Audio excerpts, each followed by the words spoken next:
Ciao. What's going on, everybody? Good evening. How are you all doing?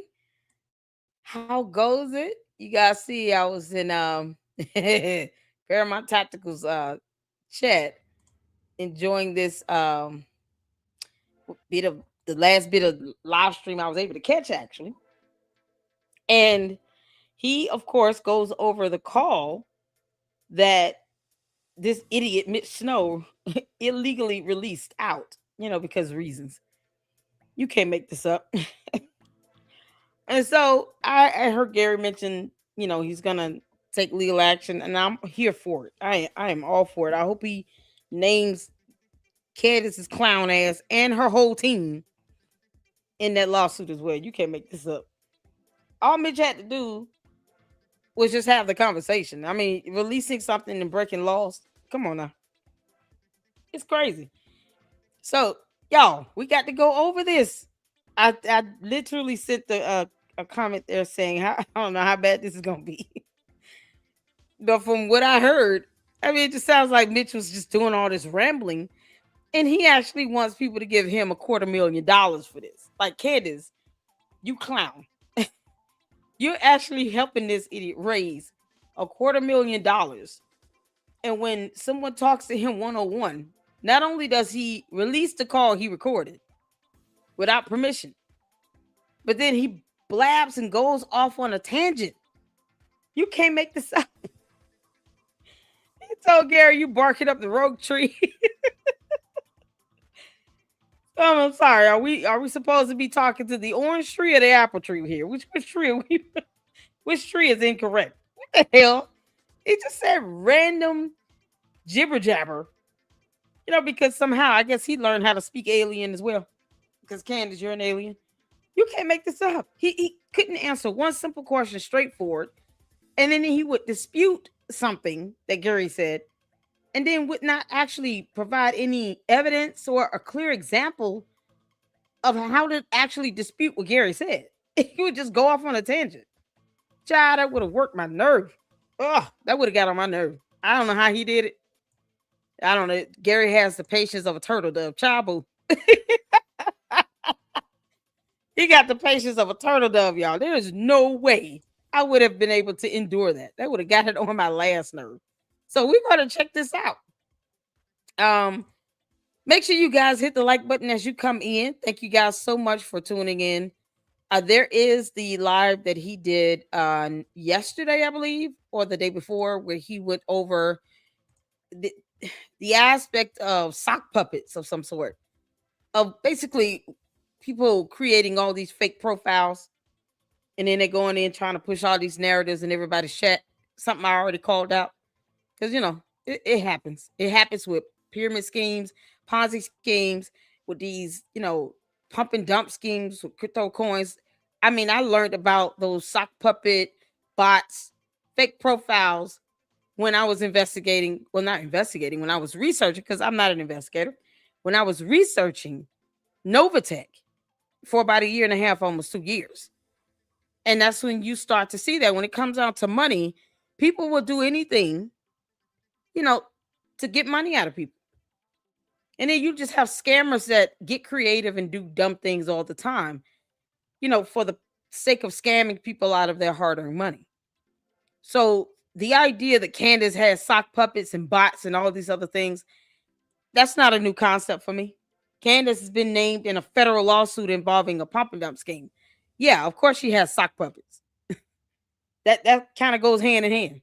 She may have had those sock puppets when she was out here furthering and promoting this pump and dump scheme, and just never really got rid of them. And she certainly doesn't call out her cult base or anything. Say, hey, can y'all not go out and actually dox people? That's illegal. I don't want to be aligned with that. She doesn't do that. So what the best thing that happened in that Twitter, that X space call, was when one of the dudes said something along the lines of, we'll just, basically they'll come for you if you don't give them an alibi. Okay. Well, then be prepared for that to be used in court. Because you're saying you're going to go after somebody, cyber harass, cyber stalk, and bully them. until they give you an alibi and give you what you want. And you're saying this on an actual recorded video call, and there's no disputing that it's you and who you are. And you can't say, well, I didn't mean that. Nope. We take the words that you say and we use it against you. That's it. That's how it works in court. You can sit here and talk about, oh, well, that wasn't the concept. That's not what I meant. You don't get to dictate what anybody does. So that goes to show Candace does not even care if people go out and intentionally cyber harass and stalk, all these cyber crimes that go on just to get some information out of somebody that is completely irrelevant to the matter. You can't put that person on the campus at the scene of the crime with a gun in their hand. Why the hell should they give you an alibi? But this is what she's been doing. And unfortunately, this sore that Candace Owens has been allowed to fester and spread her bacterial infection to many others. And they go with it. Because grown adults, they act like she pays their bills. They go along with it. And they don't think twice about it. And then when they get named in a lawsuit, then they want to sit around and cry and whine and act like a child throwing a tantrum. No, this is what you got coming your way because this is what you deserve. You walked right into it and you gave us ample evidence to believe that you're sitting here coercing people out of alibis, claiming to be an investigator when you're not. So, and I had her candy ass cult members because they don't read. If you have a law in place, let's think about this from a logical stance, because they refuse to look this up, where you could be charged with impersonating an investigator, a federal criminal investigator. Wouldn't that indicate that you would definitely need credentials to be that? Because no one gets charged for impersonating a member of the press unless you say you specifically work for a company and you don't. But just to exercise free speech and expression as a member of the press, no one needs to lie about that. It's very general. There's no specific certificate you can get. When it comes to being a criminal or federal investigator, there's a reason why we have federal laws when you impersonate one. You do not get to assert your false authority on people as if you're a criminal or federal investigator. It is illegal. Now, the candy ass cult members can F around and find out the hard way. Candace Owens is already going to do that. And they ask, oh, what is the certificate? What is the criteria? Too stupid to look this stuff up.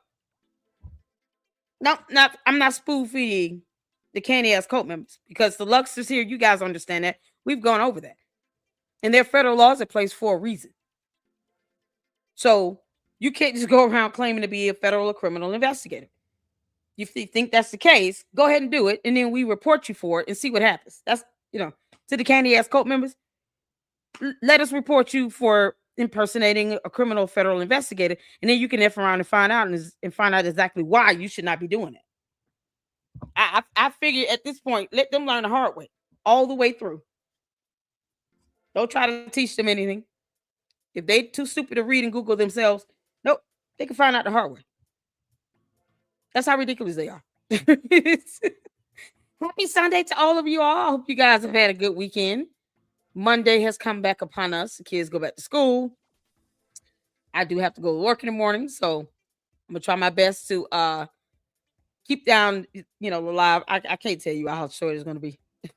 We never know. But I want to definitely go over this video. I appreciate all of you guys for tuning in. Thank you all so much.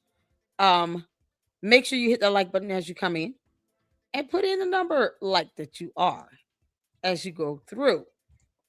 I'm ready to get started. I have to update some of these videos right quick. That's what I'm doing. All right, y'all. I don't know if he's still live, but I think he may. Oh, I see he's still live. The chat is still going. So we're going to start with the one he is currently doing regarding this recording because this is something else.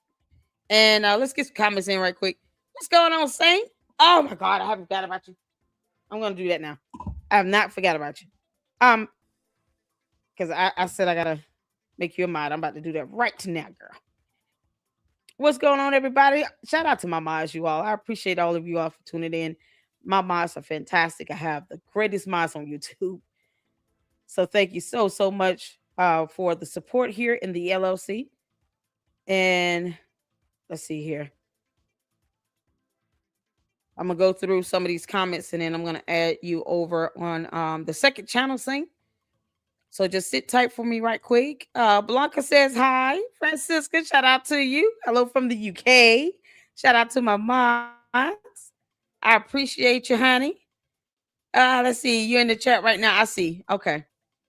I'm about to add you over on the second channel in a second. Colleen, how you doing? KC Bill says Candace Owens is my girl. She calls things out instead of being and complain like the rest of the people. Oh no. Is this coming from a black person that's saying this? Or because you do understand you don't get to dictate how people speak or express themselves. You have no power over that. You do get that. If not, once again, I could care less. You can find out the hard way. It's up to you. Is it? Yeah, like this stuff bothers me. Child boo. I've been at this for too long. Little sped. Let's go on. Colleen says hello, lady. Look, everybody say hello to everybody. Caleb says, hey y'all, what's happening here? Let's see here. I don't owe Candace a thing. I don't care if she acts black, white. I don't care what she looks like. I owe her nothing. She says she's an alien, so who knows? She could be wearing body skin. I don't care. If she's lying like hell, I'm going to debunk her. I owe her nothing else. I don't have to trust or believe anything she says. I don't give a damn. Please understand that. That girl don't pay my damn bills. Shabu. Oh, let's see here. Paramount Tactical was so hard to hear. Really? Was it the volume or something? Uh, was it in the call? You said he was hard to hear. I'm number 7. What's going on, Miriam? How you doing? What's going on, MB Burke? What's happening? Y'all hit that like button. Moki's in the house. Jill Young's in the house. I appreciate all of you all for tuning in. Thank you all so much. 43 people in here. Hit that like button, you all. Y'all know, listen. The bots, God, the candy asses in the bots gonna come in here bigly mad because once again, they're being debunked. And hopefully and prayerfully, Gary sues the crap out of Candace Owens and Mitch Snow. Provable false statements is what defamation is. And if you can prove malice intent, even better, because she's a public figure. Yep. So we own that one today. We are on one today. I am. I got a lot of jokes. Thank you all so much for tuning in. Somebody's Pam, is it Pam? What's going on? Yes, volume. Oh, the volume was low. Okay. Oh boy, I wonder how that's gonna be here. Everyone pay attention to the Zodiac sign, aka Mitch. So one of you all emailed me that and said that Mitch Snow said his dad was the Zodiac killer. How does that make you any better, Mitch Snow? You clown. Mitch Snow is a whole damn goofy, a dumb one. Wouldn't that make him look worse to sit here and to say he's the son of the Zodiac killer? Like, so evil flows through your DNA is what you're telling me. You can't make this loud. Good grief. Now we all see what his capacity is. He has the propensity to take someone's life, apparently. Who brags about their parent being an infamous serial killer? That's insane. It's so insane. Like that is the last thing I would want to do. I would never tell anyone if I found out that any relative of mine, any genetic relative of mine, especially a parent, was an infamous serial killer. I would say that. You don't say that out loud. You pretend like that person doesn't exist and denounced all of their murders that they took in and all the lives they took. That's not a good thing to brag on. That means Mitch Snow is simply deranged and evil and soulless and disgusting. Like the candy ass cult members who are also brainless. You can't make this up. He posted it on December 1st. Oh my God. Why would he want to even say that? Y'all see how evil that is? Child. Oh, good Lord. That is the last thing you should ever want to say. You don't, Jesus. All right, y'all. So what I'm going to do is I'm going to start with this video first that he's I think he's still live. And or maybe not. So we're gonna start with this first. Let me put that up. And then I'll play the first good 30, 45 minutes of the one that he did the other day, talking about the sock puppets and the bots, so that you guys can understand why I laugh at the clowns and the cult members and the sock puppets. Bots are bots. I mean, they're not real people, but they've been around for years, and it's sort of a thing where they follow scams and schemes and con artists. They're generally kind of more surrounded by, or they surround themselves around someone who's a con artist, a scammer, a thief, a scheme. So you see a lot of that because it's like, when you lying like hell, I guess you figure you need help lying and you want social media to kind of be dominated by the dumb things that you're saying, like Candace Owens. I don't put it past her. I put nothing past anybody. I certainly don't put it past her that she's trying to control the narrative on social media. For whatever reason, she wants to take all this distraction away from the actual person that shot Charlie Kirk and put it either on herself or just other dumb things that no one cares about. Me personally, I just laugh at her little goofy alien ass. And the worst part is that she doesn't care about the investigation and doesn't care if she tanks the jury pool or the evidence that's already out and demanding that more gets released so that she can actually create more bias towards it. This is why people should not be catered and coddled to. People like Candace Owens should be given an ass to kiss, and then they should tell her to kick rocks. Because all she's going to do is keep tainting the evidence and creating some level of bias against it. And then what? The jury has to see that evidence. They have to be able to determine if this evidence proves beyond a reasonable doubt Tyler Robinson committed the murder and had the intention of doing that, and that he planned it out, and the requirement you have to meet in order to justify this death penalty that they are going after here. She's going to throw the whole case at this rate, and she wants more evidence to continue to use to create a bias that will throw the case. Like, no. Nobody owe her shit. Now, I'm glad the judge, lives every day like she doesn't exist. She's irrelevant in that courtroom. Candace Owens, in the eyes of the court and the rule of law, is absolutely irrelevant. What will matter is what happens in the murder trial, the evidence that's presented to the jury, and their deliberation. That's it. Making sure that the law, court rules are followed, proper procedure and protocol for these types of proceedings. That's what matters. Candace Owens is a non-factor, not even with the defendants. And you would think they would take her side because that would help get their client off. They can't even take her BS to court. Can't make this up. So no, she's not spreading a truth. She's just an idiot. Oh, Candace, you alien. All right, y'all. Thank y'all so much for tuning in. Shout out to all my mods and shout out to all of you all. Make sure you guys hit that like button. Engage in the chat. My mods are only going to say once to be respectful to the sock puppets and the cult members and the bots. We will boot you and keep living.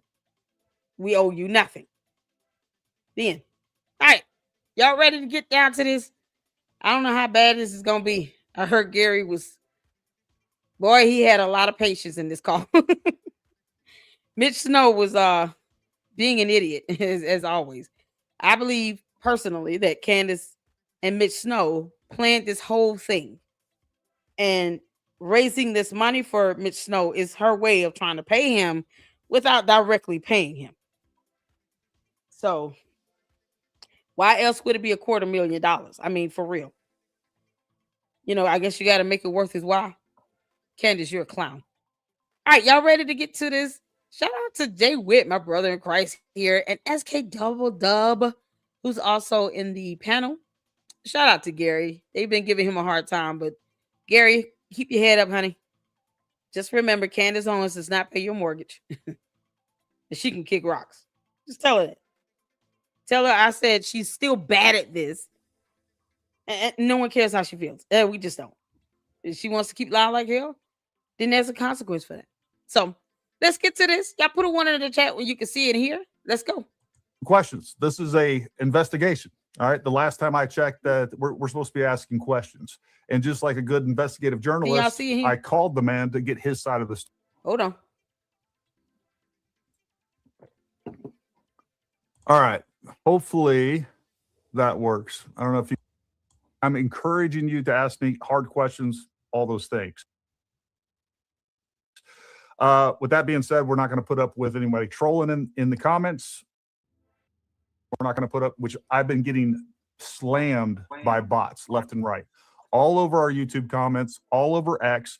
Every single one that you pull up is either a new account, a low follower account. It is clearly not a real person behind it. And I will say, like we talked about it the other night, sock puppet accounts. There could be a real person behind there, but it is somebody that's managing, 50, 100 different accounts, and all they are there to do is to push propaganda. So this is extremely artificial, and it's very, very obvious. The other thing, too, is we will take questions at the end. I'm going to go through. We're going to play this video. I'm going to put some context into all this stuff. But we'll play this video. We'll stop it every now and then talk. I don't think Jay Witt has watched this. I know SK. I know the notification. I set up the stream a little late, mister, so it's at the beginning. You guys know I have to ramble for a little bit, and it gives people time to come in as well. So we're just not getting started. Yeah, the candy bots and the candy ass Coke members, they've been crazy. Chabu. That's why I'm not studying them. I just laugh at them. They're clowns. We let the parishioners stay on the sinking ship. So when Candace Owens goes down, the rest of her candy asses and all those people in that X Space call and all her major hitters, yeah, they're gonna go down with her. I hope that her team gets named as co-defendants in a lawsuit as well as Boys Club, because he sits back and lets this dumb crap happen in every video, every time she goes live, every time she does a post. And he doesn't try to reel it in a little bit to get her to understand, everything you say and do can and will be used against you in a lawsuit. Why are you doing this? We're going to be broke because of you. He doesn't even think about it from their perspective. So, Candace, you want to talk about bankrupt? Yeah. I mean, we don't mind helping you along to becoming bankrupt. We will not care if you're bankrupt.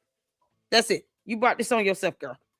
All right, let's get back to it. Dub hasn't watched this, so I want their initial and raw reactions with all of this stuff. I like it.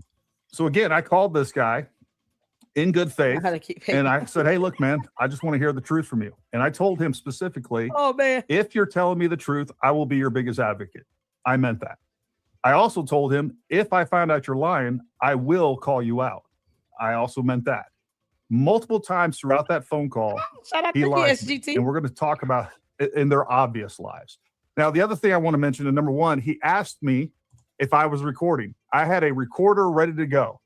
And I said, no, I'm not recording. And I decided not to record in good faith. Little did I know, well, look, I suspected, just given the type of personality that he is and how manipulative he is, that he was going to be recording. All right. I did nothing wrong. This was a perfectly good phone call. This was the best phone call. It was a perfect phone call. Best phone call ever. All right. It's a real investigative phone call asking him questions. That's what we're here to do. And apparently there's only one side of this discussion that can actually ask questions. Yeah, no, I wasn't going to be a dick to him or anything else. People are like, oh, you act like you're a buddy with him.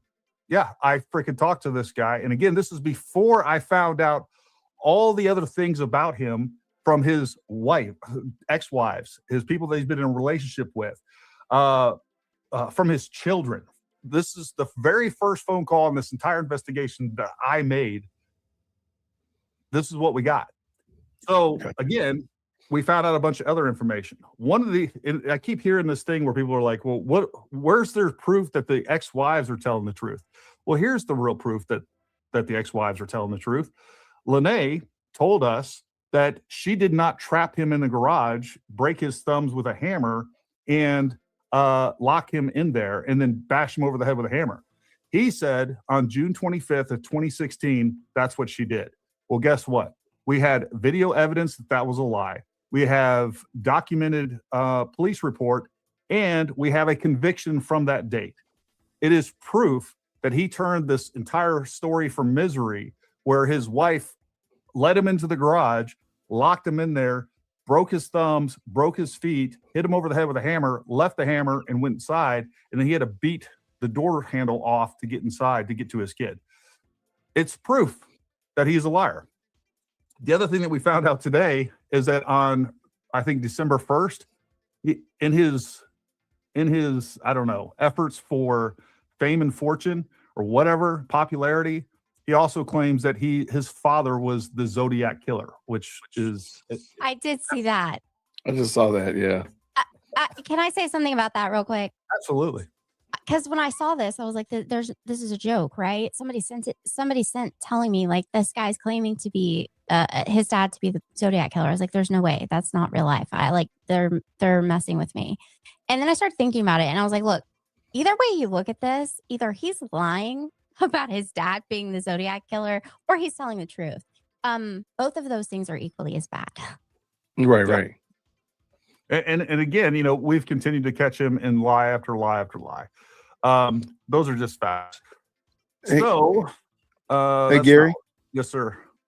Before you play the video, can you please just make sure everyone fully understands the timeline? Because I think that's where the strength of Cantifa is in confusing people about the timeline. That, well, Gary said that he wasn't on the campus or he wasn't at Fort Hoktua, but then Gary on the video, on the audio says that. Well, can you help them understand, like, when are the dates and the times that this is? Because this is, I just want to make sure that everybody knows, when was this recording made? When was the phone call made? What is the date and the time of it?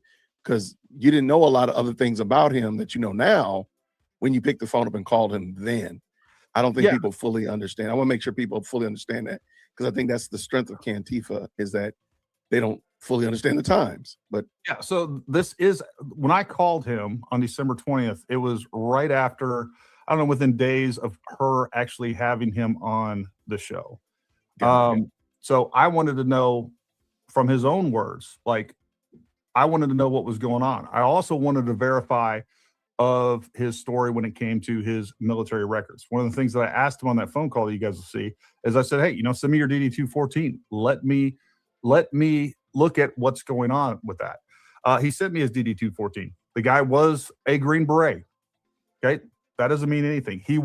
I always thought from the beginning, and I have a whole montage of videos that I always thought that he was on Fort Huachuca. That's the proof that he told Candace. I don't doubt that he was on Fort Huachuca.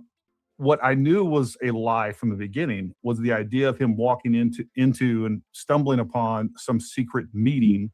And then you have to make a further logical jump, saying that meeting had to do with the assassination of Charlie Kirk. Now, I didn't make that assumption.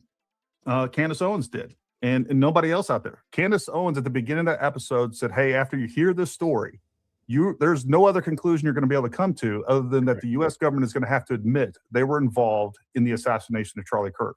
So she planted that seed and that assumption from the very beginning that this was proof of a meeting that was held, a secret meeting at Joint Task Force Southern Border, which has nothing to do with anything Charlie Kirk, that they were planning the assassination of Charlie Kirk.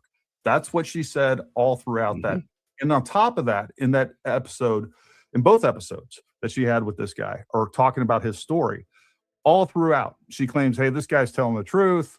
I vouch for him on this. There's no other conclusion that you're going to come to that this is, other than this is true. And then she stated that Brian Harpole was there. She stated that Erica Kirk was there the night before. She has since, somehow it came out that Cabot Phillips was there. That's been proven incorrect. That was after the fact. I guess she sent him a photo or something like that. Was this guy there? Oh, yeah, he was there too. Congressman Amode, or Amade, however you say his name, has proven that is not true. So 2 out of the 4 people have a airtight alibi. The other 2 do as well. I have additional documents proving that Brian Harpole wasn't there, that he doesn't want shared to the public. And there's other things going on with that whole situation as well. I also know Well, I also know that Well, Erica Kirk's alibi is solid as well. right. And I did a video about how Frank Turek inadvertently confirmed that Erica wasn't there because him and Charlie Kirk went on a walk. And before he went on the walk, On Charlie September Kirk 8th. was late. Yep. Charlie Kirk was late coming outside because he said Gigi wow. woke up and he had to tend to her. And so that means that the baby, the girl is in the house. Now, if Erica's out somewhere gallivanting around, I don't know how Charlie just left his daughter in the house by herself, or Erica's in the house. It's very simple. So these are the things that people seem to, and I've made this point quite a bit. If you're trying to be gracious to somebody, I don't dig into and say, well, Gary, you got to tell me every nanosecond of where you were between this time and that time. If you say, Jason, I was at the range, or Jason, I was at the shop, or I was at, fixing my Harley, Right. that's okay. He was fixing his Harley. All right, there we go. That's it. Enough said. Yeah. On to the next discussion. But because you're not trying to be gracious, and Cantifa can't be gracious because they themselves have not received grace, then they can't do that. And they can't conceptualize that, you know what? Gary probably was. If Gary said he was in the kitchen making himself a sandwich, he's not taking a picture of himself making a sandwich. There's not going to be metadata of him spreading the peanut butter, right, on the French toast. So that being the case, I'm just going to take that Gary said he was in the kitchen making himself a sandwich. Well, And it's not. And here's the thing with this, Candace and the cult members are so unreasonable because they don't care. They're not going to accept anything you tell them either way. That's why when it comes to their so-called dumbass demands that no one cares about, they go for the moon. They come at you with the most farcical, fantastical nonsense ever, and then expect you to prove something to them as if you owe them something. Because the irony of it all. We're not the ones bringing forth the dumbass allegations. This is what Candace is doing. Tell your cult leader the burden is on her to prove to everyone else. We owe her nothing. This is why her impersonating an investigator will not work out well in her favor. She can't even do simple research. And when you research information, you get the information and then you include it when you talk about it. You don't put out a video, say all this nonsense, and then when the time comes or you're challenged about the actual documentation or proof or receipts or whatever, then it's kind of like last minute after the fact. Prime example is how she handled TP Endowment with the tax document saying that they had not filed their taxes in time. And then the next video just kind of threw in there that her sister, has some dealings with the IRS and told her that they did have the right to get an extension for 6 months. And then, this information she could have looked up on the IRS website. You think the candy ass cult members are going to sit here and tell her that? No, because they don't want to make their cult leader mad. They're not going to tell her, you can Google this stuff on the IRS website. If you put in tax deadlines for a 501c3, there are specific requirements to get 2 extensions if you want them. The first does not require an excuse. The second does, and it's only for an additional 3 months. The first extension is for 6 months. And all you have to do is simply ask for it. Since she didn't even bother to research basic rudimentary information about tax deadlines for a 501c3 on the IRS website, it goes to show that she doesn't take the time to pull up any information or research anything before she runs her damn mouth for a whole hour in a video that's pre-scripted and pre-recorded that she premieres on her show. She has time to add in edits and changes because they're pre-recorded. She's not live streaming when she's like me. I'm live streaming right now. I don't do pre-recorded stuff like that because I don't really have time. But if I'm live, I'm live. You all can tell if I have a video I clip from a live stream or just something really quick that I created, maybe even on my phone. And then I premiere that. Y'all can tell the difference. But when you all ask me, is this live? Yes, we're live right now. Candace doesn't do this. She doesn't go live like this on YouTube. All her videos on YouTube are pre-recorded. But she'll do a X-Base call or Facebook Live or Instagram Live, but she won't do a YouTube Live.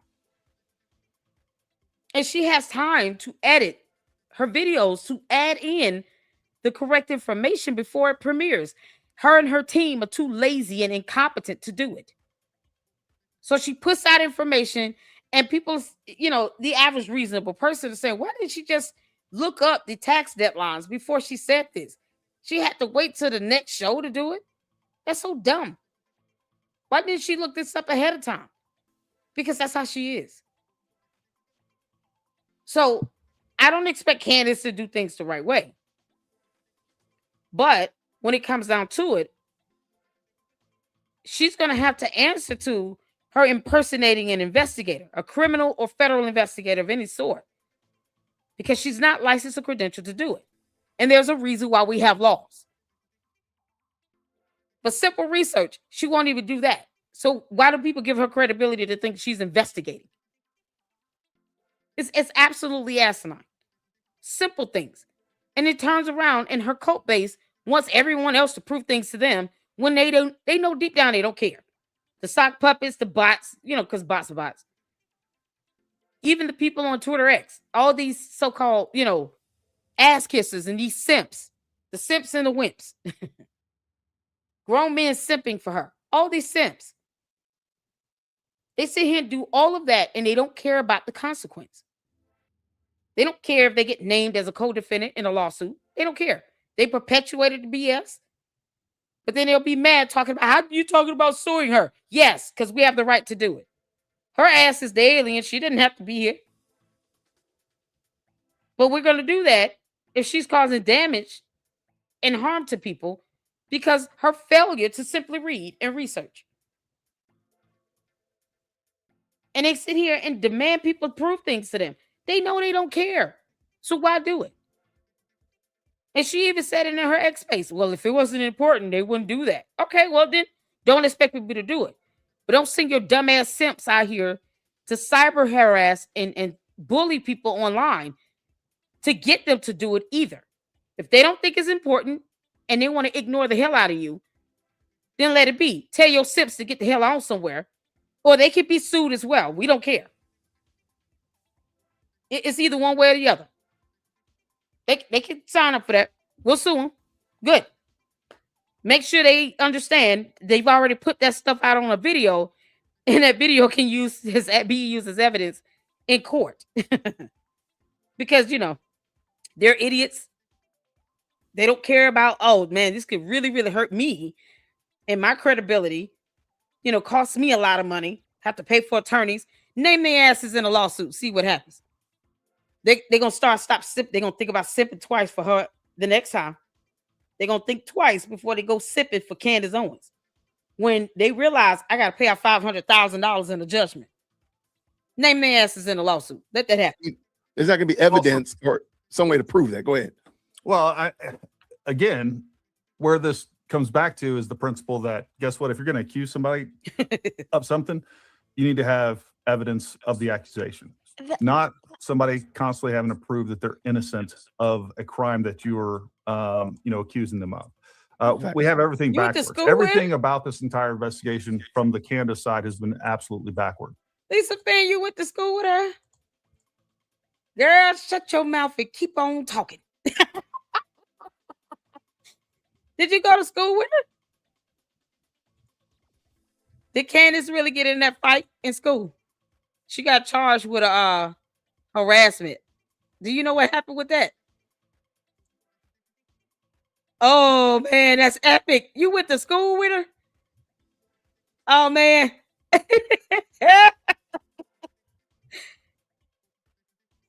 Oh, what's going on, Tamara? Shout out to my boss. Y'all, I'm trying to see. Lisa said she went to school. Candace doesn't let them. She instructs, entices them to do her investigations. Oh, yeah. If you went to school with her, please say something. Oh, my God. Oh, man, that's something else. Let me know. Because I have a lot of questions about this so-called, argument or whatever happened at school when she was 17. Candace knows she was in the Mean Girls Club. She's a bully now. It's accuse first, come to a conclusion first, and then try to find evidence that supports that. And then instead of actual evidence of the accusation, hey, you know what? Let's force everybody to prove their innocence. That is some Salem witch trial bullshit. And it's just it's an upside down world. I completely agree. That's exactly what I was going to say. I cannot imagine being any of these people that are being sucked into this and being, dragged across the internet, because once accusations are made, you can't take those back. Public opinion is public opinion, just like in your community. If somebody in your community gets arrested for something terrible like essaying somebody, whether they go to trial and are found not guilty or whether the charges are dismissed, everyone in your town is looking at that person and remember them being arrested for essay, whether they did it or not. And that's the problem here. But that they know that. They know that. Joe Biden wrote it in his pardon that he was pardoning these people because Donald Trump was going to go after them and try to ruin them and their reputation and financially and blah, blah, blah, blah, blah. I cannot imagine accusing people of things like this and dragging them into this without any proof. And when I heard that Candace Owens was sending photos to this man asking, was this person there? Was this person there? Anyone that's following this should have immediately completely stopped listening to anything that was going on. That's not how this works. Yeah. You can't just do that. Yeah, it's completely backwards. All right, so let's go ahead and play this video, and let's hear about this super, I don't know, problematic phone call that I had with Mitch Snow. And then your investigative journalism, that's a problem because you were actually going to a primary source. Wild. It is crazy. How long were you at group? Sorry, let me know if you guys can hear it okay. Volume. Yeah, who's this? This is Gary Melton. How are you? Gary who? Uh-oh. My name is Gary Melton. Yeah. What's going on, man? So I'm a former First Group guy. I saw your interview with Candace. And I just have a few questions for you.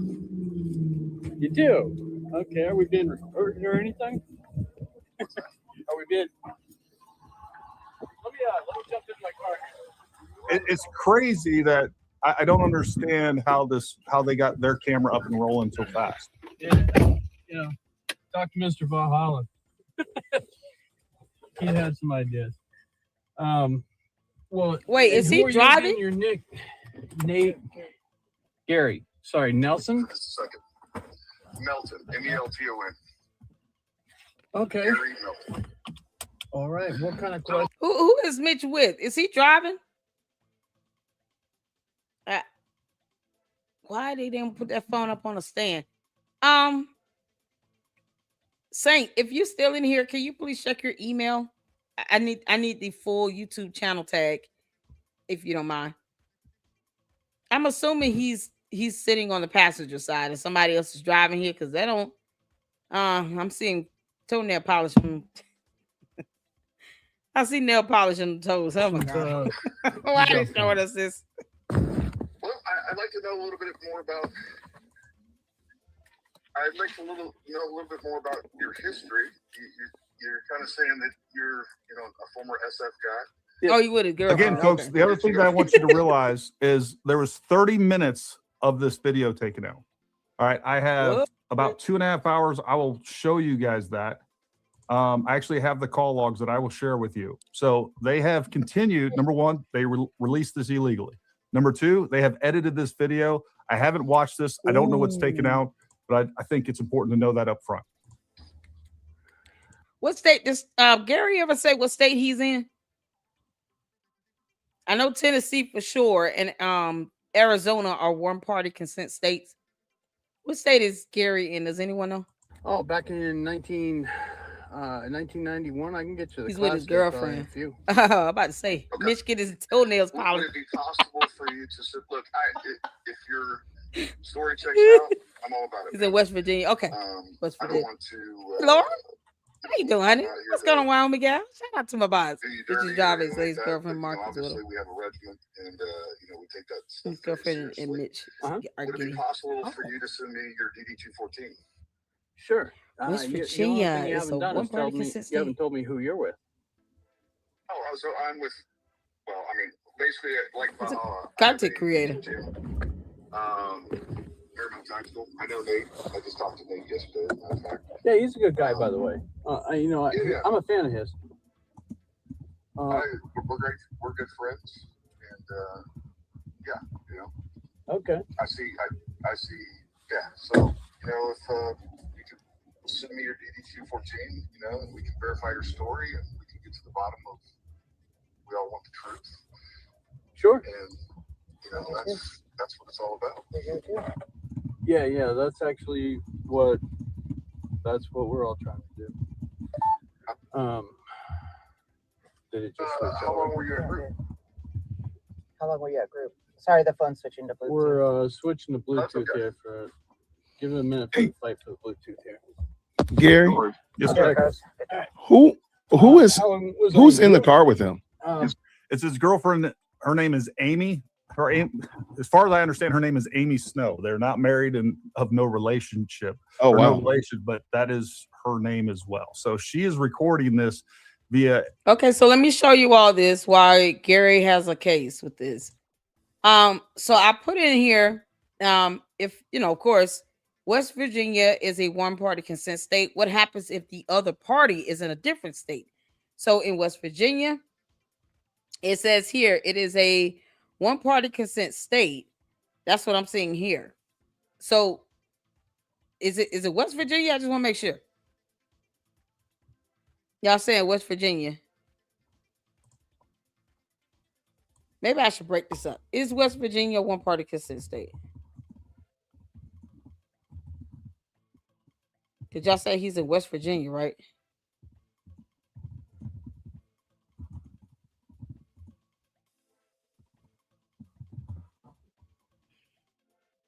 It says West Virginia is a one-party consent state. Now, what about the state that Mitch is in?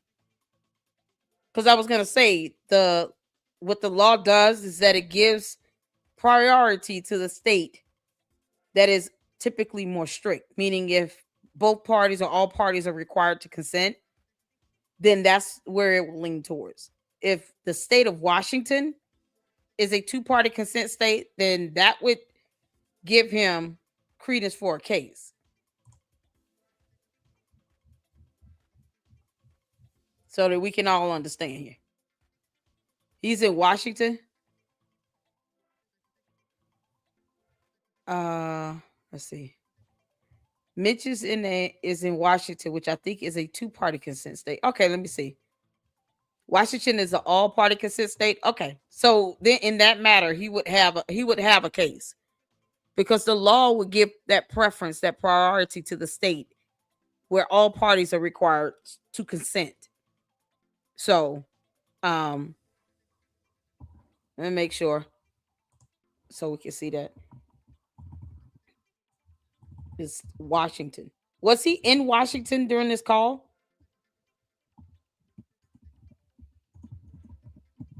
Does anybody know? Because he said something about going back to Utah when he was talking to Candace, which is absolutely insane. It's like, dude, if you don't live there, why are you going there?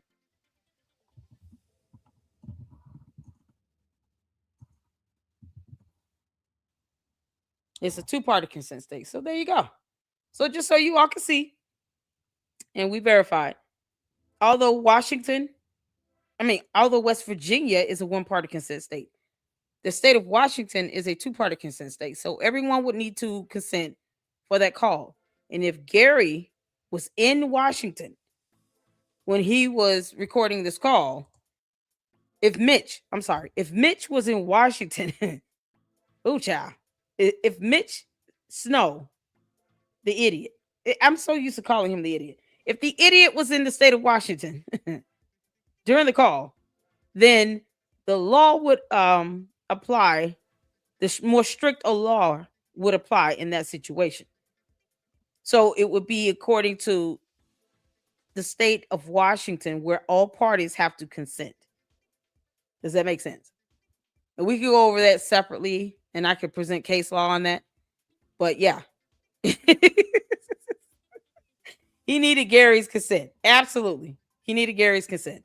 So just so we all clear on that. So when Gary's saying, I'm going to sue, because it was illegal, that's why. All parties would need to consent according to the laws in the state of Washington. And if the idiot Mitch Snow was in the state of Washington at the time the call occurred, he would definitely have needed to get, Gary's consent to record the call. And then he turned around and released it, which is absolutely asinine. Why would you do that? So whatever that little $250,000 that Candace is helping him raise, he about to lose all of that and some. Because mind you, it was supposed to be for legal costs. We have yet to see Mitch Snow with any court documents where he's suing any government agency whatsoever. And the one government agency he has sued, that case has already been dismissed.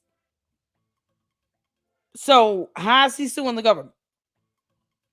Or even the military? He's not suing anybody right now. He's just in a divorce proceeding. And he's got protection orders against him. So in any point in time, Candace still wants to produce these court documents.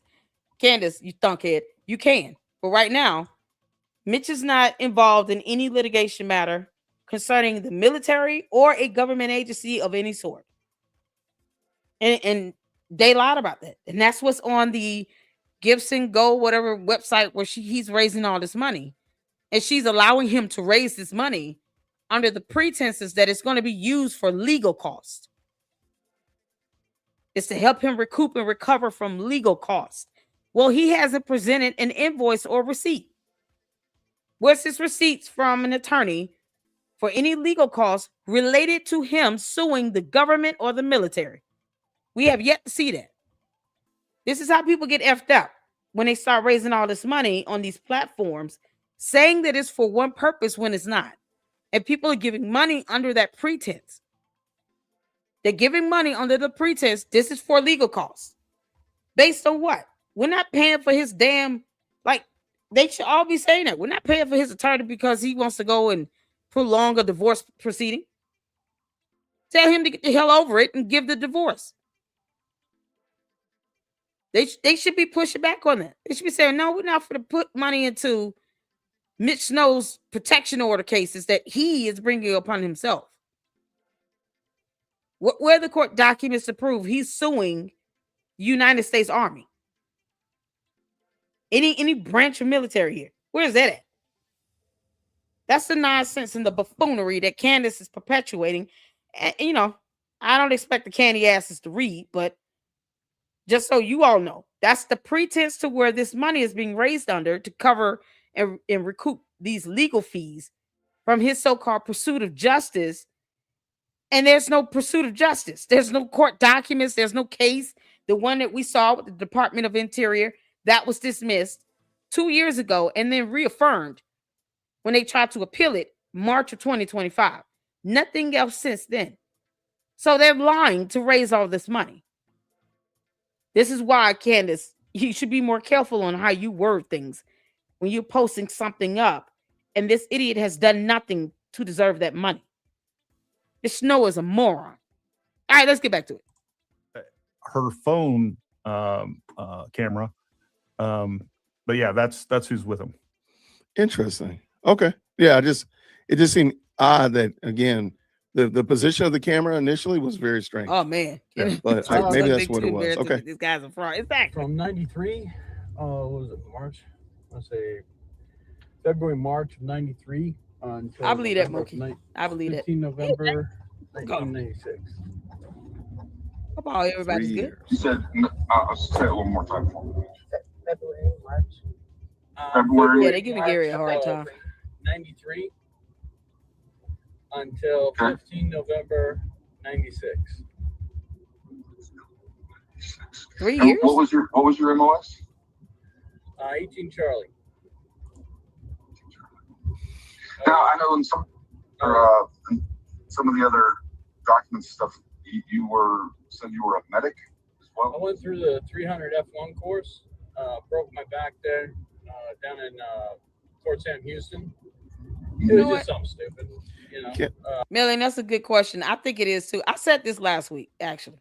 I said it that I do believe that Candace is getting something out of this because she's not going to raise $250,000 for him to just get it all. And he can't even justify the legal costs that he claims he incurred from pursuing justice against the government. He just said the government. Ideally, who would he be, suing if you're not suing the U.S. Army?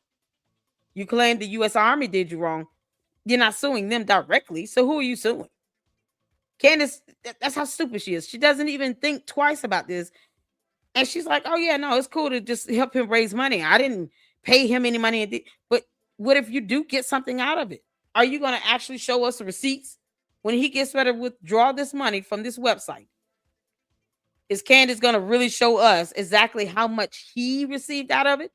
Or any transactions or anything where he could possibly give her some of the money? Or maybe she withdraws it and then she gives him some of it. Candace really thinks that people will not ask questions like that. And that's not how this works, Candace, because we owe you nothing. So yes, in the absence of evidence, like she said, we're going to make some assumptions. So I said that last week. My theory is that she's getting something out of this, even if she gets, 20, 30% of it and gives him the rest, for his troubles. Because she knows he's going to catch a lot of heat. And she wants to be able to dump all of this on him because she's too much of a narcissist to say, you know what? I screwed that up. I should not have brought on Mitch Snow onto my platform or brought him into the conversation. He's a non-factor. He's irrelevant. Nope. She'll never say that. So while her pride comes before her fall, I'm sure she's getting some percentage off the top. There's no way she's going to just let this idiot raise $250,000 and she gets nothing out of it. Yeah, Candace does this for view, clicks, likes, subs, and money. Of course, she's getting something. That's my assumption on that, Candace. You can kiss my ass. Can I stop for a second, Gary? Sergeant Dagnon. You can probably look him up on SF. What's the normal time frame of me enlisting in the Army? Mm-hmm. Yeah, he got PTSD and becoming a special force. How long would that? What's the usual time of that? Because he's only in the Army 3 years. So that is, the problem is that there's a couple of different options with that. They also have the X-ray program where you can come in, you can go to, you can start out with your enlistment with the intention of going to SF. And they've offered different pathways to become special operations, special forces, a Green Beret, at different times throughout the history. They've had the X-ray program at different times. Sometimes they haven't offered the X-ray program. Typically what you're going to see is that someone is going to be in the military for about 2 to 3, 4, 5 years. And then they're going to go to pass selection, and then they can go to the Q course. Once they finish the Q course, which depending on the MOS is, like a year long up to 2 years long. Oh, goodness. Then you become an actual Green Beret. You graduate, you're qualified, you get your tab, all these things. Yeah, and I'm not saying that he wasn't in Special Forces. It just seems odd that he was able to do that in less than 3 years because he's also a medic. And apparently doesn't what have he's saying is that while he was SF, and I clarify this a little bit later, while he was SF, he went to the standard medic course, which is really strange. Okay. I've never heard of anybody doing that. I've heard of guys switching MOS, going from like an 18 Bravo, 18 Charlie over to an 18 Delta. I've never heard of anybody in a team getting sent to the standard. I think he called it the SF 300, which I do think is the standard. If you're just going to be a medic in the Army, a low level, I don't want to say low level, but a standard medic in the Army. Okay. Yeah. So that's where that comes from. Stolen Value. What's going on, Bumps? Okay. I don't think I've ever seen documentation saying that he actually attended and graduated the SF 300 course, but that doesn't mean he did. But wait, if he did though, they would definitely document that, wouldn't they? If any courses that he did, that should be thoroughly documented. Would it not? I've never been in the military. My ex-husband was in the Navy, right? So whatever he complained about as far as issues, diagnosis, injuries, any of that, they had it thoroughly documented in his medical records. But if he took courses that directly related to his role, wouldn't they have all those courses completed? He was an engineer. He did explosives and stuff. Yeah, I figured that, right? They would have all those courses completed, written down. So if it's not in the records, I mean, just for the matter of it being, authentic and maintaining some level of integrity, then that means he just didn't do it. Is it fair to assume that? Would they literally skip over courses he took and just not write it down? No, he's a good guy, but also I think every one of us are assholes.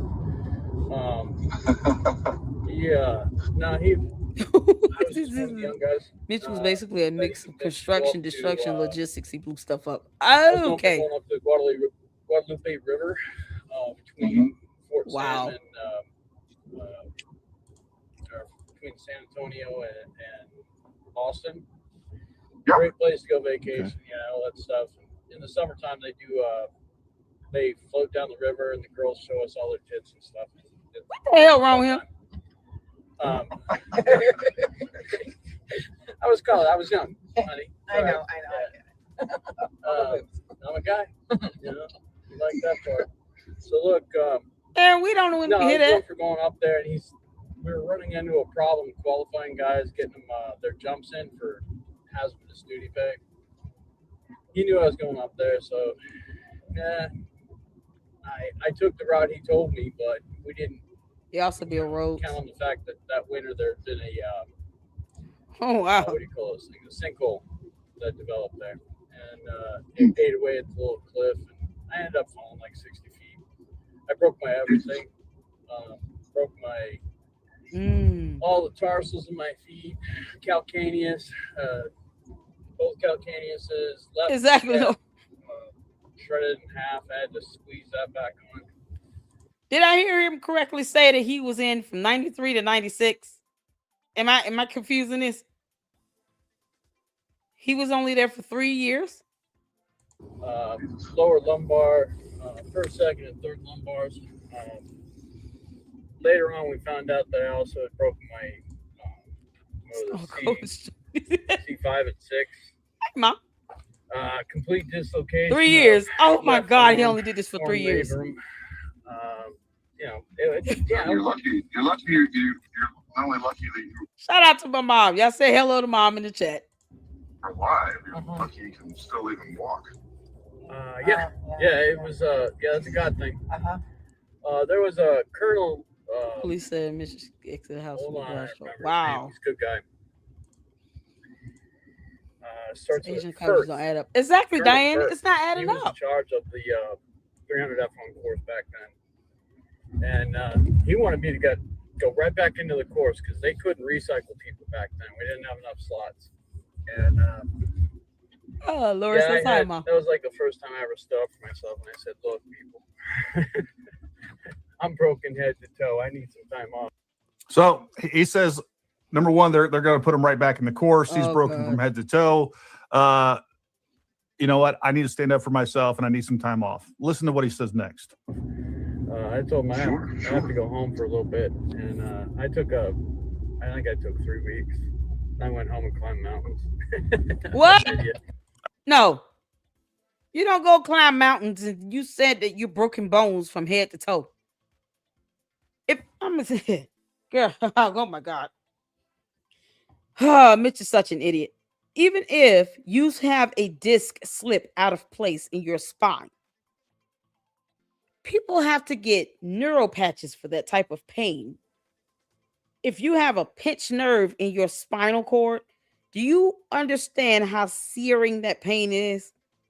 It's one of those types of pains that will physically take the breath out of your body. I had that happen when I was pregnant with my second son. He was sitting on my spine, my lumbar spine. And it was, oh my God. It was to the point where I couldn't move. And it would just have me like holding my breath, just trying to let the pain subside. It's so sharp. That is how sensitive your nerves are in your body. If he broke bones, especially in his spinal cord, how are you going on a hike or climbing mountains? How are you doing anything? You should be barely eating and taking a poop. He shouldn't even be able to shift over from one side of the bed to the other. So he's telling on himself. If he's getting disability from the VA, they're going to take all that stuff back. That's called fraud, Mitch, you idiot. That's called fraud. If he's getting VA disability, he needs to be reported to the VA for fraud. No one should be paying him money with this type of video. See, this is what happens when you do evil things and break the law. This is what happens, Mitch Snow, you moron. When you record someone without their permission, without their consent, and then you release it, and then you say things like this. This can be used against you.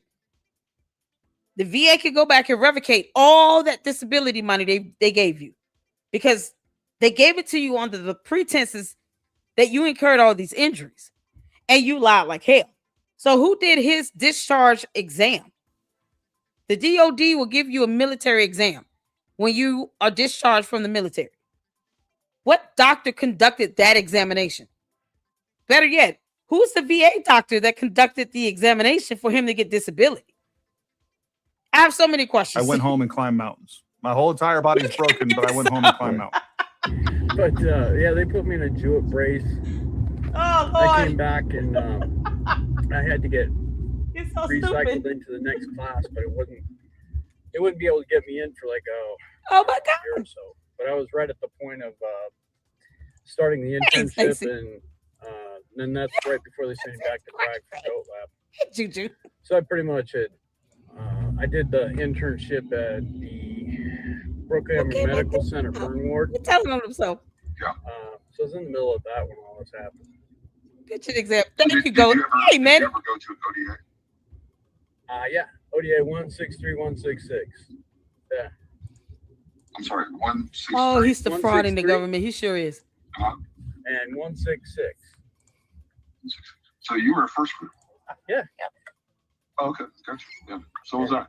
Yeah, I was at I was on 183, 185. Oh, so you're an old dog too, because you got the old numbers. All right. Yeah, yeah. They actually, when I got there, I'm not. Shout out to all the military veterans, everybody that served in the military in the chat. Mama salutes you guys. Thank you so much for sharing your knowledge and wisdom with us. Manny, no reply. Who else? Any and everybody else that's in the military or had a spouse or family member in the military, drop a 1 in the chat so we can recognize you, because it's times like this, man, where I really appreciate those who served our country, because this is Mitch Snow is the example of an asshole who simply does not care and is now reaping the benefits that could easily be going to another veteran or someone who actually needs the money, because he lies like hell. He's a pathological liar. Did he not think that this could be used against him to report him to the VA? Did he not think about that? He's lying. He's getting money for a disability that doesn't exist. I got there. We actually switched to 1323, so I was. Thank you all. I got there in 2006. Oh, you got there. So God, there- this is actually crazy. open. Were they still doing? Because I There you thought go. they switched the numbers up. Didn't they do that around 2000 or so? no, it was 2000. Thank you to all of you all in here. Yes, I'm pausing. Manny, Lolly, and Pops, Moki, Miriam, Stacy, whether you served in the military or you know someone, your spouse, drop a 1 in the chat. Shout out to you all. You cannot make this up. How did he get a girlfriend? This dude is such a grifter. Melanie, I see you up in here. Y'all, this is crazy. This guy is literally bragging about how he went and climbed mountains after telling the military, the army, that he broke all these bones in his body. You can't make this up. Oh my God, he's such a coward. 2006, 2007, that they went to the new numeric system. Yeah, I haven't been able to figure out the numeric whatever system. Somebody tried to explain it to me before, and I don't know. Okay. Well, it used to be on the Hey, Gary. first group, sixth Did you check the chat Hey, yup. in here? Just, Sure. Just to make sure. No. I didn't know if you saw it. It's No. first.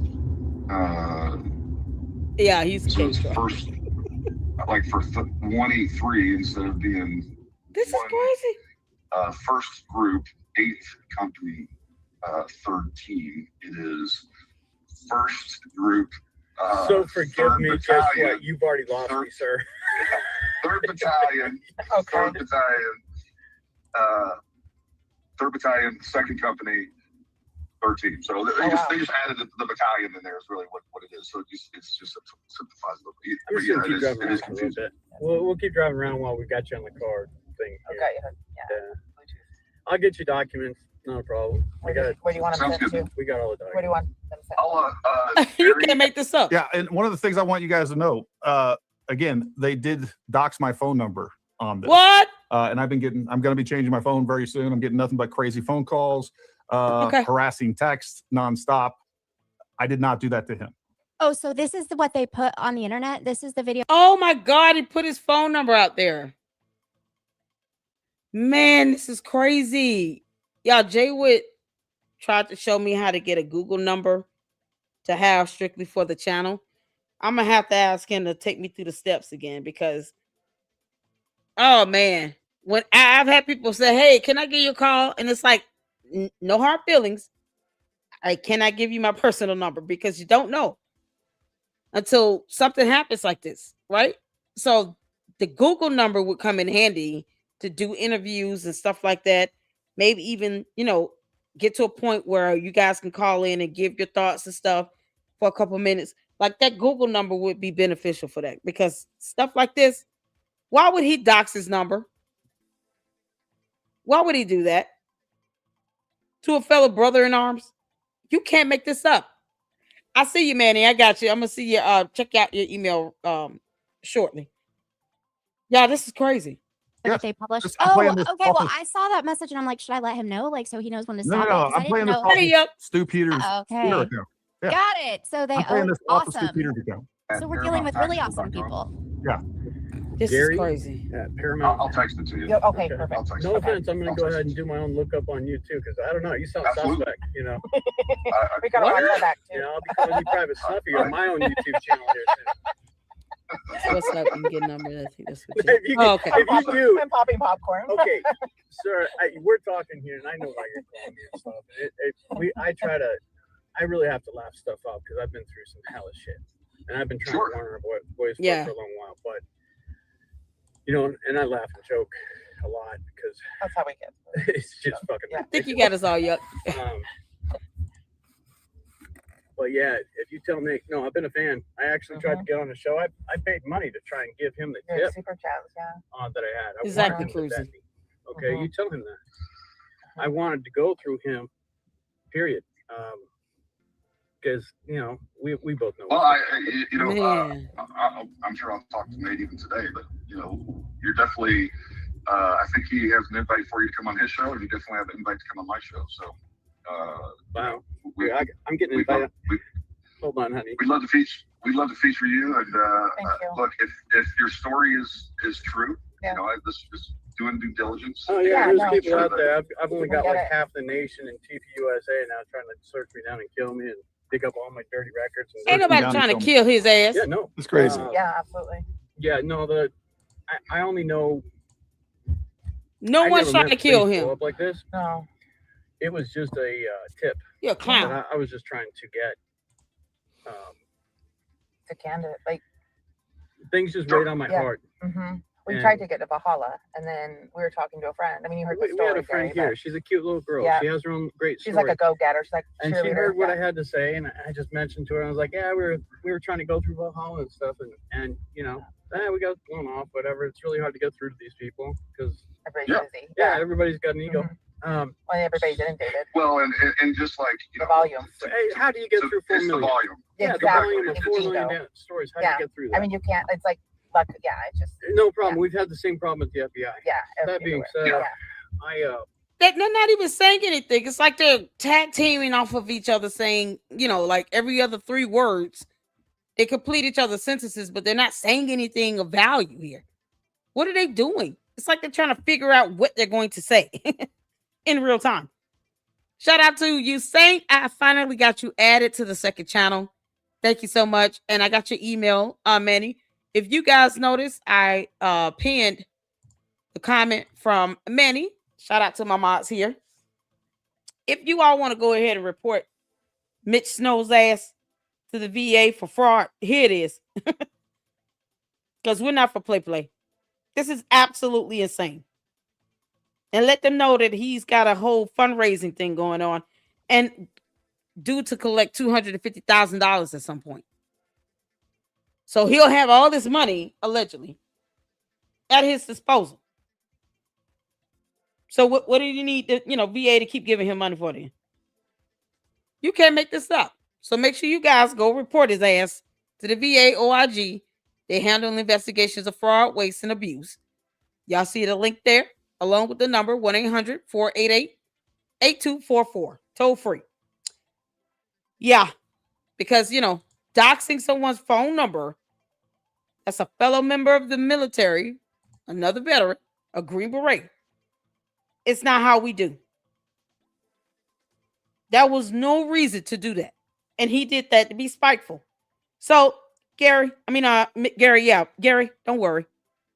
Mitch Snow, you're still an idiot. And if you're lying like hell to collect money from the VA, from the government, that could be going towards other veterans, individuals who need the money. And then you're about to collect $250,000 from a fundraiser because you went on Candace Owens' show and lied like hell. Then you should definitely be investigated. This is what happens when you commit cyber crimes and dox people's phone numbers. And you're out here bragging about saying that you broke every bone in your body and then turned around and said you went home for 3 weeks and climbed mountains. We got you. You're in the video saying it, and you can't deny it. It was you. This is crazy. God don't like ugly. Yeah, that's okay. Report his ass. This is ridiculous. Yeah, we mentioned it to her, and she's just all like, I've got to I'm warn gonna message Candace. her right I'm now. going to message her right now on Instagram. Yeah, and this message her is great. email. And Mitch and I looked at you like, We looked at each other like, Like, we yeah, haven't sure, tried okay. that. That's Report that fraud, yeah. mercy. Okay, Go for it, you yeah. do that. And before we got off the call, Yep, he Candace is so. Owens I'm called. so glad he is. I'm like, Sitting what in the the gym parking actual? lot. You got Yep. to kidding me. But no, I tried to tell Candace, you don't want my story. It's been a crazy long saga as to why I was at Fort Huachuca. And yeah, it's This is crazy. Real quick, Gary. she kept pulling that Yeah. thread. She wanted the vet. Does so- he ever explain Daisy. the whole drug kingpin underground tunnel? Does he ever? Yes, he gets to that. I'm wondering because look, this is one of the things that really stood out to me as part of that story, and it was part of the story. And you guys can hear. All I got to do is sit back and listen, and that's all I'm doing. Right. I'm like, I'm not going Yeah. to talk. I'm just going to let him talk because he likes to talk, and I'm just going to let him go wherever he wants to take us on this, and just sit back and Aw. listen. And he ends up talking about the original where he was assigned down at the border, which I don't doubt is true. Matter of fact, I know that's true. I don't believe that he was there during an actual drug bust, but he ends up telling me a story about that is just, I was gobsmacked. Like it was such nonsense. And I'm hoping he includes that. I have no idea. This is the first time I'm listening to this all the way through. Okay. I have no idea where that 30 minutes of Came out phone of. call actually went. So I'm not sure what. Yeah, I think so. I think she said that he gets about $3,000 to $4,000 a month. He got enough to pay like his bills and stuff. He could probably with $4,000 a month, he could definitely pay like a decent mortgage, major utilities if he's got a second income from a spouse. I mean, they wouldn't be struggling too bad as long as they don't live beyond their means. But if he's collecting money on the side from all these so-called interviews and going on podcast shows and all the stuff he's doing, yeah, and that money, let's say he collects in that 250 from gifts and gold, whatever. That's not something he would have to pay taxes on, even though because he's a con artist, he wouldn't report it and he would not pay taxes on that money. He will pocket that whole amount because he's a con artist. More than likely he should, but he won't do it. So he will keep that full 250 on top of whatever money he still gets. Like this is the grift that he and Candace they're perpetuating, and she doesn't care. So Candace, hopefully you get named in Gary's lawsuit. Kick rocks, Candace. What was cut out and what wasn't? I've gone through this with her. Went through this with who was it? Joe Kent. Yeah. Great guy, by the way. He's very busy. And yeah, I've sent him all the records, all that kind of stuff. I'll send them to you. Can you do me one favor? Just the guys around here, there's some vets around here. I've had a real problem with them. I give them records. Next thing you know, things get propagated. People copy stuff off. Me either one. That's been one of the problems I've had around here with vets. I'm not a real. Okay, another question, real quick. So he's been giving records and reaching out to people all while he was under the 35-day witness protection plan, correct? The 35-year. Do I say 35-day? Yes, 35-year. NDA. Wow. Right, NDA. And he's giving records. He's communicating with people, sharing his stuff with these people during this time that he's supposed to be on the hunt from cartels and all bad people and stuff like that, and witness protection. Yep. Okay, got it. I just want to make sure I heard it right. Hold on, I just want to clarify something real quick. To be fair, early on he says that he tried to get into witness protection and he qualified for it, but it fell through. I don't even know what that means, but I can tell you that none of his family ever heard about anything witness protection. None of his family ever heard about him being chased by the cartels, any of those things. I'm sorry, what were you saying? No, you're fine. You're perfectly fine. I just want to make it clear that I haven't watched all of Candace Owens' episodes, and I don't know all of the claims that have been made. I don't pay attention. I just do my own research and investigation, and I just check in here and there, or I see things on social media, whatever. I've only watched a few full episodes about this topic. Sure. I am wondering, did I remember, or am I imagining that the son was called when this supposedly was taking place, but the son didn't know his name, know it was him because he changed his name, but he didn't really change his name? Is there something around that? Yeah. So in 20, I think, and if to Wyoming gals, to your question, I don't think he ever had anything linking to Charlie. This is just based on what I heard between that episode and any other information he's given out since then. I think that this was something that Candace and Mitch Snow concocted just so that she can get him to rope in Erica Kirk. I don't think it was, he probably sent an email talking about, the military did me so dirty and they could probably be involved, but that's the extent of that. I think everything else he said after that is what Candace wanted him to say. Because if he emailed her and he's just talking about his so-called horrible experience and being in the military, then the only connection would be that the military is dirty and they may be involved in the assassination of Charlie Kirk. That is the extent of that. Oh, and the Fort Huachuca. That's it.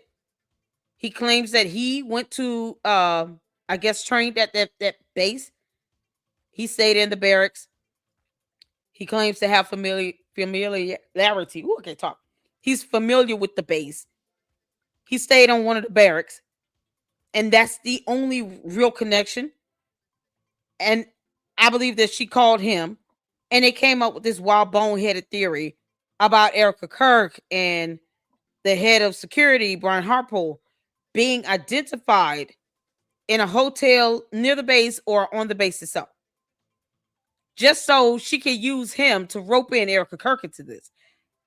That's just kind of what I'm pulling out of that, because Candace won't show evidence on anything else. And if you think about it, him saying that he spotted somebody is absolutely unnecessary if the only connection is, well, I trained at this base, I stayed in the barracks at the same base you're talking about. Not that it really had anything to do with Charlie Kirk. It's just that he's speaking from a sense of, I believe you when you say that there's some shady things going on in the military, because look how the military treated me. That's the extent of that. Anything beyond that, this is Candace's doing. Because he said he will not recognize anybody outside of TPUSA but Charlie Kirk. So how do you somehow point out the head of security, Erica Kirk, some congressman? How do you point these people out if you don't know who they are and how they look to begin with? So it seems like what got her attention was that he emailed her saying the military did me dirty, and the specific base you're talking about is the same base I trained at. I was there trying to get XYZ, and they kicked me off the base. And she took that, weaponized it, added on all this other BS, had him say he recognized these people, he spotted these people wherever they were, and still provided no evidence to prove that they were there. And when I say they, I mean Erica Kirk or Brian Harper or the congressman. Candace is doing all of that. And she's trying to bring in Erica Kirk. She could have just said, I don't like Erica Kirk. I believe she has something to do with it. That's it. And then piss everybody off that way. Because she knows that it would have turned a lot of heads, and a lot of people would have been like, wait a minute, hold on. You really going there? So it's like she's using him to try to pull Erica Kirk into this whole debacle. Because she's too cowardly to just say that she thinks Erica Kirk is involved without all the other fluff. That's all this is. That's her way of manipulating the situation. He saw Erica Kirk at this hotel on the 8th because reasons. No evidence to prove he saw her at a hotel, though.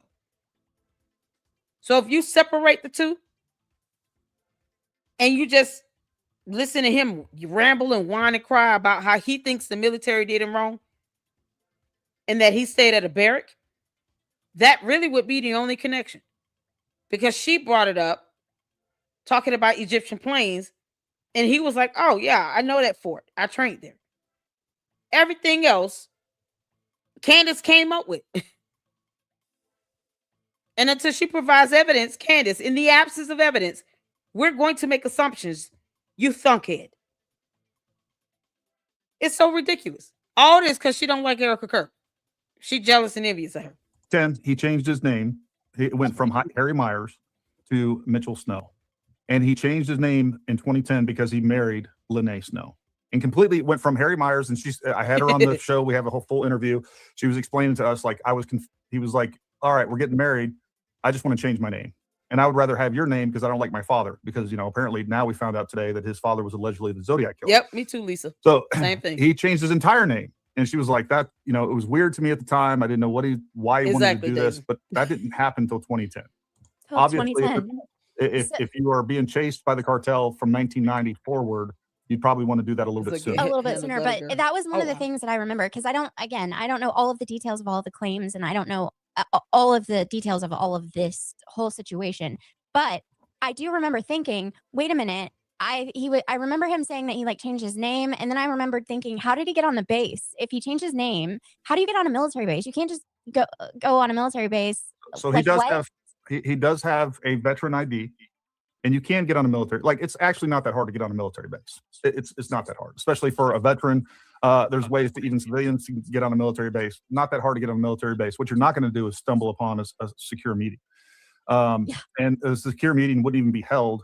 Well, it would be held in a skiff, not in just where you walk in staff duty in Joint Task Force Southern Border. You mean it's not like the movies? It's not like it's actually kind of like the movies, but they're not just going to stumble onto a private meeting. I haven't ever spy movie. I haven't ever seen, even in a movie, something so ridiculous as like you just Gosh walk in the darn front it. door and you see this meeting taking place that's super secret. At least in the movies, they put it in like some sort of secure facility, but he doesn't even claim that. And again, No, the he claim doesn't. was never that his claim was never that there was a secret meeting about the assassination of Charlie Kirk. That claim came directly from Candace at the opening of her show and throughout her show. She's the one making that claim. She's the one tying what he saw to the assassination of Charlie Kirk. Correct. Yeah. Right. I mean, we don't trust people with documents. Well, here's what I'll tell you, man. But see, you can't say you don't trust people with documents, and then you talking about you going on a military base to get documents.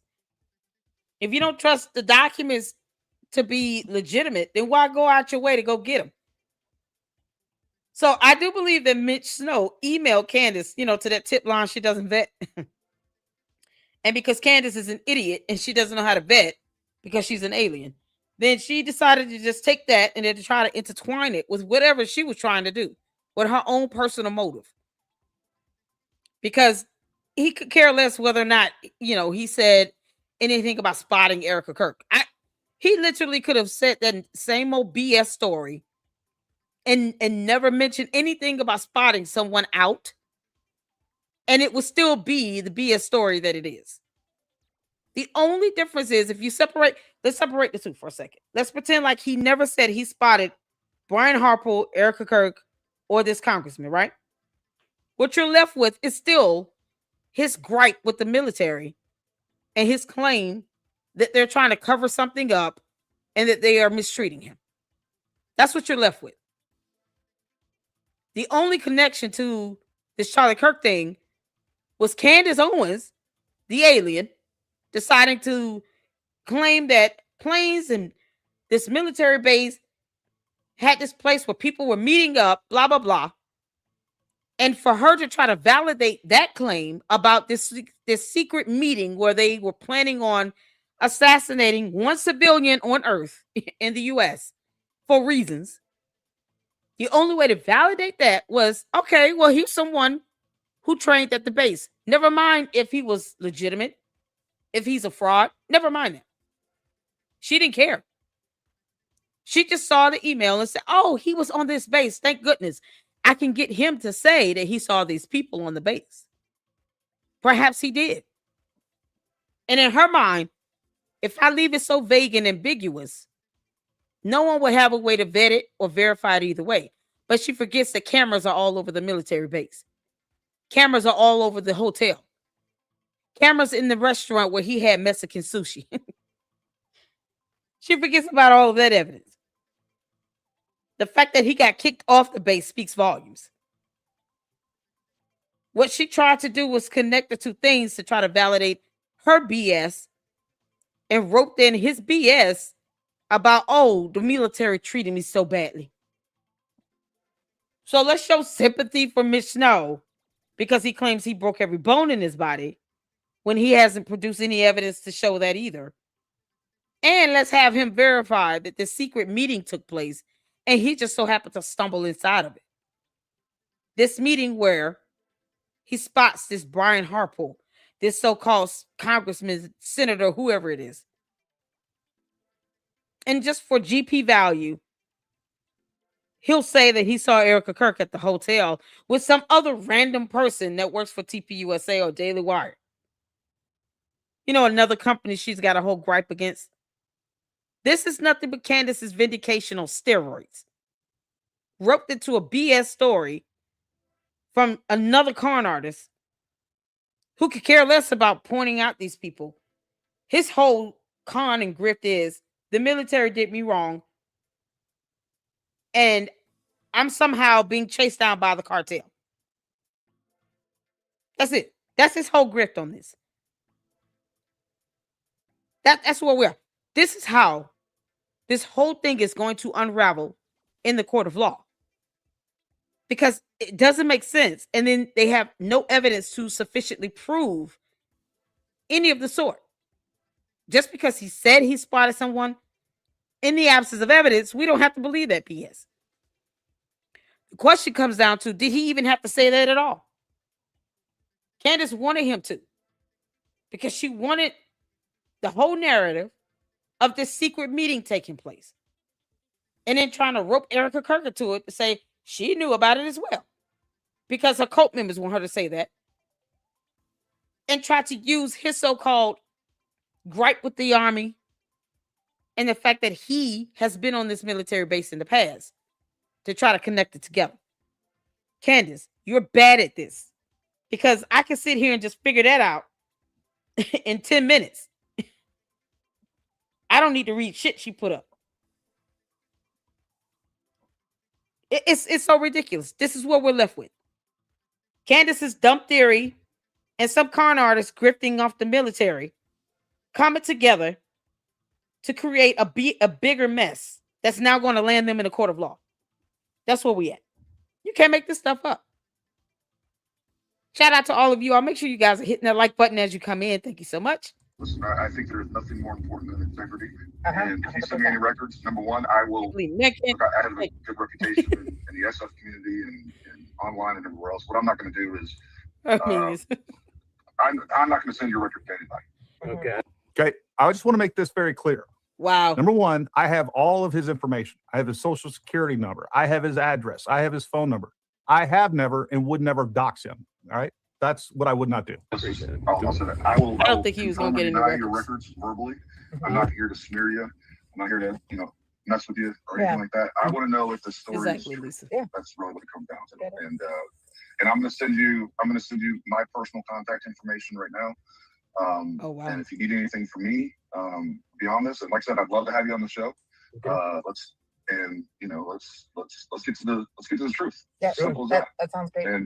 And I haven't had a whole lot of luck. As a matter of fact, those guys in SF Brothers, I helped start that. I'm one of the people that helped at the beginnings of SF Brothers and Facebook and stuff. I'm one of the first 100 that got onto there. And to put that together for guys, because, you probably remember since you were there earlier. If you got out prior to like 2006, you went out into a black abyss. You got cut off. I mean, it was hard enough to keep track of guys that you knew that were on the teams right across the hall from you because everybody's on such a tempo. But then all of a sudden you're outside of group. People move, people change orders, people within a year, you're sort of cut off. And so we lose contact with everybody. So the whole Facebook thing actually ended up being a good, place for everybody to sort of meet up Platform, after. Yeah. And that's where, what was his name? He died a few years ago, the guy who started it. Really good guy. Still got him on the friends list somewhere. I'll remember it. But Thomas Drinkard, some of the old guys there. Let me clarify this. I've seen this multiple times. I didn't bring up Nate's name. He brought it up. He said, "Oh, I really like Valhalla." I'm like, "Hey, you know what? I'm friends with Nate. I know him. Like, what do you want me to do? Act like I don't know him? I do know him." And I called Nate and told him about this phone call right after we talked.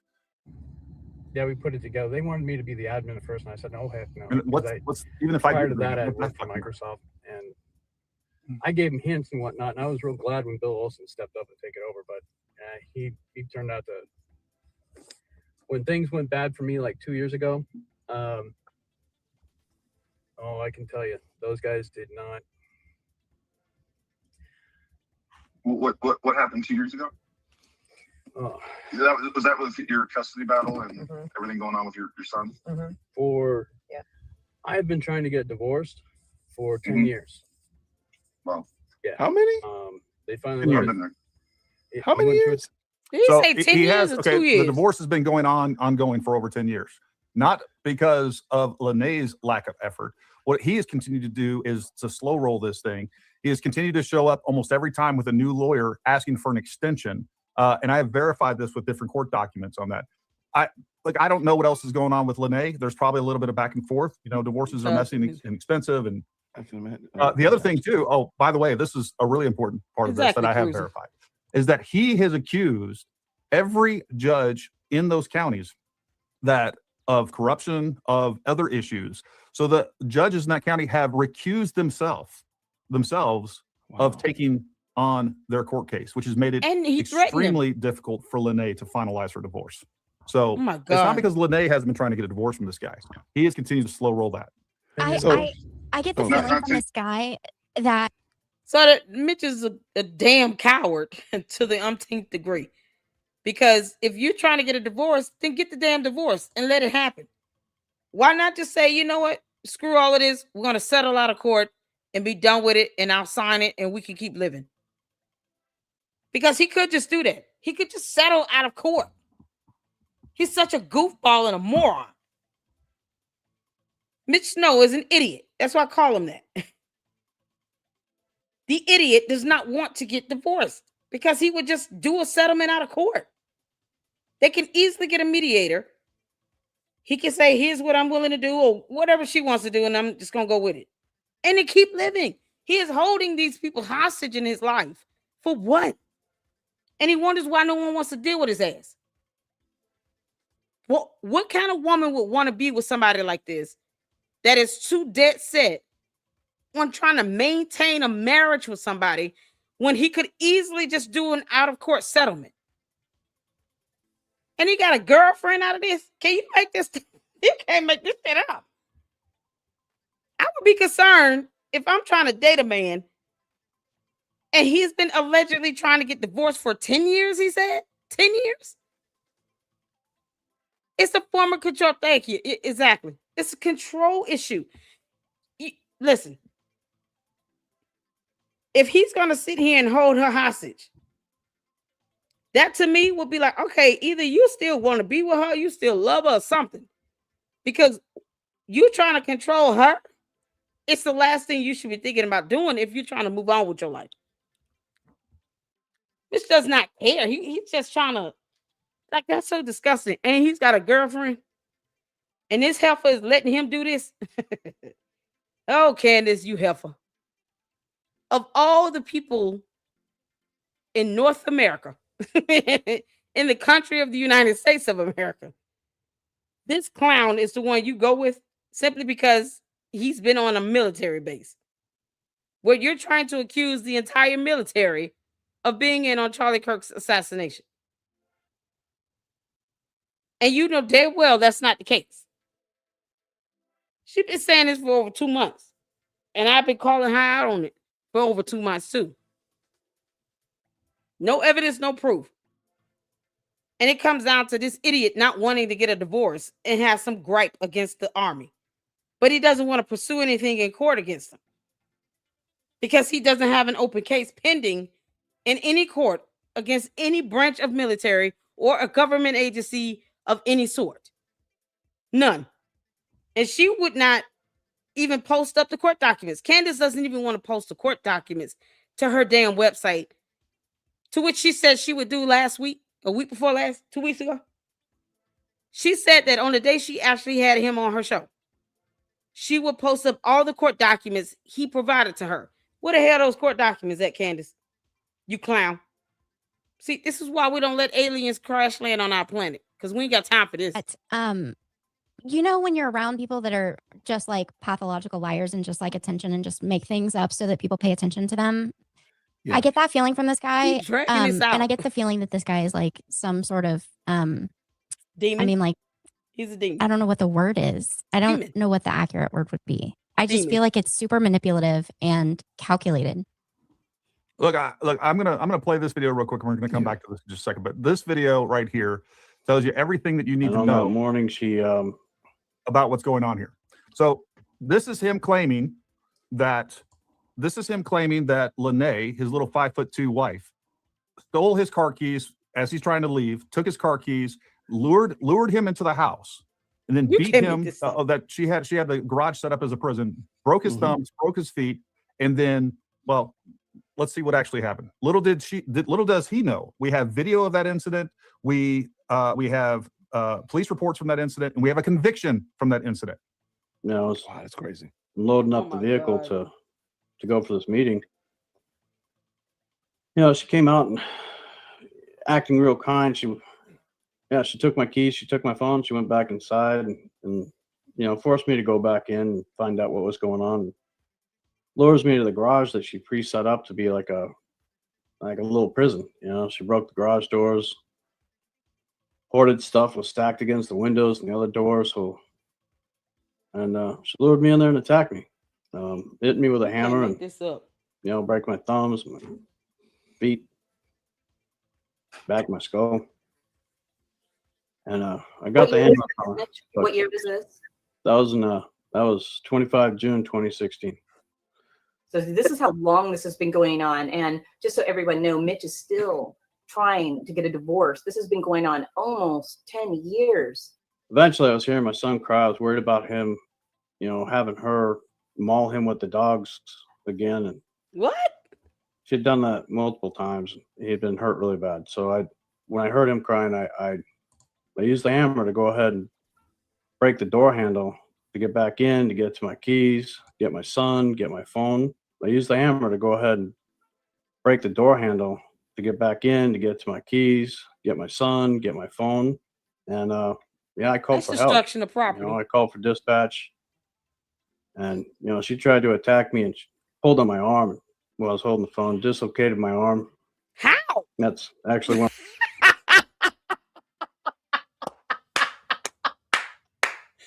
Oh, he married to the She-Hulk. I get it.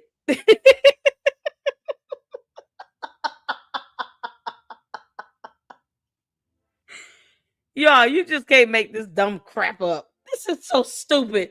She dislocated my shoulder by pulling my arm. You apparently Mitch Snow is an alien as well, and he doesn't have any bones. How did we get here? Candace, you heifer, we will never forgive you for this BS that you have brought upon us all, called Mitch Snow.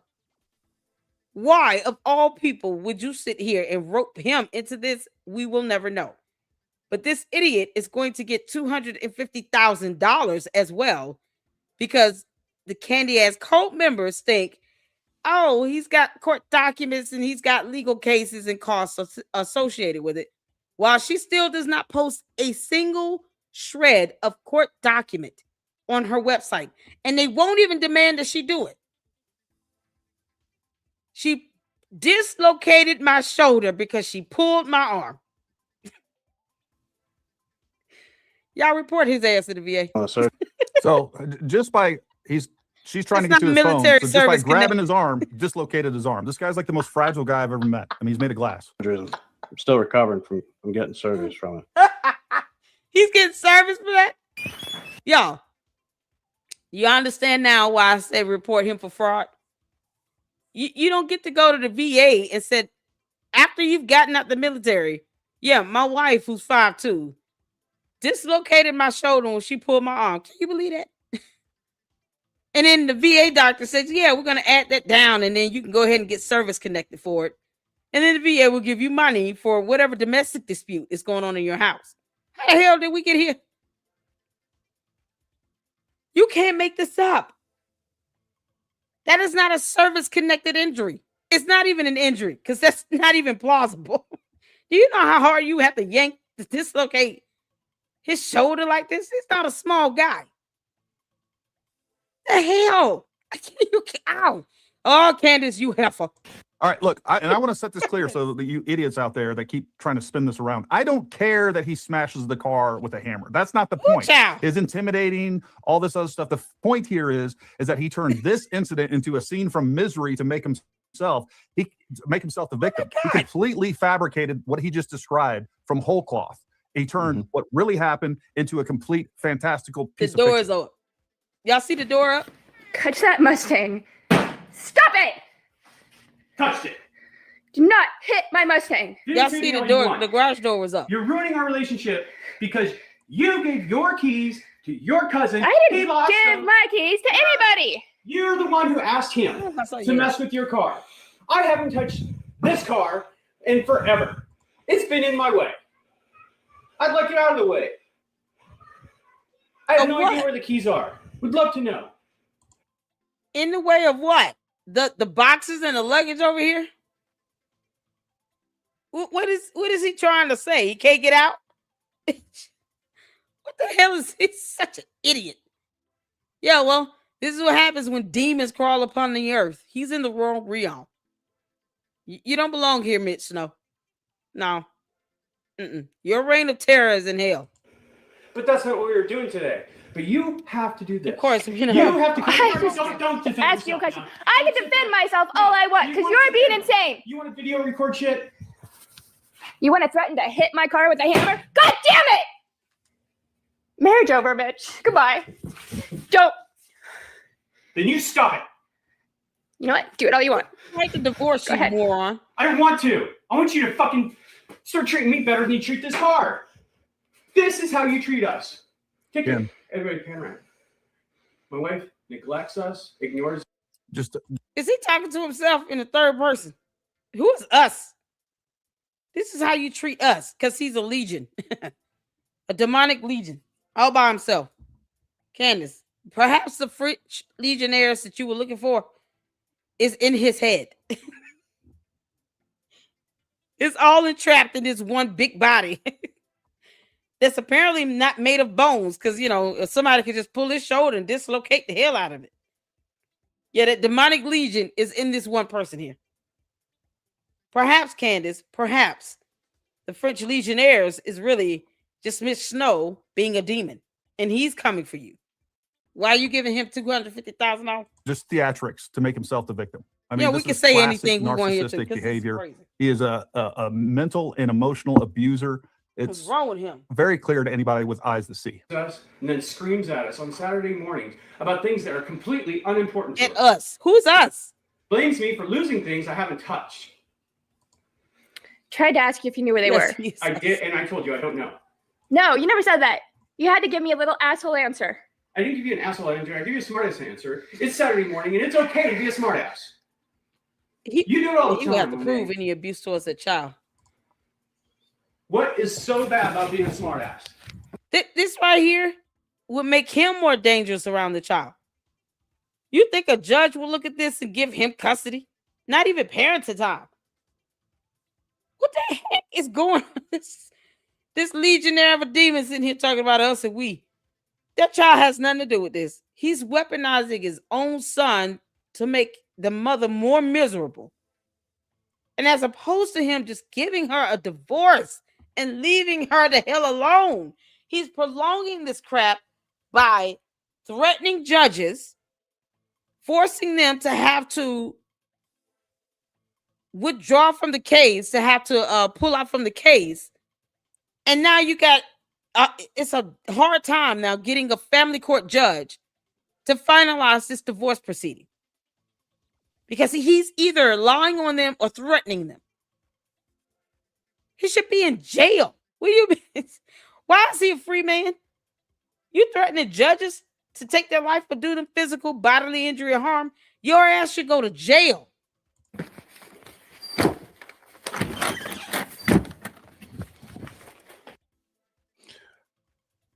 Who child? Yeah, I've never done crap like that, Mitch. Yeah. That's the thing. You do it all the fucking time. No. That's what you do. You just beat our door in can't make with a this hammer. Why are you videotaping me? Why are you acting crazy? You want me to let you in and that's what you do? Something's he's demonic. That was 25 Y'all June. hear Are that those kid? kids in the I used the background? hammer to go Yes, ahead and yeah. break the door handle to get back in, to get to my keys, I heard the get my kids. son, get my phone.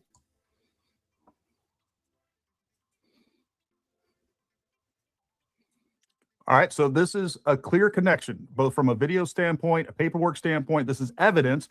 And this is the crazy stuff that I keep seeing with all this stuff is, well, what does this have to do with 2016? What does that have to do with what he saw?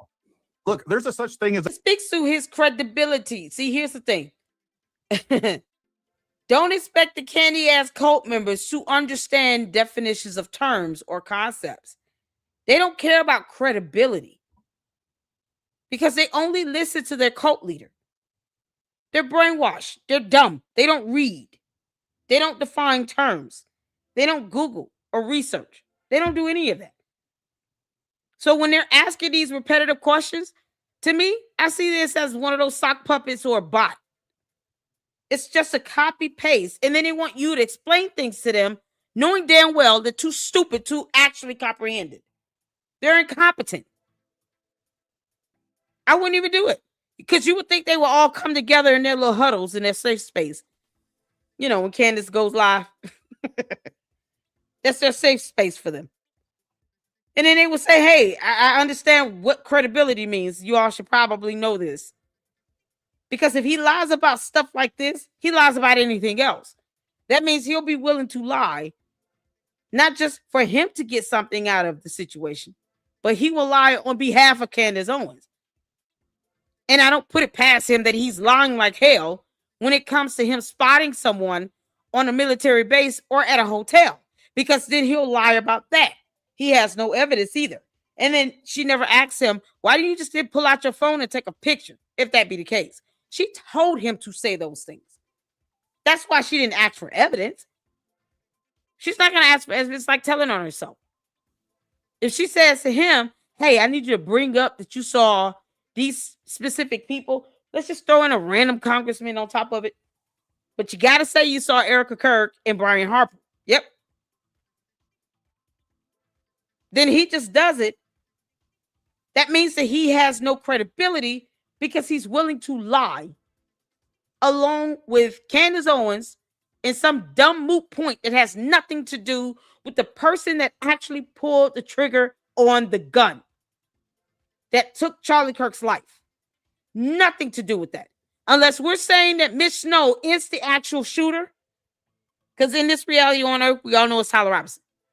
But unless she's trying to prove, Candace is trying to prove that it's Mitch Snow, we don't give a F about him walking the earth. He came out of nowhere, and to nowhere he shall return. We'll send his ass back to oblivion where he belongs. Just like one of her little minions said, you know, the simps. You know, I'm not married to this guy. None of us are. Ask your cult leader why the hell she bring him up. He had no credibility to begin with. He was willing to lie and fabricate BS stories about things that is no reason to lie about. So, of course, he's willing to lie along with Candace. That's all her has been doing, lying like hell. That's her forte. Impersonating investigators, which is a crime. It's a felony. And lying like hell. That's it. So when they ask questions like this, I don't be stunned at. Like, I'm not sitting here and explaining things to a dumbass bot or candy-ass cult member or a sock puppet. Who? Why? Why? They don't care. They could look this stuff up or just put two and two together, but that would take logical reasoning and deduction to get to that, and they don't have it. They're morons. A character witness as well. And this is what we're seeing. We're seeing somebody that will make something up. Hey, That's completely fictional. He has zero credibility. I don't care about the fact that he's abusive. I do, because it's a shame to see what's going on with all this stuff. But that's not even the point. I even have a problem with, look, if they're married, that is communal property. Exactly. All right. He went to jail for doing that. I kind of have a problem with that. Like, you know what? If I want to go out there and beat the car up that, you know, I'm pissed off and I want to go out there and beat the car up, I wouldn't do that, obviously. But if I wanted to do that, I shouldn't go to jail for that. So that's not the point. The point here is this is clearly a complete fabrication. And we're showing you that there is zero reason. He has no evidence of anything that took place that he claims took place on September 8th and 9th. All right. And we have proof that he's a complete liar. All right. Character witnesses matter. He's a liar. On top of that, people say, well, you know, he could be a real shitbag and see, you know, saw what he saw. All right. You know, they do that in courts all the time. No, they don't. First of all, Nope, they do not. No judge would allow anybody to go in their courtroom and say that BS. Oh, they do that stuff all the time when you're not credible and you lie like hell and then you claim you saw someone with no evidence. That's the whole point of getting evidence, because someone who's not credible and still presents no evidence is still lying like hell. Period. They're still a liar. And it speaks to intent. See, this is what these idiots, the candy-ass cult members, they don't care about. Intent. The intent of the reason why he would engage in this lie is all about being financially motivated. He doesn't care about trying to get justice from the government because there's no lawsuit that's active and pending in the court. He has not filed anything against any military branch at all for any reason. Hell, he's getting money from the VA. The last thing you will want to do is sue the Army if they're giving you $4,000 a month? Make that make sense. Because what they're going to do is go through your medical records, go through your so-called complaints. They're going to go through these so-called disabilities your service connected for, and they will take all of that money back and make you pay them back. Why would he sue the Army, any branch of military, if they're giving him $4,000 a month? All of his medical records, everything will be up for audit. Everything will be up for review and scrutiny. And he's not trying to lose that $4,000 a month. So, of course, he's not suing them. Candace is too stupid to even say something so very logical.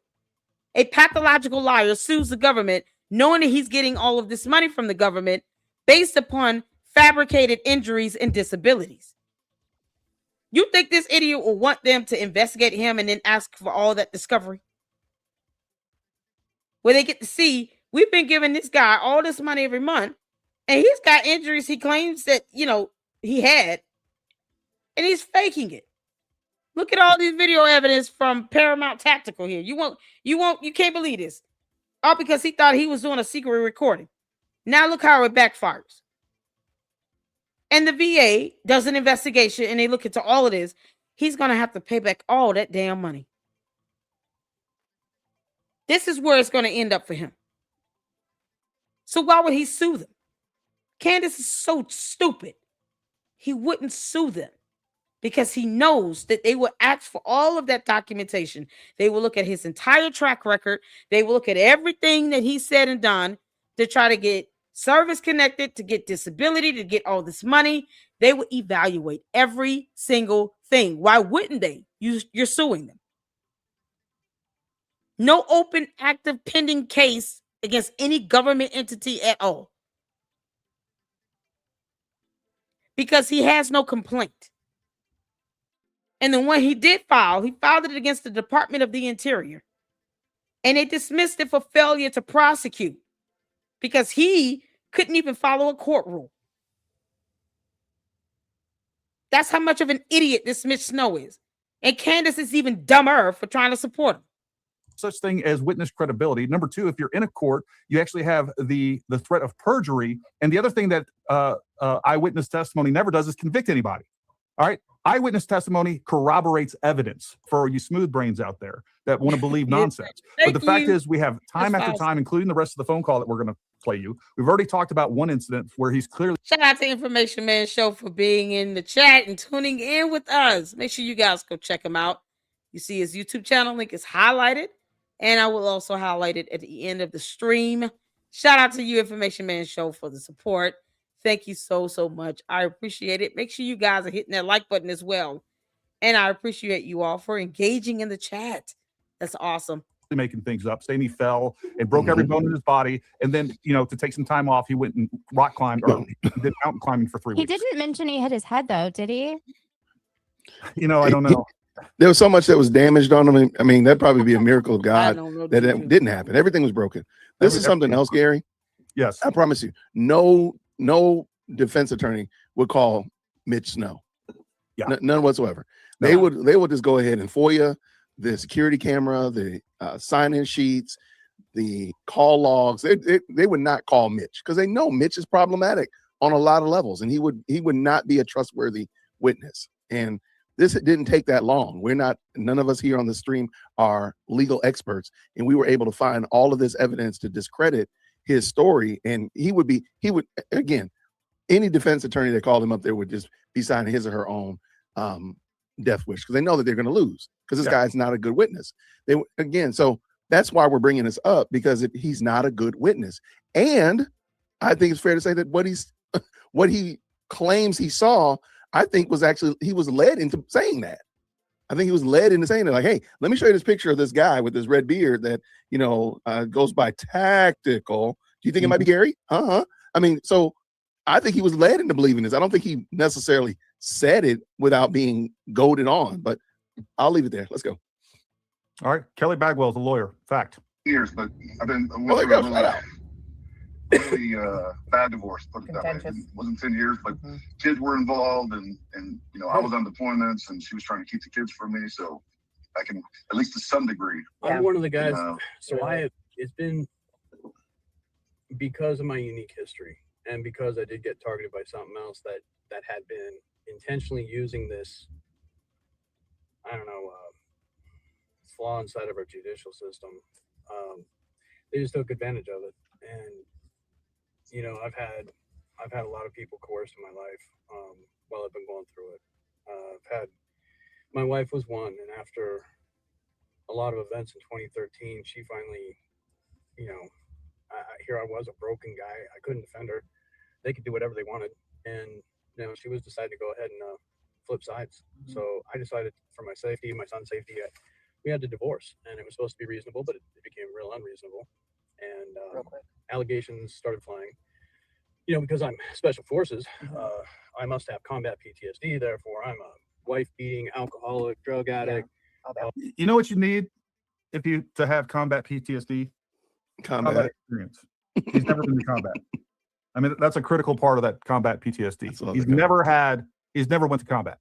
Just so we're clear, I have his records. Never been there. All right, he got out in 96, 97, something like that. Oh, serial. Wait, he was in the witness protection program for pretty much 35 years. How old was he when all of this happened? Well, again, I just want to be accurate. According to his story, he never actually went into witness protection. He was supposed to go into witness protection. He did sign an NDA, which apparently was extended like 35 years or something like that. But I just want to be clear. He's claiming that he was never actually in witness protection. Okay, but the NDA thing, wasn't it 35 years and it just ended? I don't remember exactly, but it was an extended period of time that made no sense. Right, because if it was 35 years and he's how old? He was born in 69. So that makes him 55. Yeah. So he was 20. How would he have been in that kind of a position at that point in time with some huge drug? I know nothing about the military, just for the record. Yeah, I'm asking legitimate questions. Like, that's possible. So what he said was originally is that he was in the military at 20, perfectly reasonable and possible. Many guys joined at 17. And then he was assigned at a counter narcotics. It wasn't a joint task force at the time. I mean, it basically was, but that's not what they called it. So they were advising and assisting Border Patrol, and then he was putting in sensors on the border. And he alleges that during that time, they had the biggest drug bust of the biggest tunnel, the drug tunnel that was ever found. And we'll hear more about that. But yeah, so that's where we're at on that. The spaghetti that can be thrown up on the wall has been accused of. Sure. And I've been fighting through that, trying to hold on to custody of my, I helped raise my son. I was a stay-at-home dad. And again, folks, I don't know that any of this is not true. I am sympathizing with him because I didn't know the other side of the story. All I've heard is, and again, I'm kind of the opposite. I know that he didn't, at this point, here's what I know. I know he didn't stumble into a secret meeting. That's it. I don't know the rest of his story is true. Maybe his wives are doing him dirty. Maybe, he's otherwise a great guy, but he's lying about this. Only true I can say right now is that he was in the military. He can't even clarify exactly what the hell he did. I have a problem with that. And then, of course, all of these so-called injuries that he claims to be service-connected, that he's very well collecting a lot of money for. PTSD on his home does not give you $4,000 a month unless it is so severe. I mean, it has to be extenuating circumstances and probably have a couple of other conditions related to it. For $4,000 a month, they have to do a rating when it comes to these disabilities as well. This is insane. This man is getting $4,000. And he got the audacity to expect somebody to give him money for coming on their podcast. Child boo. You better be glad. You better be glad they have not reported him yet. We will, but they haven't done it yet. This is ridiculous. I think about all the veterans out there that could be getting that money that actually need help, and they don't have anybody to help them get some level of disability. And then you got the idiots like Mitch Snow getting $4,000 while he's lying on national television, all over YouTube, all over social media about some nonsense involving TPUSA, to which he said himself he wouldn't even be able to point out anybody outside of Charlie Kirk. That would include Erica Kirk. So how the hell he know how she looked? I don't know who the spouse or the significant other of my boss is, or the person that runs the entire operations. I don't know who their significant other is. Why do I need to know that? I just need to make sure that my hours and my check is right. It's so insane. All it is because Candace Owens is jealous and envious of Erica Kirk. To get notoriety and fame, he needs money. Maybe he's desperate for money so that, he can help get his kid back. I'm willing to entertain all of those ideas. And I gave him complete benefit of the doubt. He It wasn't until later that after I talked to 3 different ex-wives, one of his other girlfriends, that there was a clear cycle of abuse. There was a clear cycle of pathologically lying, all of these things. So I do, at this point, I am genuinely feeling for this guy that's telling me that and I've already seen the podcast where he was so supposedly beat up and that, his wife was doing all kinds of horrible things.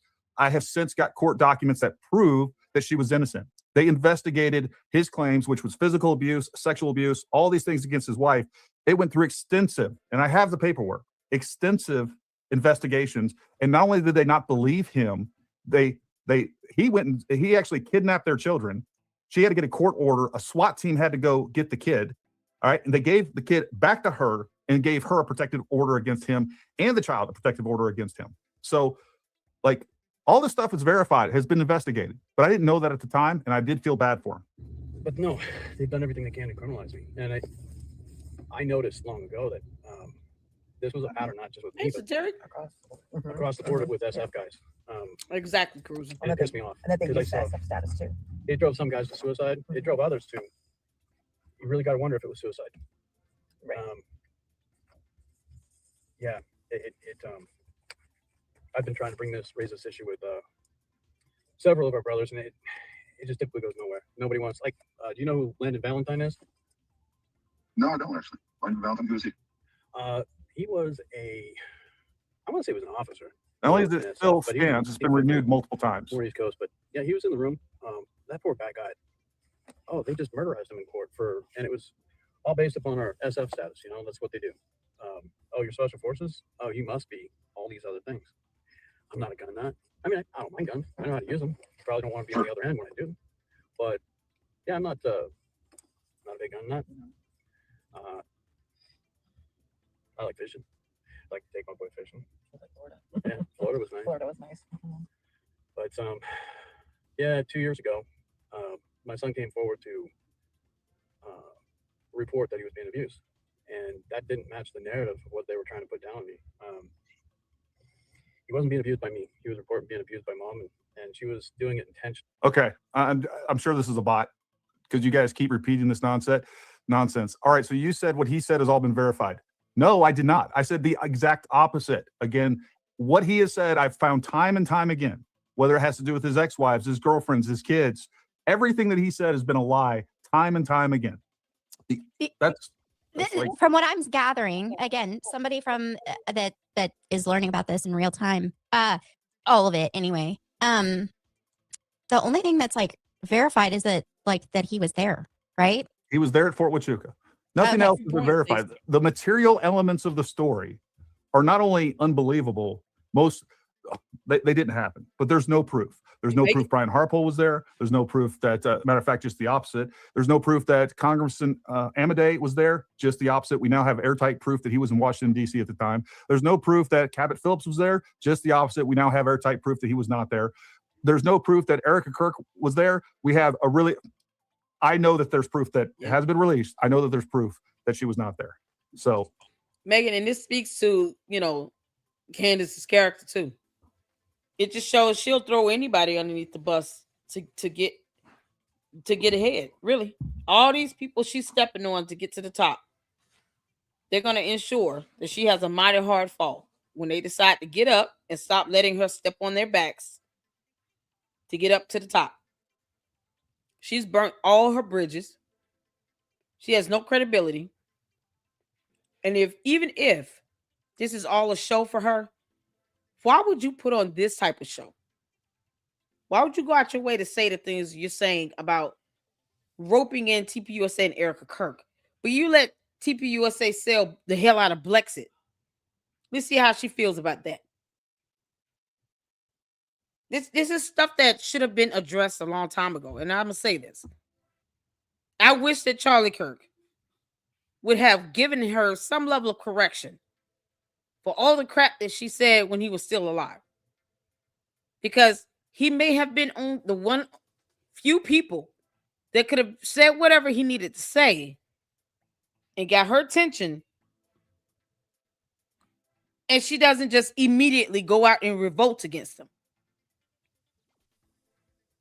I think it would have been a situation where he could have told her, look, the stuff you're saying, this stuff is just going to build up over time. And at this rate, all it's going to do is create a snowball effect into other bigger lies. And he would have had a way of saying it all in love without it being, her taking it as an attack. And maybe she would have listened and taken heed to it.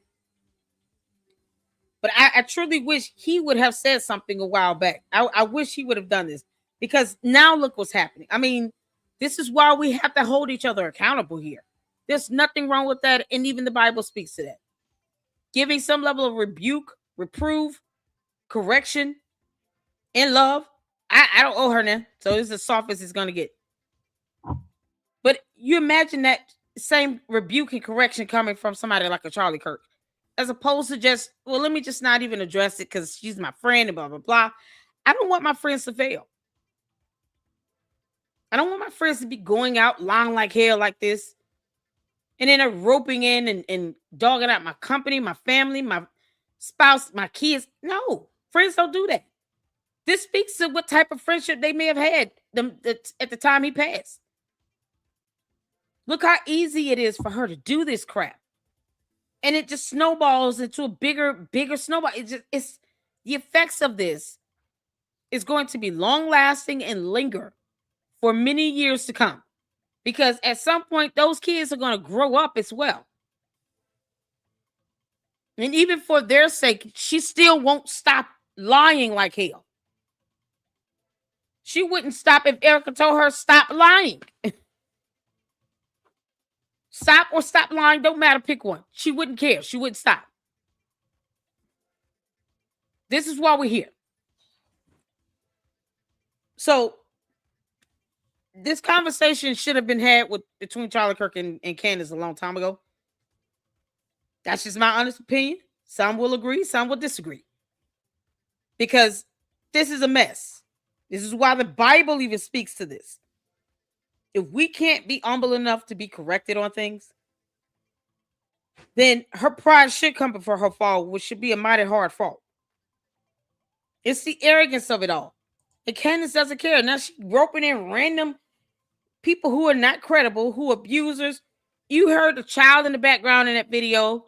I'm still kind of disgusted about that. I heard kids in the background in that video, and he's outside in the garage hitting a car with a hammer. And the kids not too far away from him. What if he would have snapped and then just started hitting people and the kids with the hammer? Like, I don't put anything past somebody like that. As abusive as he is, I would never put something like that past somebody like a Mitch Snow, that he would do something to his own kids, trying to hurt the mother. It's absolute madness. Candace doesn't give a damn.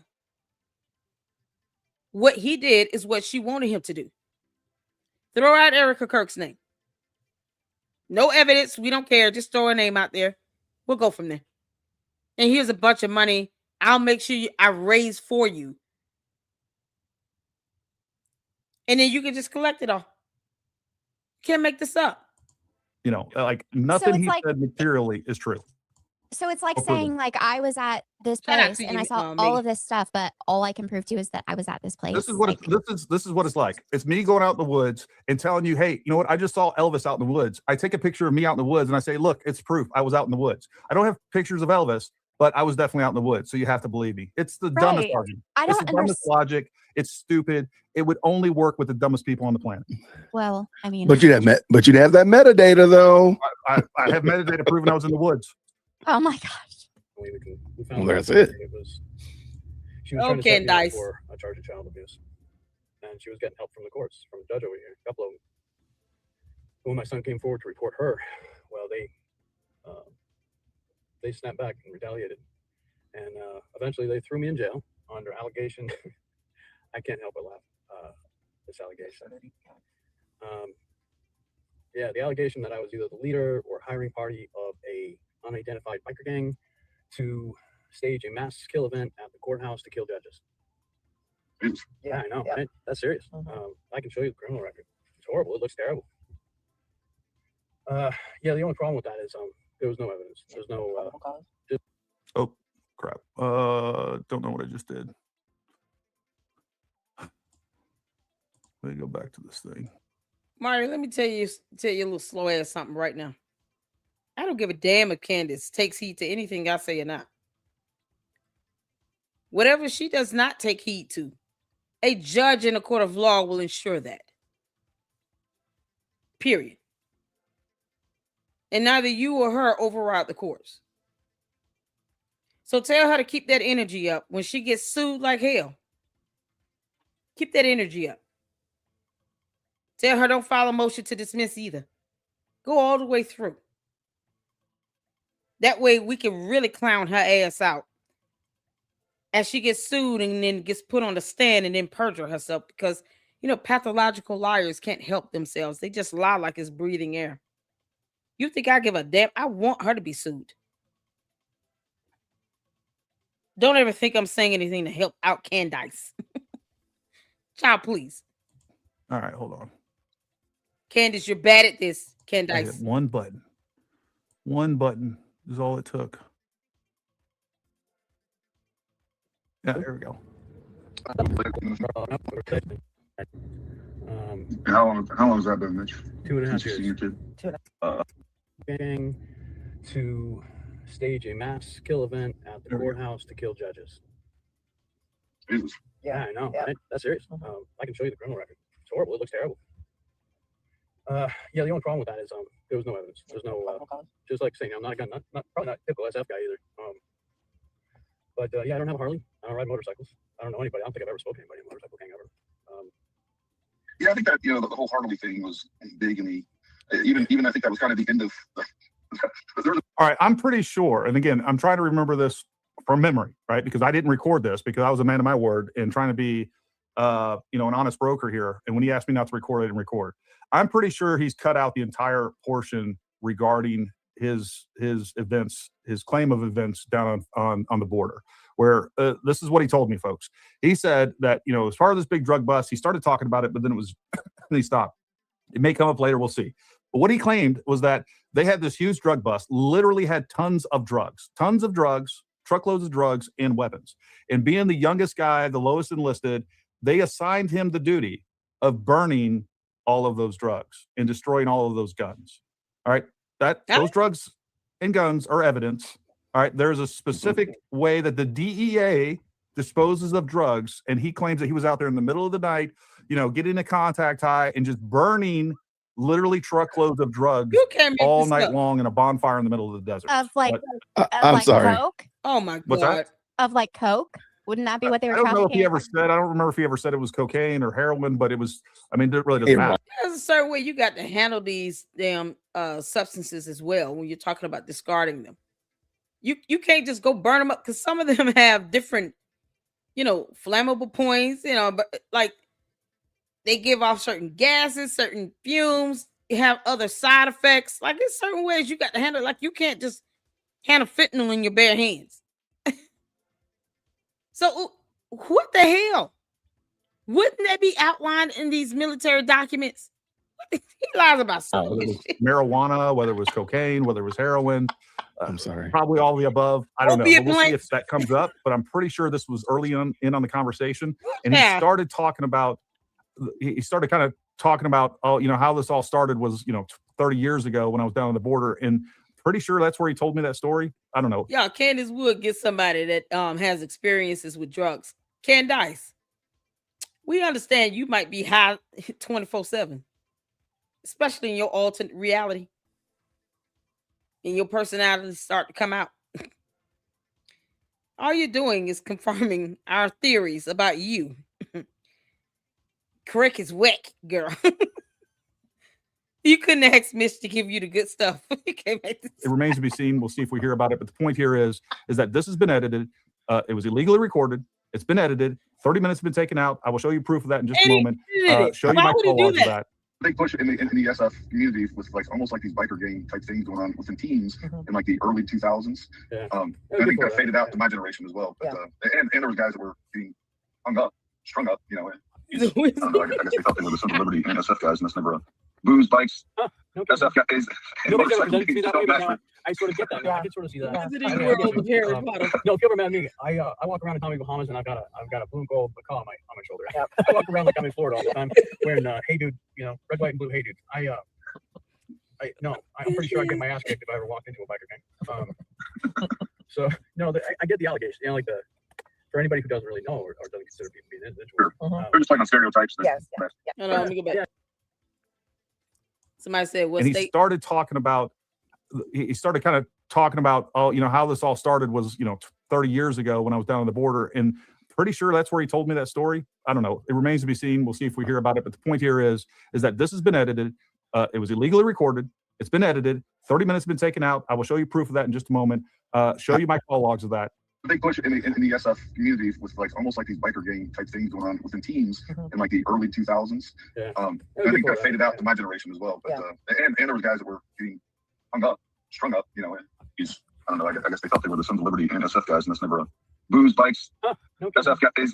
Nobody's ever presented to me that way, but now I sort of get that. Now. I can sort of see that. Okay, I get you. No, if you ever met me, I walk around in Tommy Bahamas and I've got a blue and gold macaw on my shoulder.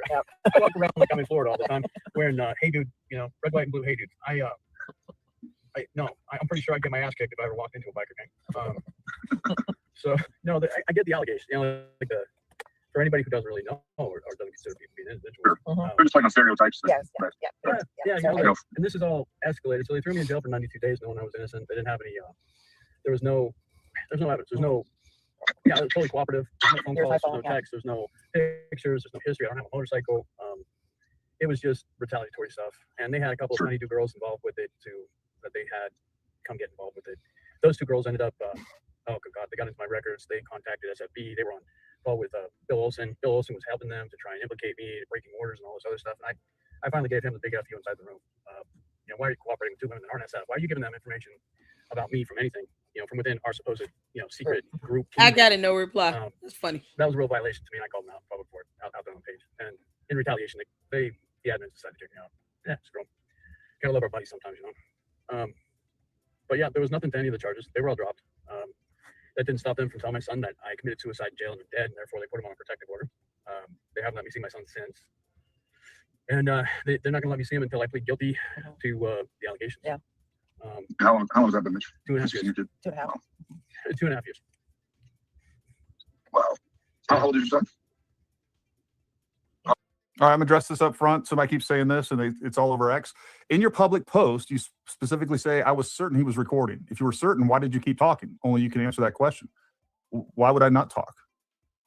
Not only that, was he not recording from a state that's a two-party consent recording state? So you didn't consent regardless. It requires explicit consent. All right. Me continuing to stay on the phone, and I was, you know, more accurately to say, I suspected he was recording. My suspicions were correct.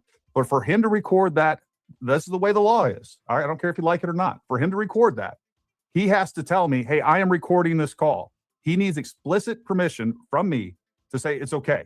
And he didn't. He broke the law because he has no regard to the law. He sits there and asks me if I'm making sure I'm not recording, which that usually goes both ways. That's my also like, okay, I'm not going to record. He's not going to record. We're going to have an open and honest conversation. I don't care if he was recording. I did nothing wrong on this. I did what was supposed to be done. This is real investigative journalism. It's not sitting there waiting for somebody to bring you tips from your tip box or anything like that. This is what you do. You call people and verify or deny their story from their own lips, and you get information from them. That's how investigations are supposed to work. And yes, this phone call was illegal. Yes, I have pressed charges, and there's more to come. Trust me. How old is your son? He's 13. 13? Oh, yeah, that's... I'll give you all the records we reported. Yeah, I know it's unbelievable. It's a crazy story, isn't it? I know. I'm aware. I try to... No, I mean, I you know, knowing how women are and knowing how... No offense, Amy. No, no, those kind of women are absolutely... They give women a bad name. Like, that's what makes me so mad. Like, how can you do this to another person? I mean, I went through a divorce, and I was like the complete opposite. You know, I was... Yeah. You know, just the way they weaponize, the way they weaponize kids against you. Yeah, absolutely. It's so wrong. Yep. And then how the justice system is set up in the against the father or the man involved is just you know, again, I went through a very... She says she went through a divorce and she was the complete opposite. What the hell does that mean? So was it where she was the one being abusive? I mean, what's the whole point of her bringing that up? To the dummy ass girlfriend of Mitch Snow, the idiot. Your boyfriend is the one that does not want to proceed with the divorce proceeding.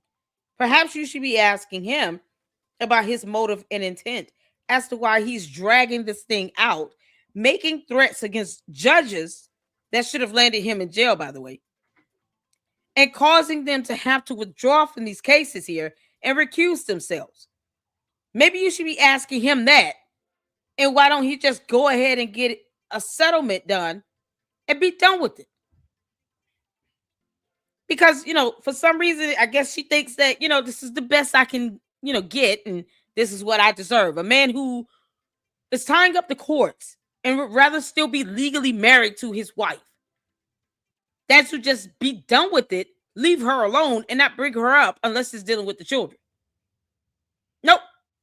Her dumb ass is sitting in a relationship with him.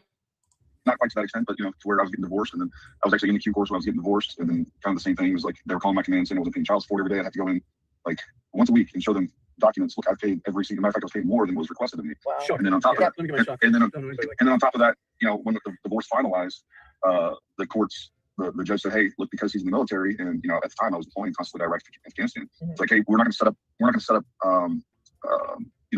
child visitation on a schedule. It's like when he has leave, you're going to give him the kids. And so when I would get back from deployment, and they lived in Texas at the time, so I fly to Texas to go to get.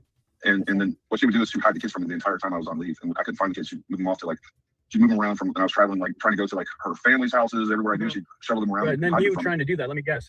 If you take she called the cops on me. Yep. Call the cops on you, say that you're stalking her and all this. Even though that was the court order for you to see him on your. Like it's a whole game. See, that's it's Shocker. Hold on, let me get my shock face. Yeah. I haven't played that game at all. I haven't heard that one. Matter of fact, your story is very similar to I want to say it was Lieutenant Colonel. Oh man, the name is just. I'm gonna have to go to my computer. Wait, you mind staying? How long do you want to stay on the phone here? Let me just clarify for all of you internet sleuths out there. Is Mitch in Arizona? It's a one-party state. No, he was in Washington State, because in a minute we see his house. And I have talked to people that used to live in his house, and I verified, because that's what good investigative journalists do, that was indeed his house in Washington State. So nice try. No. And I just sent you my contact information via text with email on there and everything else. Yeah. Okay. No worries. We'll stay in contact here. I'm just you gotta get a copy of that. Here we go. This is his house. All right. I verified that this is indeed his house in Washington State. Yeah. Five people that live there. It does. Yeah. I've spent a lot of money. Oh my God, that's not gonna jump. Like a hoarder. All right. You're touching on something. The call was never dropped. All right. Matter of fact, let's just show you guys this. I do have to get off here about 7:45 no matter what, but I'm going to go ahead and show you guys this of the actual call log that I have for this. All right. Pull up image file. We'll go to downloads here.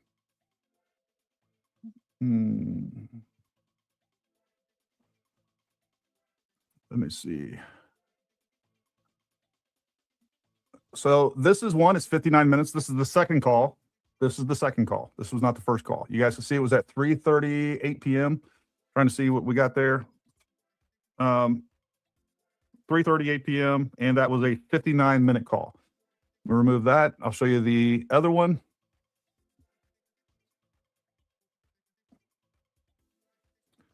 We have this one right here. All right, so this one right here is at 12:49. It was an hour and 26 minutes. Pause. This is proof that you can verify you've talked to someone without doxing their phone number. Y'all see his phone number here? Because I'm still trying to figure out why would Miss Snow ask for a lawsuit, basically, with the doxing. You see what I mean when I say it's never necessary? This is how it's done. This is how you can verify, Candice, you dummy, you alien, who's American ignorant, that you can post up something to prove that you talked to the person and not dox their private information, like their phone number. You don't see his phone number listed anywhere in here. because Gary didn't need to do that. Not at all. This is crazy. It's long. Let me just make sure I'm showing the right one. Yes. All right. So that was a total of 2 hours and 25 minutes of phone Where's the calls. metadata? What is on this video Can't die. is 1 hour and 55 minutes. So almost exactly 30 minutes of this video has been removed. So again, who's lying to you? It's not Gary. I wish I had recorded the phone call so I could know exactly what was edited out of there. How do you know this? This frustrates me. It takes me getting to this level to finally get somebody who gets it. The government doesn't. The government doesn't want to know that there are guys that were trained with U.S. tax dollars working for cartels. That is a shit optic story. That's Yeah. why that's not Okay. really published in This is the part. All right. This is where he had told me about the cartels and all this other stuff, and that he was being recruited by cartels and everything else. You can see that there is a clear cut there because he told me a wazoo story. That's the truth. And also, you know, the conversely, like that is true. There are guys that are former special operators that are down working for the cartels and training cartel members. That's also true. freaking New York Times. You know what I mean? Exactly correct. Yeah, and it's also not a. It's not a pretty story. It's not when you take to the FBI and the FBI goes, "Oh my gosh, let's check it out." No, they say, "Oh, give us the names and everything else like you're doing to me right now." And then the next time they come into the room, they're acting like they're going to arrest you. Yeah, like how dare you even mention this? Yeah, no, I've been. No, they're gonna arrest you for lying like hell. No. Mitch, once again, you've proven that you're a moron, you idiot. No. The next time you go back, they'll arrest your ass for filing a false complaint and lying to the FBI. It is a felony to lie to federal investigators. Candice, just as much as it's a felony for you to impersonate one. You're not a federal or criminal investigator. And to the dumbass candy asses that keep asking, how do you count certified? How do you know that? If there's a law that says you are impersonating one and you shouldn't do that, then obviously there are steps to take to become a criminal and federal or indoor federal investigator. You need credentials. You know, because words are hard for these people. Yeah, go back to the FBI if you want to after lying to their face and giving them a false complaint, a false report, and see how well it goes for you. Shit optic story. Yeah, shit optic. That's a good one. Good way to take it. Well, that's. I mean, we see that time and time again. There's a lot of. You know, there's. I know, right? Candace never vetted George. I really believe. I mean, I'm sure you're familiar with the assassination attempt on President Trump, right? Yeah. Wait, what? When did that happen? Assassination. Seriously, they tried it. Is that today? Oh my god. Fuck me. Yeah. No. Yeah. Of course. No. Yeah. No. So we have Thomas Crooks. Yeah. That has allegedly zero digital footprint, or very minimal digital footprint. So we have, you know, this. Is it possible? Sure. Plausible? Absolutely not. Yeah. And what I believe is that he was targeted, profiled, and recruited, radicalized, and weaponized online. And I think they know that. And I think there's a couple of different options there. You're starting to get into that tinfoil hat MK Ultra thing that they're talking about. I'm 100% tinfoil hat on the MK Ultra, and I think you know, so it's not like MK Ultra style. You say tinfoil hat? Control people's minds. Yeah, there was no break in the call. Right? Supposedly, yeah. We've since perfected it, and I have a lot of good evidence with that. Mm-hmm. And the reason that we don't know, the reason that I agree, the government hasn't shared that information with us is a couple of possible reasons. Number one, it was deep state brain to begin with, and you know, these people didn't like President Trump, so they elements within our own intelligence community targeted him by through any use of cover. You know, they're not going to say, "Oh, hey, you know, we're projects X-wing out of the CIA." They're using, so either our own people did it, and or political actors did it, and or foreign adversaries did it. I think all of those are possible. All of those possible. Even if they knew that for a fact, they're not going to share that information because they don't want the public to know how easy this is. So it doesn't benefit the government to even let them know that that's possible. I think we can. Yeah. How do you? Yeah, why do you want to make their victims aware? I got it. Yeah. Well, let's just say they're on the up and up. Let's say the FBI and other intelligence agencies are like, "Oh my God, this was done by a foreign actor or whatever else." It still doesn't. It's kind of like a UAP program, right? Like you know, speaking of tinfoil hats, and I'm very into the UAP program. I know it's real. Let me clarify. Have decided that it doesn't benefit. There was 2 continuous phone calls. Great question. I didn't clarify that. There was 2 continuous phone calls. One, which we're still on, is the very first call. That was, again, it was an hour and 26 minutes long. One continuous phone call, no drops, no need to call, but there was no breaks in the conversation, nothing like that. The second call, which was, the first call was at 12:49. The second call, he called me back. All right, he called me at 3:38 p.m. It was 59 minutes long. 2 continuous phone calls. There was no breaks in between. We're only 33 minutes into this phone call. All right, there was no breaks in the call. But there's 30 minutes missing, almost exactly 30 minutes missing from the 2 calls. Good question. Glad to clarify. Yeah, she could definitely be reported to the feds of impersonating. And I'll be honest, I mean, they have a way of getting your address and information, stuff like that. Honestly, I've seen it in one of her LLC registration information.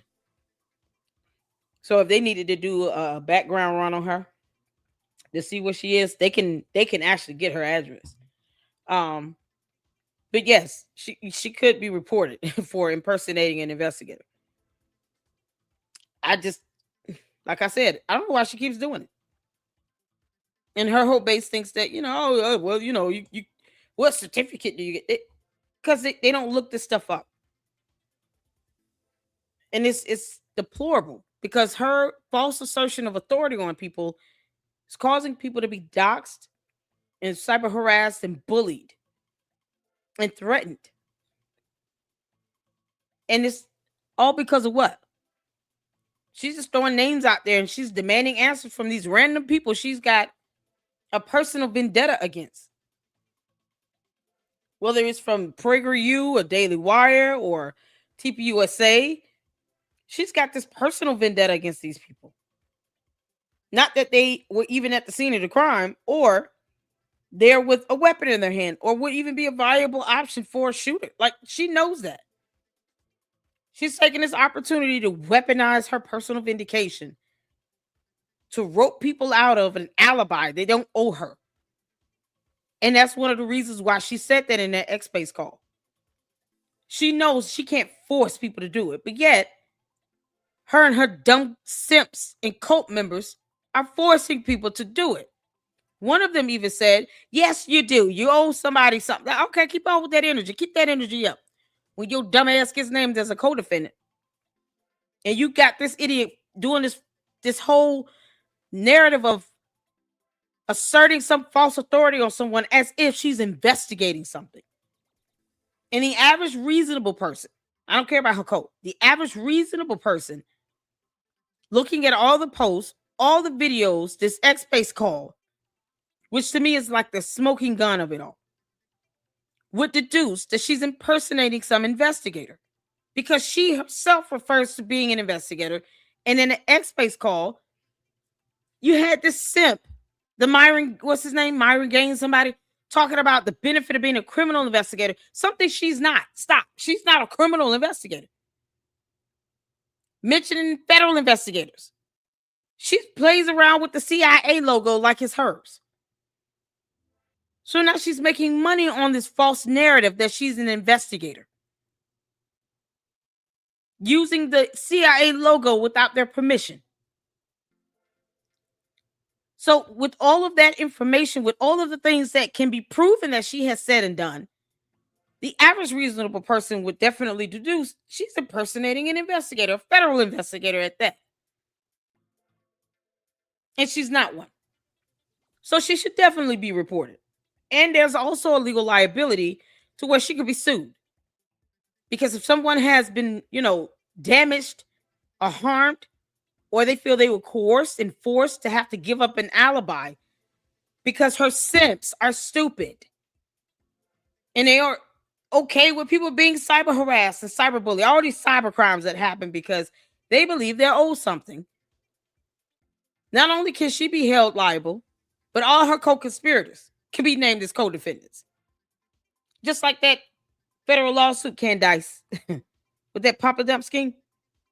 You and about 30 other people named in it. Yeah, same thing.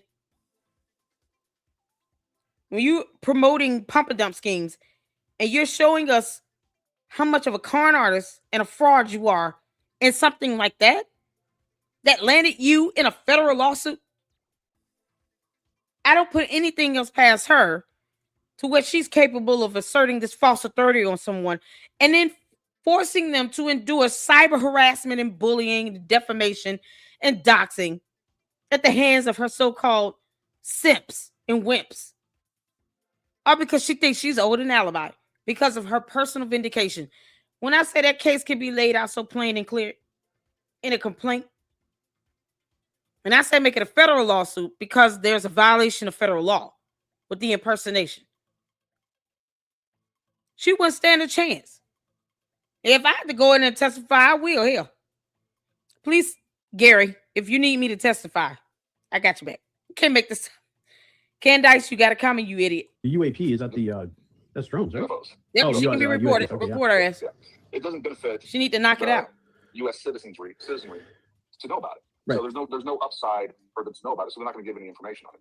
And I think it's the same thing. And I think when we look at some of these other school shootings where they just kind of swept this stuff under the rug. When we look at Stephen Paddock from Las Vegas, Mhm. I think these were test runs. I think these were people being targeted and being radicalized and weaponized online. Can I add one of those names to your list? Sure. You really should look into. Yeah, you should have already picked up on. Travis Decker. Oh yeah. There should be a whole thing about who killed Travis Decker. That's right up here in Wenatchee. And if you're up here in Washington, I don't know if you're in the north. Where are you? I'm actually in West Virginia now. Oh, lucky you. This is my phone number from when I was still at I actually still had a house in Yelm until, I don't know, about 2 years ago. Okay. Okay. Yeah, the West Virginia. That's pretty territory up there. Guys all they tease you about the banjo playing? Gary's definitely suing this guy for leaking that call. Here's the truth of it. West Virginia was the only state of the union I ever declared I would never live in. Oh, no. In 2008 or so, we were down on the way out North Carolina at Blackwater. Uh-huh. A pre-deployment train up, and my team sergeant Magnolia came to visit. I was like, oh, hey, where's he coming from? Right. He's like, he's coming from West Virginia. I was like, that's Virginia. I would never fucking live in West Virginia. And then like 3 years later, I'm living in West Virginia. That's how that's the game Seattle plays with it. God's a funny guy, isn't he? Indeed. Yeah. Well, you seem like a decent guy. Going back to Folks, I'm trying to get through this. I got to plan on like 125. I might bump it up to 1.5 speed again. I want to make sure I get to all your questions, all the super chats. We will get there. I just want to get through this. And going back to this is another one of those third rail stories that even if the U.S. government knows about it, it doesn't benefit. My whole life is third rail story. Pretty much. I think that's going to be the book. Thank you. I think that's going to be the book name. Third rails. What's the third rail story? Never mind. Yeah. So, but yeah, man. No, I'd love to have you on. I thoroughly enjoyed talking to you. Just my mind to these. all true. No, every time all that was true, folks. I actually enjoyed talking to this guy. I knew he was lying about some things right there, but again, I didn't know how horrific things were until later on. I talked to his multiple wives, all of his children that he's never paid child support, all of his children that claim they witnessed abuse, that they witnessed psychological abuse constantly, that he constantly lied, all of these things. I didn't know what the monster I was talking to. I knew he was lying about some things at that point already, but I did enjoy him. And I was like, you know what? I'm going to have him on and I'm going to let people just decide for themselves whether this guy's telling the truth or not. I'm hoping he'll relay, the story of falling 80 feet off of a cliff and then, just going mountain climbing for 3 weeks to recover, I guess. And then I wanted him to tell the story about him burning bales and bales of drugs as, private snuffy. That's what I wanted. People would see that he's lying about Fort Huachuca too. Here, Special Forces get online. The first thing I'm doing is I'm looking at fire digits. I just want to say all I'm seeing so far is that you're somebody who reached out to ask some questions, doing actual investigative journalism. Wait. And you're what's going on in the chat?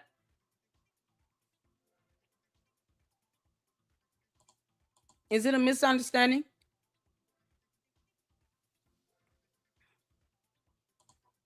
Lisa, what's going on? Hold on. Stop. Because I don't like for anybody to just be accused of being something or being someone, and I have no idea.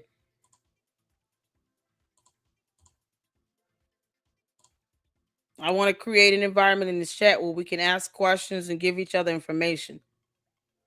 If there's any discrepancy, ask questions.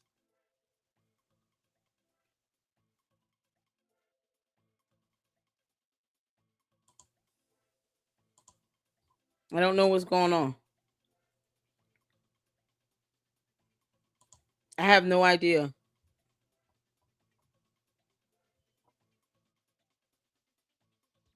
So I just asked you guys to I don't know what's happening here, but please don't just accuse someone of lying and attack them for it.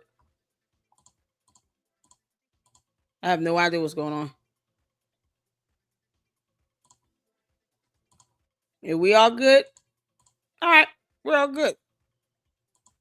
I have no idea what's going on, and y'all. I'm gonna tell y'all I can't scroll all the way up to the top. As long as everybody's good, we're all good. Okay, cool. Let's get back to it. Being genuine and having a conversation with somebody that answered the phone the same way you would with anyone that you're talking to. What is the problem here? Why is this anything about this a problem? I can tell you what the problem is. It's all a spin. Go ahead. The problem is that you're not being completely bombastic. You didn't sneak and record him and upload it out there and drag him, but rather it's very clear here in what we've heard so far that you're trying to be a straight shooter, trying to give him the benefit of the doubt, trying to hear his story, give him a chance to talk. You let him talk. Lord knows he's been talking. But that's the problem, is that you did not do what other people would do, and you didn't behave the way that they would behave. Therefore, you are wrong. Therefore, you are bad, because you didn't drag him, because you didn't, bring all this other foolishness up, and you didn't expose him to the world when you could have or should have, because that's what they would have done. Well, and the real problem here is that the truth goes against the narrative that they're trying to, the lies that they're trying to push. Yes. It completely challenges everything that they're saying and proves wrong everything that they're saying. That's the real sin I committed, is telling the truth against their lies. Asking people, we know this guy, is he one of us? Yeah, I've done the whole Stolen Valor thing, Guardians of the Green Beret. I've given them people. Yep. I totally get it. I also, if you're going to talk to Nate, tell him no harm, no foul. I mean, my missus, on the other hand, she's a little bit pissed at the guy. I wouldn't have him turn his back on her just yet, but she'll get over it. Nate's, again, you know how our people are. Yeah. We're all going to be extremely skeptical until we're not. And quite frankly, that's a reasonable approach. We know the last thing that we want is people within our own regiment, or people outside of our regiment. And I'll tell you, within the regiment, I'm a third rail, because I am a third rail. I'll tell you what, there's guys there. How you say it? Inconvenient truth bearer. I've just always been that way. I'm not going to lie for anybody. And that, unfortunately, there's a lot of guys, especially in the military, who are yes men. Yeah, I ain't good with them. I've always been a bit of a contrarian myself, so I can relate. Yeah, no, I mean, I've done the whole flagpole, compete for soldier of the quarter and stuff like that. All the shiny boots and whatnot. But I wasn't in it for the Scooby Snacks. I wasn't there to pin stuff up. I was there because I wanted an actual mission, and that's one of the things I got disappointed with most. Yeah, so allegedly, I don't know. She's been hinting that she's going to talk about how the exposure of Mitch has backfired somehow. And look, I have no doubt that she's going to cut clips, edit clips, try to make me look bad. I don't care. Send everything that you got at me. The fact is, the truth is on our side. We're going to continue to expose these people. I don't care what you do to me. You're not stopping me, Candace. You're not going to stop me. All of you freaking people that are behind her, all of her downstreamers, keep saying, I don't care if half the United States, I don't care if 99% of the United States. The only people that I answer to is God and my family. So I don't care what you say about me. I really don't. I will lose everything just for the truth, because it's worth it. Agreed. And remember, I know that's right, honey. Yeah. Mitch, you idiot. Gary's already going to take you to court. Was it worth any of this? That little money you think you're raising and you're going to be able to keep? Nah. Did it $4,000 you getting from the VA? Nah. All of that falls under investigation. You're being sued. I don't care. Honestly, he doesn't have to release any personal information. What's going to come out in court is going to hurt him even more. And then he'll go out and decry the victim on that. Candice, this is all your fault. Because you allowed your personal vendetta to get ahead of you. Because you don't know how to come up with real content. Because you're not a true journalist. Because you're an evil, soulless gimp that is sitting here trying to destroy everything that you claim Charlie Kirk as a friend stood for. You're trying to single-handedly destroy it. And for what? Because you wanted a reunion with him on stage?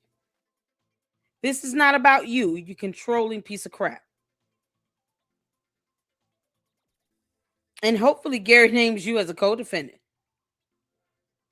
And all those major hitters over there on X, they're giving him a hard time. And Gary, if you ever listen, shout out to you. Unless they're paying your mortgage or your rent, you owe them nothing. And I'm so glad to hear you say that. You don't owe them anything. Just put out the truth, put out the facts. Let the candy ass bots do whatever they're going to do because they come up in here too. And they know I'm not stunning them. I don't care how they feel or what they think. They're brainwashed. So nothing you say is going to change their mind. It all has to come from their cult leader. And they refuse to ask her to post evidence to prove that she has 2 degrees. Or these court documents. Or that 18-minute video footage he claims that he has. Those things get lost in translation. Candice said she was going to post an 18-minute video footage, that the idiot Mitch Snow recorded. Where's that video? Has anyone seen that video? Let me not make an assumption. Has anyone seen that 18-minute video footage? Because Candice said she would post this up on her website. Candice, you lying heifer. All you do is lie. Where are the court documents in that 18-minute video footage? Because I haven't seen it. Candice is out here tripping. Thank you, S-Files. Thank you, Saint. Thank y'all for holding it down in the chat. I appreciate it. I have no idea what's going on. Sometimes I have to switch over to the actual screen that I'm looking at, and I can't see the chat from there. So if I'm looking at a YouTube video in StreamYard, I can't see both. So I appreciate it. Candice, yeah. Have you guys seen how the 18-minute video footage? I haven't seen it. No Reply says, to my understanding, that 18-minute video was an 18-minute accidental video that Mitch took while the phone was in his pocket, and it only recorded the audio. She won't even play that. She won't even post that up. She could post that up as a separate video on her YouTube channel. Candice will go on Twitter X Space, Instagram Live, Facebook Live, and then won't even put those videos on YouTube. And then here we are. And then want to get mad when people have to sit here in the absence of evidence and make assumptions. Because Candice, that's what the hell you do, you heifer. That's what you do. So when we do it back to you, don't say nothing. You alien. Just sit there and take it. This girl says so much. Where's the evidence for those 2 degrees? Or that FBI text message, because you sent off talking about somebody that's coming after you. Any and everything she can do to get attention away from what actually happened with Charlie Kirk, which is Tyler Robinson shot him and killed him from over 160 yards away with a gun and a rifle and a bullet. That's what happened. And she wants to distract from that with all this other stuff. And you got this lying ass dude coming on here who's got more protection orders than anything, that refuses to divorce the woman he claims pulled his arm and dislocated it because of reasons. He has no bones. Also, you could bring Erica Kirk into this. That's some coward shit, Candice. Read a book, girl. Talk about anything else. What happened to America first? Candice does put a lot of attention into other countries or into just other things that are irrelevant. More than she does on real issues happening in the U.S. Because she wants these 2 to 3 million views per episode. The dumber this stuff gets, the more views she gets. And her bots and the candy asses come and confirm that she's doing all of this for views, likes, clicks, and subs. And for money. Because if she was not all about that, then she would just talk about other things that need to have light shed on it. Because she has a huge platform. But she doesn't want to do that. So Candice, post those court documents you claim Mitch gave you. And kick rocks. Because whether you like it or not, he's being sued, and I hope to God you're named as a co-defendant. People that are meant to follow you and are meant to be here will be here. They will come. The people that Exactly. are not meant to be here will not be here. Fort Chewbacca. Exactly. Something I got disappointed with more than anything, it was the importance of politics within the group. It was the start of the PC era, yeah, I wasn't well down with some of that. I had some problems. I had to call a guy out for being I don't want to offend you if you're gay or not, but back then you weren't supposed to be gay and be in the service. But if you know, if that's your thing, is he recording? All right, Stormy and many of you other people, look, let me tell you something. I have people calling me a traitor. I have nothing but been dragged through the mud and my reputation smeared because I've been exposing the truth. So you know what? Go to your side of the argument. This is how these idiots talk about common sense. Like, we can't say what we think. First Amendment rights and free speech is not one-sided. This is why I laugh at these clowns. This is why. And then they feed off of your reaction to them, right? They feed off of that. Oh, look at you. You're getting worked up. You're mad. No, y'all, the candy ass is a big man, right? Big, big, big, big, big, big, big, big, big, big man. Because they know damn well half of them don't want to be named as a Jane or John Doe in a lawsuit. And they have no point to prove.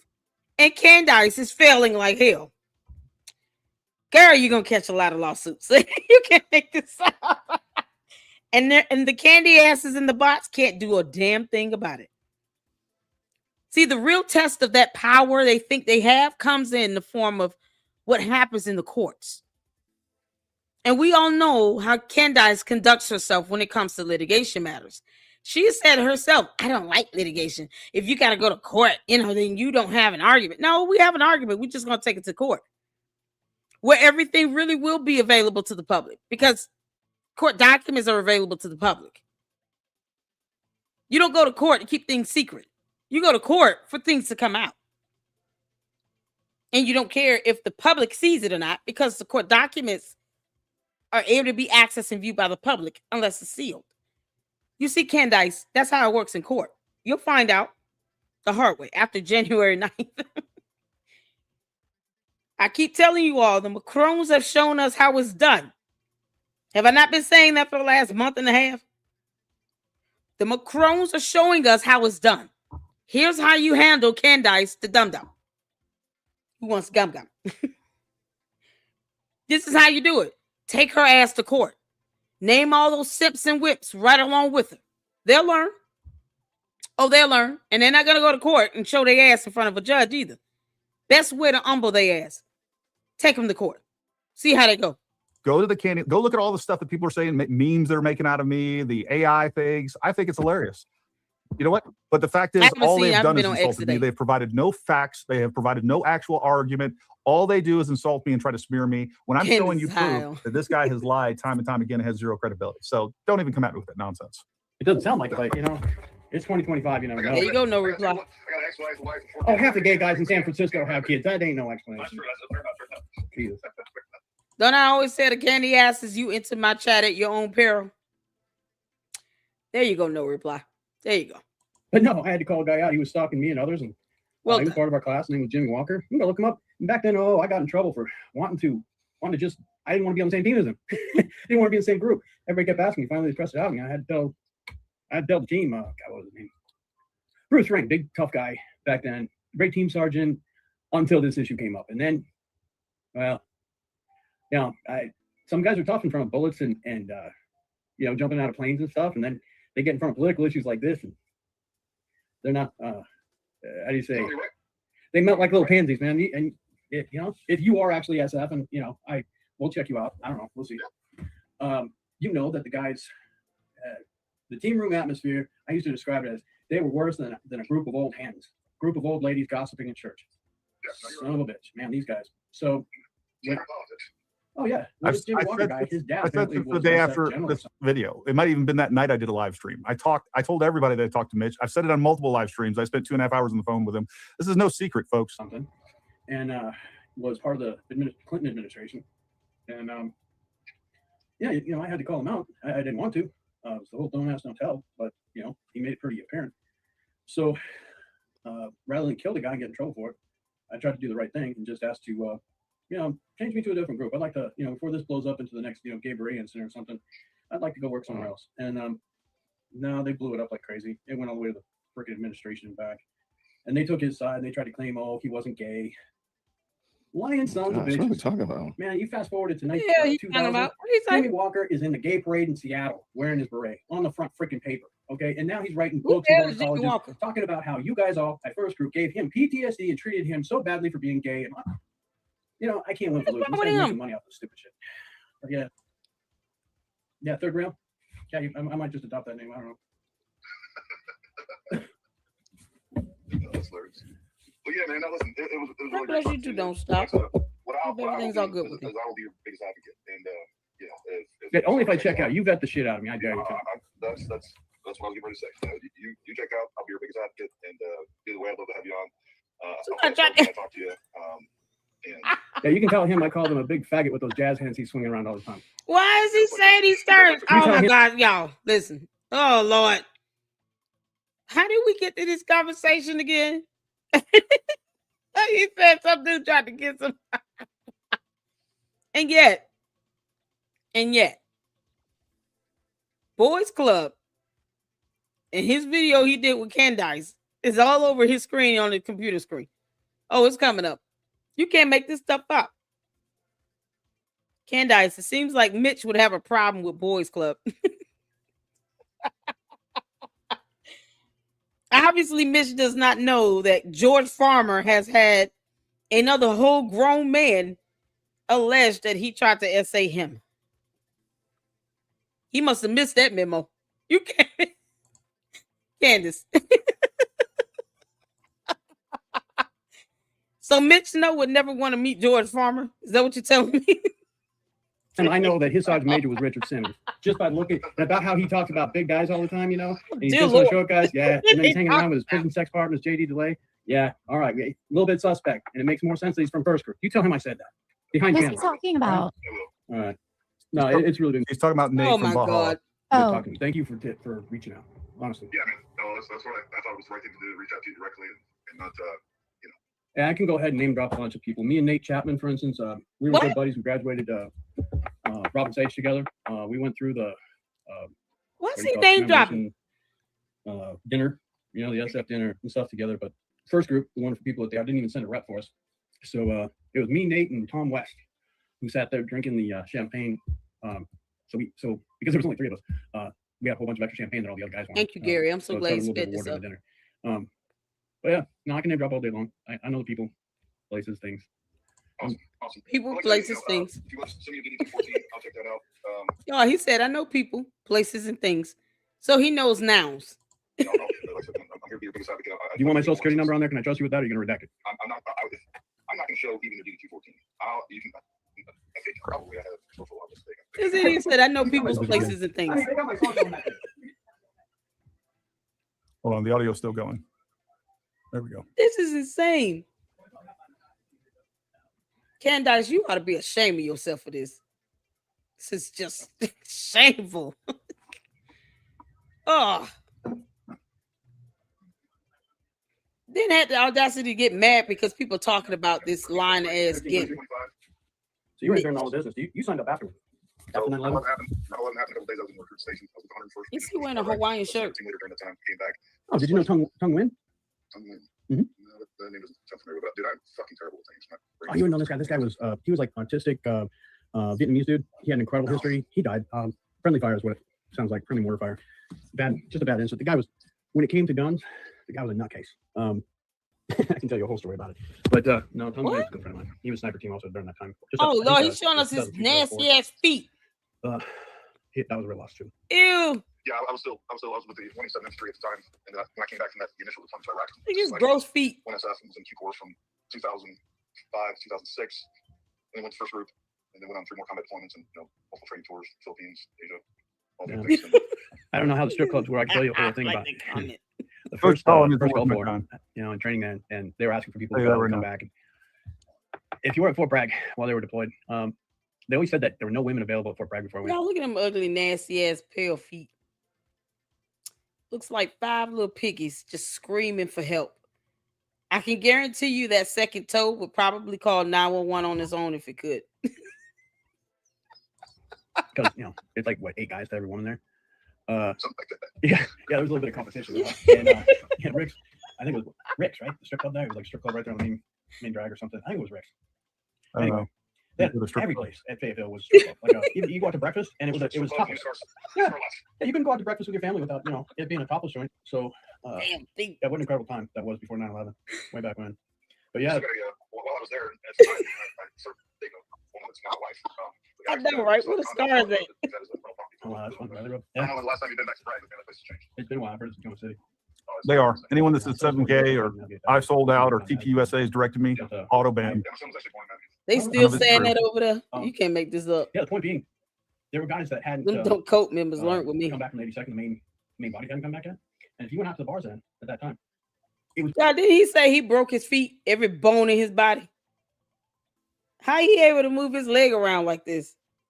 Candice, your so-called little informant here is a whole clown and a little goof. This little goof said he broke bones in his feet. Y'all, you see what happens when you lie like hell, Candice? You and dumbass Mitch. Pack with women. When I say pack, I mean like sardine can pack. And if you were a guy that was in pretty good shape there, you had girls coming up to you buying you drinks and saying, "Hey, can I take you home?" Now, as a young guy, I can't imagine what the bottom of their feet look like. I'm thinking, wow, I don't know what they were talking about. There's a lot of them around this place. Boy, and they seem to be pretty well off and not too needy. Yeah, he's talking about. We got plenty of allies. But that's a nice thing. I was literally in a bar with not just me. And had a disco light, a little band playing on the race stand there. It was packed. And then all of a sudden they stopped the music. This is not a drill. This is not a drill. 82nd Airborne, confirmed. Touchdown on the tarmac. Ladies and gentlemen, especially you ladies, you've got people you're expecting to come home. They're on the ground right now. What is wrong with this guy? This is not normal. Very odd story. I mean, what is happening right now? That has nothing to do with nothing. I'm going to go on a limb. I bet you this guy has some crazy ADHD. Because, I mean, he is like. At the very least. He is on all. Imagine Mitch and Candice having a phone conversation. And somehow out of that phone conversation, she's telling him he needs to be able to identify Captain Phillips, Erica Kirk, a congressman, and Brian Harper. Can you imagine how long it probably took for them to come up with that little plan? That conversation had to take course over at least 2 or 3 days because there is no way they planned on anything within one conversation within an hour. He is going off on a tangent on everything. And I highly doubt Candice sat down and listened to all this BS. She probably had to tell him a couple times, okay, we're getting off tangent here. We got to get back to my plot. Cylinders. And he just hasn't stopped. Candice, this is all you've already said, like, it's good talking to you. He kind of like signed off like 5-10 minutes ago. And he just talks. Before there's a little chewing gum wrapper spinning around on the floor, and oh yeah, it just became empty. And then from then on, they were empty from then on too. Of course, that started the whole epidemic of guys coming home to shoot. We had one guy at training group there. He came. Yeah, and on top of that, I don't know if he cut it out or if it comes later. All right. At one point, I tell him, look, I will be your biggest advocate, but if I find out that you're lying, all right, I will hold you to task. I don't remember what I said exactly. I will call you out. All right. And I found out that he was lying, and I found out a whole lot of other things that is relevant to. I don't care about the fact. I mean, again, I do. All right. Yeah, he's abusive. He's a liar. But the point is that his credibility is gone because he lies to everybody so much. It's not. He lies even when he doesn't need to. I found multiple different documents where he has said that he's an 18 Delta, a medic, as opposed to an 18 Charlie. All right, that is what he has said, and many times. So this guy can't help himself but lie. I want to say it wasn't Rambo. Was it Rambo or something like that? He came home literally to find his team captain going at it with his wife inside of his bedroom. And he went ahead and ventilated that guy's asshole a little bit with a little bit of gunfire as he jumped out the window. I don't think he got in trouble for it though. I think the captain got kicked out. I think he had to do a little bit of time in the mental ward and got a divorce. I was back when they treated us decent, I guess. But yeah, that's that. What do you do? What do you do? Well, listen, man, it was a real pleasure to talk to you. Yeah, another story we can't tell online, otherwise you're gonna get yourself canceled. Sorry. Well, I do care. I care the fact that I've been told that I'm a liar, that I'm a fed, that I have been directed by TPUSA, that I am, a traitor to my country. I have been defamed by some of the largest platforms on the face of the planet. Yeah, you better believe lawsuits are coming, without a doubt. Charges are coming for this. This is illegal. All right. He shared this content. And then what they did is they took that content that was illegal to begin with. They manipulated it, edited it to make me look bad, which it doesn't. But yeah, I'm going to hold them accountable. They broke the law. I thought this was what this was all about, like holding people accountable. They broke the law. No, yeah, I know. Yeah, these dumbass candy ass cult members and these bots and these sock puppets and whatever else, stick men, whatever they turned it as, they don't care because they know they don't have to go to court. See, they think they get to hide behind a profile. That's not how that works. Let's say a subpoena comes from the court and you're given the authority to find out who these people are behind the scenes. You can be discovered. And YouTube would cooperate. They would give up whatever information they can give up to help to abide by that subpoena, to have you unmasked if necessary. This is not something that's foreign. So all these sock puppets and fake ass accounts and all this other nonsense, don't think this stuff goes unnoticed. See, when I say that you come at your own peril into my chat, I mean what the hell I say. Now, if around and find out the hard way, Gary should not be going through this. Paramount Tactical has done nothing but present evidence. In fact, he had a conversation with this guy. I didn't even know he had a conversation with him until yesterday, day before, when it came out that it was recorded. He wasn't going to do this. He wasn't going to put this dude out here. He still didn't. He could have put out his phone number when he showed us how long these calls were. And he still didn't do that. You know why? Because it's illegal. So they don't want to hold their cult leader accountable. I just say, why not just go out, move out of our continent, just leave the continent of North America. Go full-blown Jim Jones. Go buy some land. Start your own commune. You can keep your cult alive. Hell, start your own country. Just get the hell out of ours. If you don't care about our laws, you don't care about the rights and protections of others, get the F out. The United States of America does not need Candice the alien, who's American ignorant. She's not necessary here in our country. But if she's going to be here, the laws will apply to her across the board as well as everyone else. Just like the right to free speech and expression, to give opinions and everything else. I don't give a damn if no one can define the word hating because they weaponize that term. Or you're hating or you're insulting her. I don't give a damn how she feels. Me nor my Luxters, my mods, we don't care how Candace feels. And as long as she continues to not give a damn about anyone else, fair game. If she can't take it, she should not dish it. The word of the month is hypocrisy. And her thinking that this is all one-sided is the epitome of hypocrisy. So to the candy asses, I don't expect you to be able to keep up with complex terms and definitions and concepts. I expect you to say the nonsense you say in this chat here to Gary. That's to be expected. But if you don't care about what we say about your cult leader, then why sit here and get upset about it? If it doesn't bother you when we criticize her, then why are you responding? You see how we can play this game as well. If the candy ass cult members and the bots and the sock puppets and all of that do not care, if it doesn't bother them about us criticizing their cult leader, then why the hell are you taking time to even respond? Yeah, we'll let that ponder and simmer for a minute. Can't make this up. And remember, everyone listening and whoever clips this and whatever happens, always remember, doxing is a crime. And Yeah. if It you're is. not doxing that also took place in Doxing here. is a crime. He doxed me. Here it Yep. is. Oh, What is it called? okay. Demonetized? But it's okay. Gary, no, it's been good talking to you too. Thank you for reaching out. You tell Nate. You know, I'm gonna get a little bit harassed, but no, I would be proud to speak with him or anybody else. Me too, You Melinda. gotta let Candace do her thing though first. There's important stuff coming out. You do understand the implications, right? Oh, I understand the implications. This is quite big. Yeah, it was just, I don't know what else to say. It was just yeah, wrong place, wrong time. Or right place, right time. And how you look at it. And you know, you and I, we can look around the room and know which veterans have a little bit different sheen, even if they're in civilian clothing. These people stuck out, you know. That woman had my ex-wife's eyes. You know, they're really creepy. So I didn't mean for this. I meant for this just to be a tip. Hey, you might want to check it out and see it. Yeah, where these people were the day before, because I think they were there. And I had no idea Miss Candace Owens was going to go ahead and blurt out my whole life story that I tried to get to her in about the same amount of times I've been talking to you. And yeah. Fast, yeah. Gary sped it up. It's been real quiet, so we're happy for that, guys. Yeah, hasn't got me a cup of coffee yet. Yeah. Well, like I said, man, like you know, you're right. Well, what matters is the proof, and if I could be mistaken.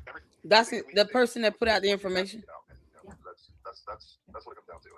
With doxing from somebody like Candice, whether she puts it out or not, she either directs or condones the behavior on her behalf.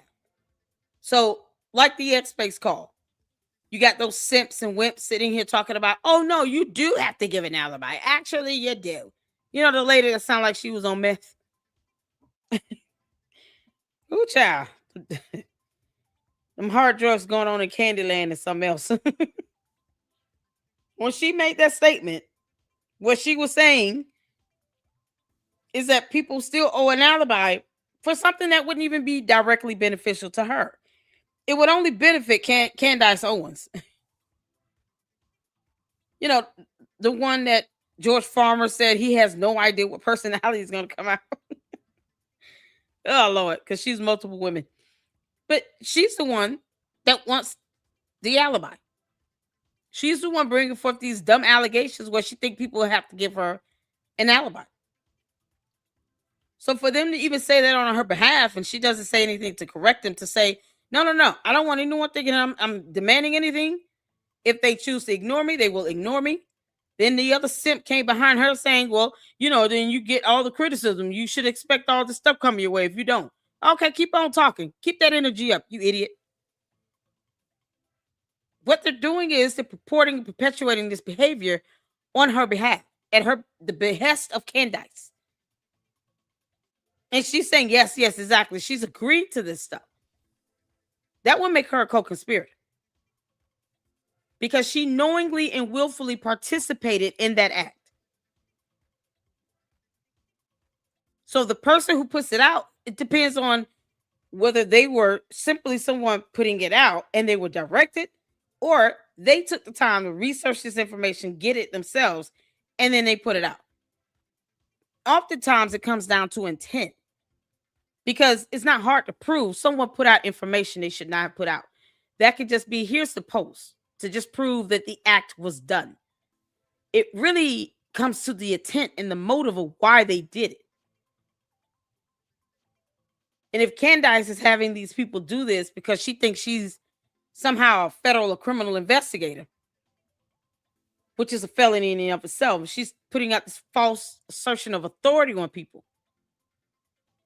and have people believe she's an actual investigator, a criminal investigator, or federal investigator. That would be the intent and purposes to which she feels like she can force somebody to give an alibi or cyberbully and harass them to death to do it. So the act that it was put out wouldn't be hard to prove. That's just direct evidence. The intent and the motive to it is what it really comes down to, especially when you're proving damages. Why did they do this? Because obviously, Mitch did not have to put out this video. He didn't have to put out his phone number. He didn't have to do any of that. So what was his intention and motive for doing it in the first place? And that is what Gary is going to have to show the courts. And in a civil proceeding, the burden to meet is a preponderance of the evidence. It just needs to be 51% convincing. It's not even that high. Even if it were a federal lawsuit, only in a criminal matter is it beyond a reasonable doubt. In a civil procedure, it's a preponderance of the evidence. Is it more likely than not that they did this and the intent was to do this to defame, to harass, to bully, to dox, to humiliate, to embarrass him, to shame him. What was the intent too? So I don't think it would be hard for him to prove that. That those are the people that get held accountable. That's why Candace should be named as a co-conspirator. Name her as a co-defendant. Go get her. That's what I've been in for this weekend. Oh yeah. I want to know what really happened. I hope that answers your question. You still find that I'm not credible is because you ain't asked for the documentation. I'll back it up. And if I could have been wearing a camera on my eyes at that point, I would love to. I need to invest in that kind of stuff. Where's he looking?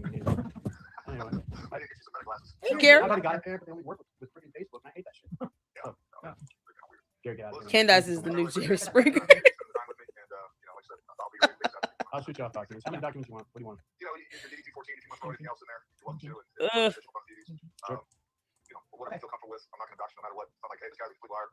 I'm not going to put your information out there. I'm not Yeah, I appreciate it. I mean, I've already had my stuff. Like, it's been, my house been ransacked, my stuff been stolen. And the one thing that they were after is the one folder I have. The only reason they Even right there, I said, look, even if I say that this guy's a complete liar, he knows what's up. Very, not very loving looking book. I don't even want to change it for you because I don't want, like, if we know. Yeah, but I got the microfiches and everything. We just don't have anybody that has microfiche anymore. Yeah. Like I said, man, all I want to do is confirm, deny the truth. That's it. Okay. And I'm not. No, I think you'll find them pretty damn credible. Yep. And if there's something in between, you guys want to question, all right, you go ahead, question. Yeah. I can't help it. I saw it. Yep. I appreciate you being so forthcoming. Yeah, that was great talking to you. Really was. Yeah. Awesome. No, Thank good you, talking to you, Greg. All right, you have a good All one. right, Mitch. You too, buddy. All right. Barry didn't call back. He called me back. What was the timestamp? What was the timestamp where it goes to a new I one? don't even know where that ring came from. Hold on, let me just make sure that's accurate. If I remembered wrong. I'm sorry. What'd you say about Okay, the well, timestamp? when it cuts off, like when the video cuts off, what is the exact time that the video is on? Because you have your call time for the first call. Yeah, I appreciate it. I mean, I've already had my stuff. Like, it's been, my house been ransacked, my stuff been stolen. And the one thing they were after is the one folder I have. The only reason I did take that because. Let me see. Okay, so at 55 minutes. That first call was an hour and 26 minutes. So that's where the 30 no. Wow. So that's where the 30 minutes went.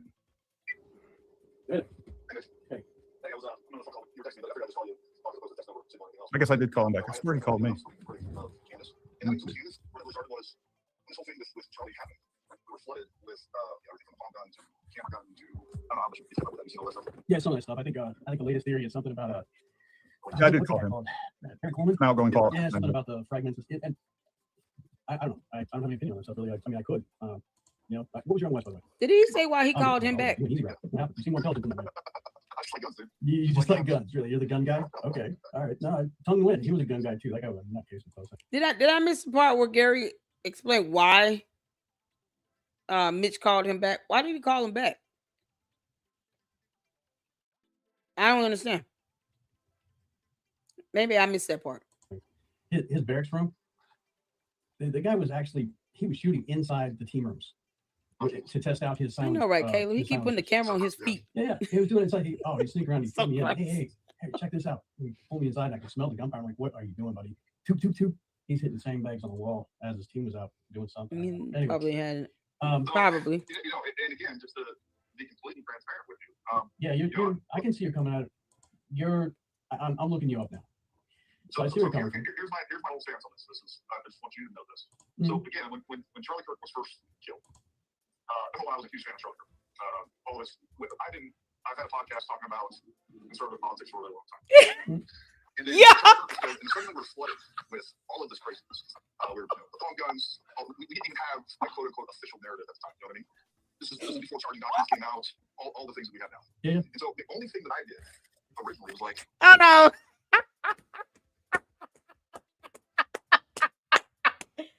Y'all got comment of the day, y'all. That's it. Y'all got comment of the day.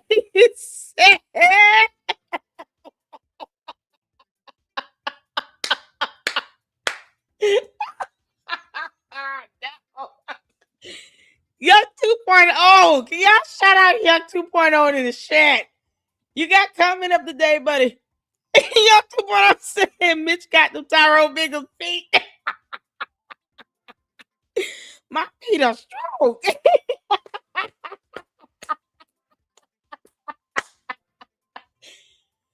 Oh my God.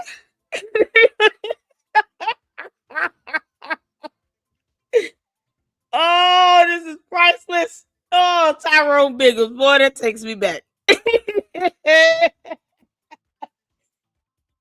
I'm not even going to lie. I'm going to tell y'all something right now. Dave Chappelle, to me, is one of the funniest comedians ever. It's like, Bernie Mac, Cat Williams, Dave Chappelle, like in that order. Oh my good Lord. Bruce, like just funny guys because they're just naturally funny. You can't make this up. You got the Tyrone Biggles feet, y'all. Oh, that takes me back. That takes me back. Okay, look, guys. This wasn't a phone gun. Here's why. This wasn't a camera gun. And here's why. It wasn't an iPhone gun. It wasn't drones flying around shooting people. And immediately, I was like, these were clearly bot attacks, by the way. So these people were saying, "Oh, This is before again. There was no FBI narrative at the time. We were still. This is like the week. 1 week into this. Oh yeah, yeah. Suddenly it's like you're a Zionist. You're a Zionist. You're paid by Israel. You're a Fed. All this is true. Of this fucking craziness. And then we started coming out with these other. Well, I think actually, if you step back there was a little something that went on there just before that too. I think it was not Tucker Carlson, Lindsey Graham, and that other television host, I forget his name, where they did this very non-organic force thing where they were holding up signs and saying Tucker Carlson isn't MAGA. I don't know if you remember that, but that about the same time frame. I remember seeing that stuff. I understand that you're getting at the fracturing of stuff, and I understand. Go ahead. And my point is one is the truth, and here's what I see as an underlying thing that's going on, in my opinion, based on what I've seen, is Candace has bad blood with TPUSA. I think that's a fair assessment. That's about the understatement of the century, sir. Yeah. Yeah. And when she jumps in here and starts saying, "Oh, because Mikey McCoy and some of these other people," she like Candace immediately wrote off the idea that there was Tyler Robinson was the shooter, all the other things. And she was jumping from narrative to narrative to narrative. All true. And all of those came back to three things that Candace always disliked. Not them recording Candace Owens. Oh no. Again, I don't know how much. What is that on the screen? That was my. That was your account? Yeah. On all this stuff. Oh. Previous. Yeah, some of it because I am familiar a little bit with well, hold on. To narrative. All true. And all of those came back to three things that Candace always disliked. Not them recording Candace Owens. Oh no. Again, I don't know how much. What is that on the screen? That was my. That was your account? Yeah. On all this stuff. Oh. Previous. You gotta be. He put his account up, or she talking about the actual internet YouTube channel. Here's what I see as an underlying thing that's going on, in my opinion, based on what I've seen, is Candace has bad blood with TPUSA. I think that's a fair assessment. That's about the understatement of the century, sir. Yeah. Yeah. And when she jumps in here and he agreed to that. "Oh, because Mikey McCoy and some of these other people," she Candace immediately wrote off the idea that there was Tyler Robinson was the shooter, all the other things. And she was jumping from narrative to narrative to narrative. All true. And all of those came back to three things that Candace always disliked. Not them recording Candace Owens. Oh no. Again, I don't know how much. What is that on the screen? That was my. That was your account? Did y'all see that? He's got a camera behind him. He was recording himself, recording the computer screen. Yeah. Let me pull this up. And when she jumps in here and starts saying, "Oh, because Mikey McCoy and some of these other people," she Candace immediately wrote off the idea that there was Tyler Robinson was the shooter, all the other things. And she was jumping from narrative to narrative to narrative. Look, isn't that him sitting here?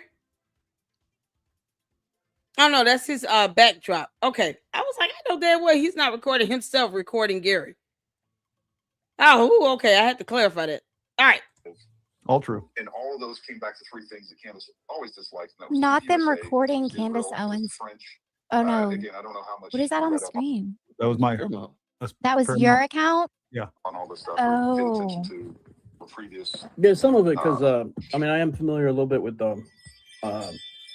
I I mean, I didn't join the French Foreign Legion. I considered it. So did I actually at one point. Yeah. Y'all remember that flag in the backdrop when he was on that squabble with Candice? Y'all remember this flag? That's a part of his backdrop. You can't make this up. So I do know He was instructed to change the way so he was one of our trainers recording. from the 300F1 course was Master Chief Jones, and he is actually one of the people mentioned in the book. What is it? Mouthful of Rocks. It's a legendary book about French Foreign Legion. And that guy had an incredible story. He really crazy, and he would tell us about it. I know a little bit about it. I think some. Can I ask you a I question? really don't have a whole lot of opinion. What was the name of the author? Did he say? Oh, I don't know. You want me to go back? Okay, it's okay because I don't want to take. I know you have somewhere to be. Yeah, but I don't know how much you read up on all this stuff or you paid attention to the previous. Yeah, some of it because I mean I am familiar a little bit with the.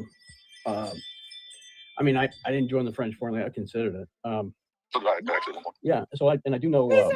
So one of our trainers from the 300F1 course was Master Chief Jones, and he is actually one of the people mentioned in the book. Was it Mouthful of Rocks? mentioned in the book. Sorry, I thought he said he was the author of the book. Crazy, and he would tell us about it. I know a little bit about it. I used to get to it, I think some. I really don't have a whole lot of opinions about a lot of stuff. I mean, I know possibilities. I think all possibilities should be considered. You know, until I 100%. Hey, Uncle Mo. I'm 100% in agreement with you.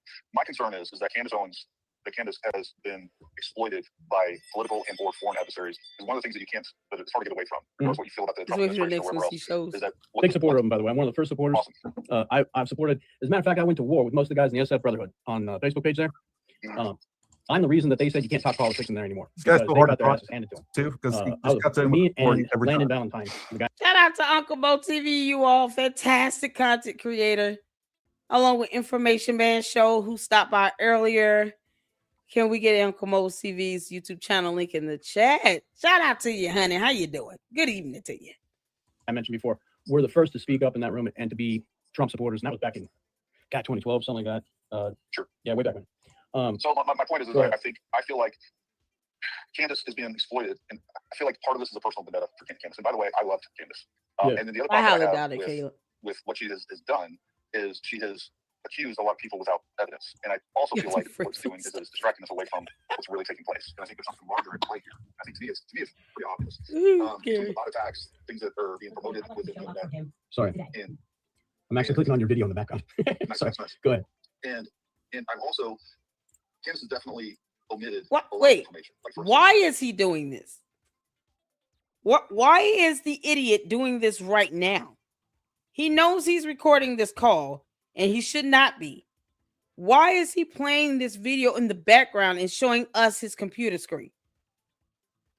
Who takes time? Who thinks like this? Let me take time to show the backdrop of his video. In my video, I'm recording in real time while I talk to him on the phone.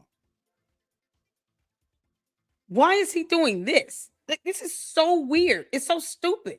What's the purpose? If you're watching my video where I said Candace is lying, she intentionally says that you have to scale the roof like Spider-Man. That's not true. She's never. He said he would look Gary up, didn't he? I don't know. Again, like you see how this whole thing with Tyler Robinson is plausible because it was fairly simple. With that being said, when you're saying that the French Foreign Legion, Israel, and the United States are all, what is he doing that for? It starts becoming a lot less plausible. Right. And maybe. Yeah, see what he doing? He's just clicking along the video. What is he doing that for? What am I looking at? That's why I don't understand what he's doing. Candace not being exploited. No, Candace know exactly what she's doing. Yeah, no, she know exactly what she's doing. She might be being manipulated by people who are handling her or who are also other chaos agents who are assets, but she is not being taken advantage of. Yeah, that I agree to. She knows what she's doing. Candice, you are bad at this, girl. This still didn't cut it. You're bad at this, Candace. You're horrible at this. You're not a journalist. You're not a better criminal investigator. You're a gossiper that stirs up BS because of your personal vindication. And look at this unholy mess you brought upon us. And thankfully, Mitch is about to catch it from Gary. No one has time to play around with being doxxed. This man has had his number leaked out to the public. You can't make this up. And for what? Because Mitch Snow is a damn lying ass piece of crap.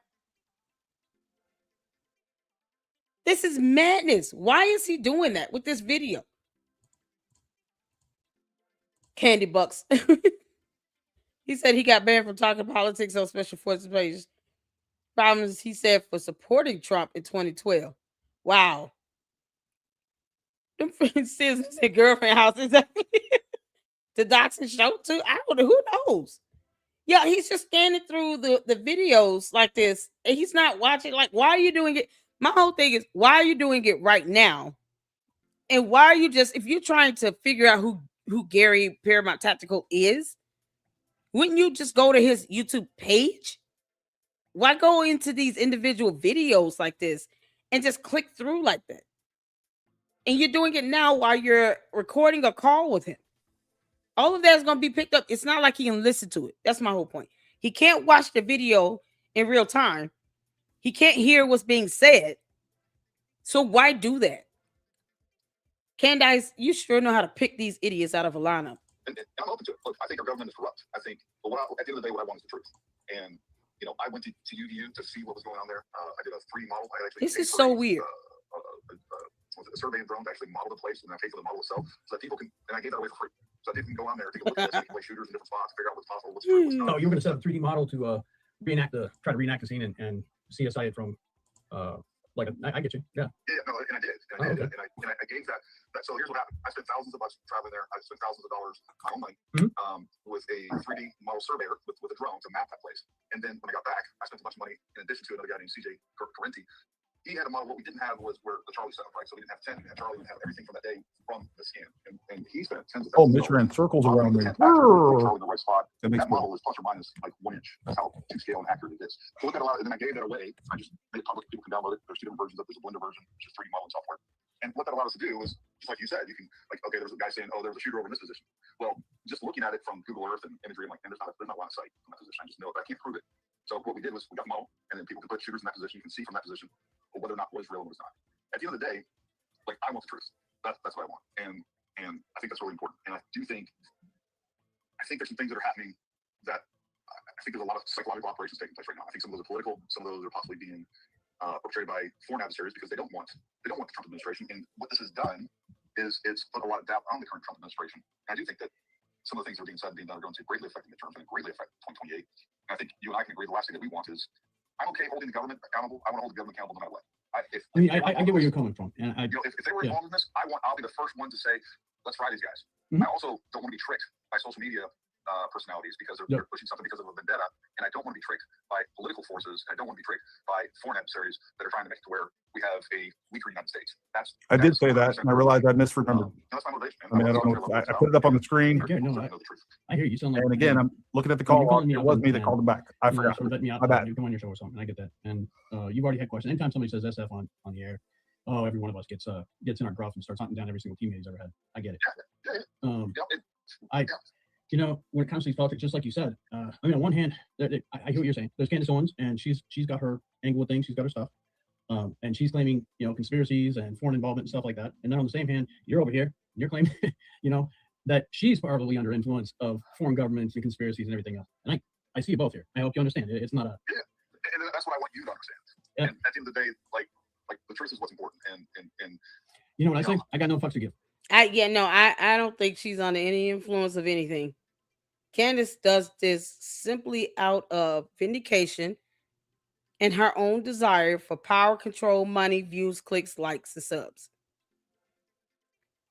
Because let's say she never talked about Charlie Kirk, or at least just did 1 or 2 videos about it. And then she moved on to something else. Candace was only averaging around, 300,000-400,000 views for her to have millions of followers. That's what she was averaging around.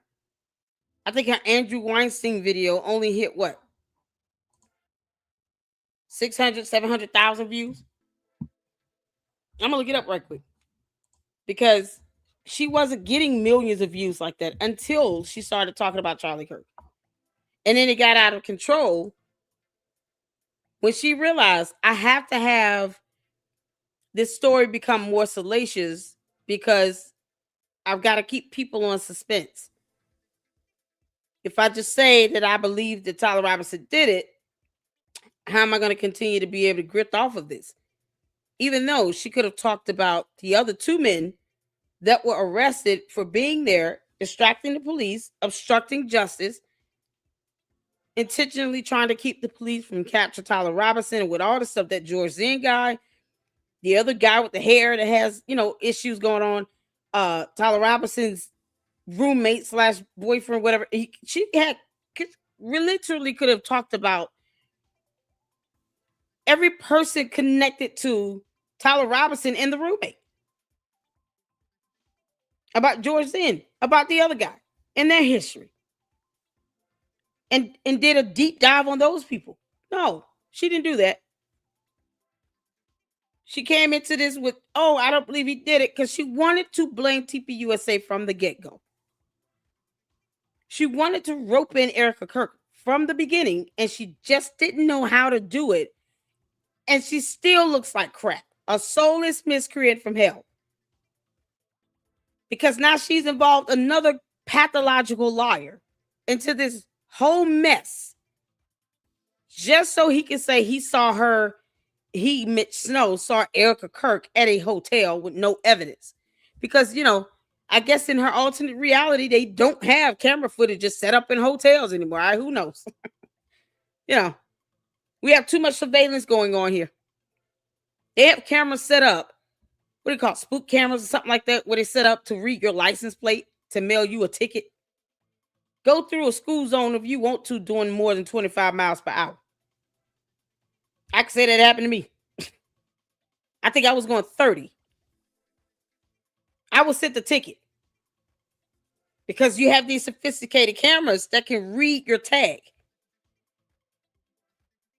That's the whole point of me saying you can't go anywhere without being recorded on something.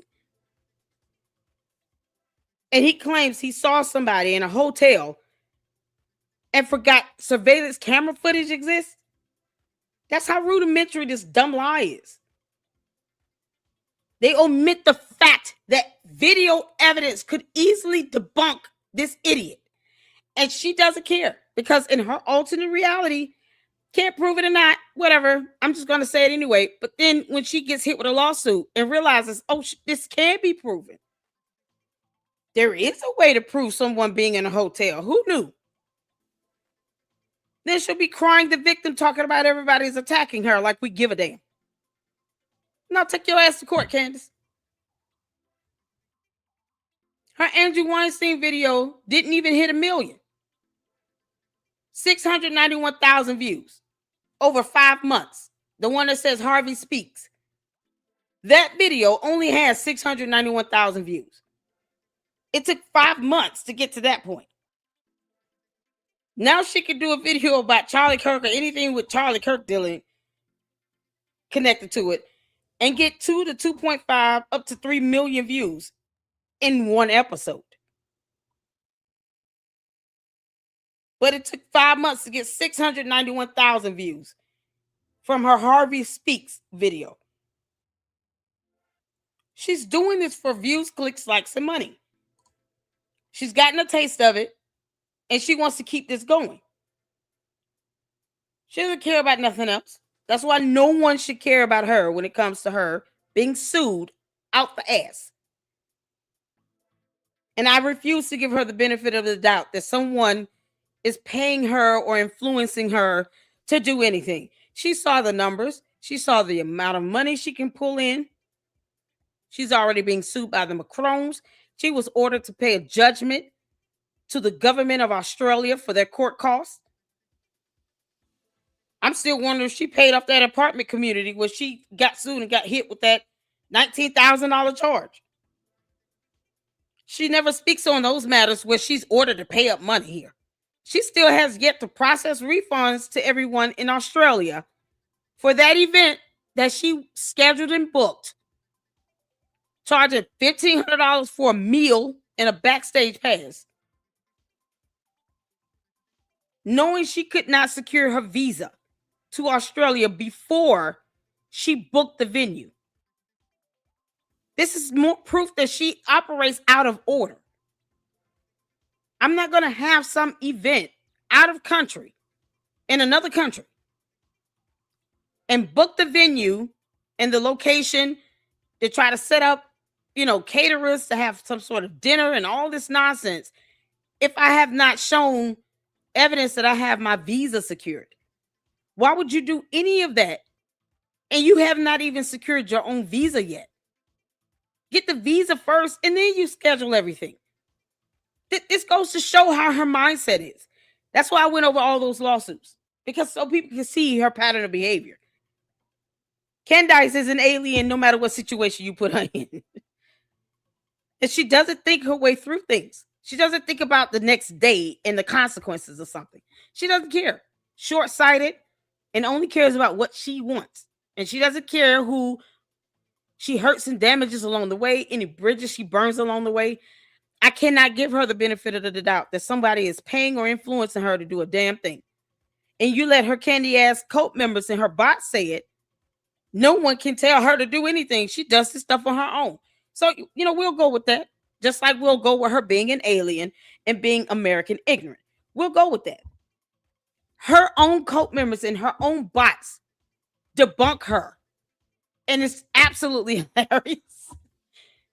They'll come into everybody's shack. No one tells her what to do. George Farmer does. He told her she couldn't get on a plane and go to Phoenix and face Erica Kirk in person in Phoenix. Apparently, the tip line and all this nonsense tell her what to do too. So either she's independent and she does this stuff on her own, or she's being influenced. It can't be both. Either she's got the cojones, the sack that George Farmer probably would love for her to have, to do this stuff on her own accord without someone having to direct her, influence her, or pay her to do it. Either she can do this on her own or she's being influenced. It can't be both. And you let the candy ass members sell it, the bot say it, the stock puppets, whatever else. They all say, nope, she has complete control of her life and her decisions. No one tells her to do anything. Okay, cool. Keep that same energy up. Your Honor, it's confirmed by her own followers that she's not under any influence at all. Her own followers push this narrative that she does everything on her own accord. Every decision being made is her decision alone. So where's this influence? This is coming from her cult members and her dumbass bots. How do you think she would answer that in court? Her own bots and cult members continuously debunk her in real time and end up proving my point. They do this often, and they're too stupid to understand it. They're worried about, you using the word stupid. No, you're an idiot when you sit here and you prove me right and prove her wrong. She can't go to court and say, I've been influenced. I was persuaded. I was, my mind was hijacked. It must have been an MK Ultra thing. Like, she can't say any of that because her cult members and her bots have already confirmed time and time and time and time again, especially in my chat where you come in at your own peril, that she does this on her own. No one makes her do anything. This is all her decisions. This is what she chose to do. Okay, cool. We'll go with that. And then we'll use that against her. That's it. It's that simple. Keep on debunking her. It's funny to me. Candice, your own cult members and bots debunk you all the time, and you just aren't smart enough to detect that. You're not smart enough to even know that. Because you're bad at this.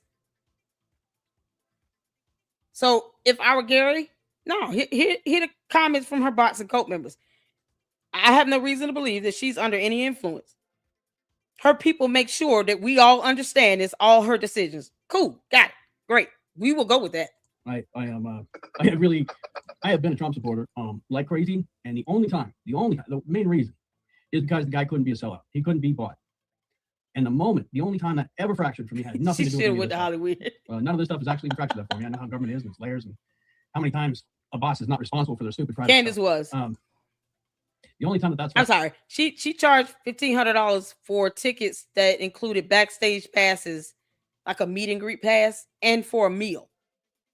Because I pulled it up. I couldn't believe it. When we went over those court documents with the visa ban, the appeal and all in Australia, I actually went over those court documents and went on the website where those tickets were being sold. A ticket to have a 5-course meal and to meet Candace backstage was $1,500. And you still have people wondering when are they getting their refunds back. All this money Candace is making, and she still can't give those people their refunds. That in and of itself is problematic. They should be suing her to get their money back if she's not going to do it willingly. Everyone should have been refunded. She won't even confirm that. Candace, you heifer, that's not your money. Give it back. You did not go out and speak. You can't hold on to their money.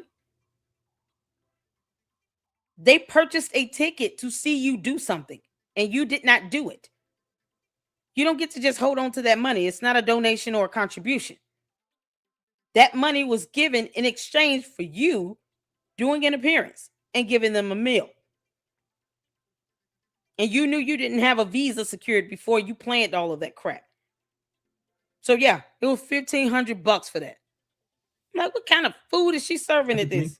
Was when after what 8, I would 10 be years mad of if saying, it bring was on like the a Epstein turkey list, sandwich. and he just comes out of the blue and says, There it "Forget is. Are you still talking about How did I Epstein know or that no?" was coming? He just told you exactly who he When is. somebody takes a 180-degree turn, Wait, tell me, and to me. down, and then they dish out. What did they dish out yesterday? Was it yesterday or the day before?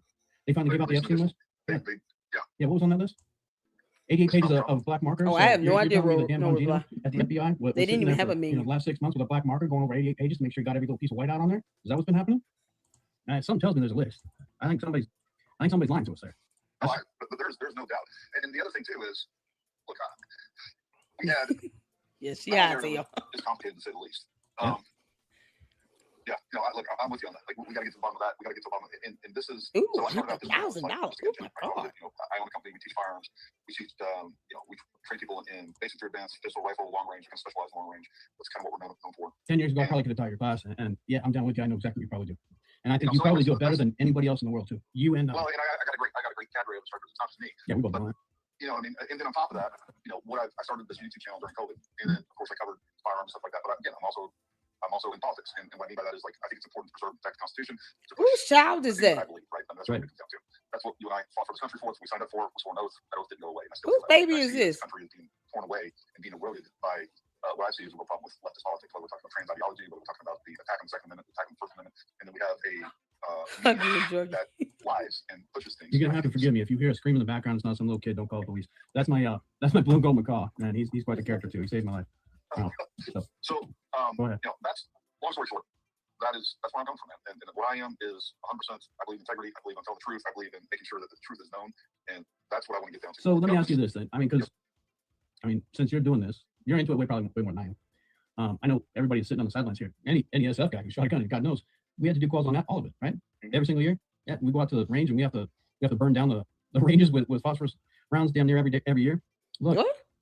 We all know something seems wrong with the 30-06 thing.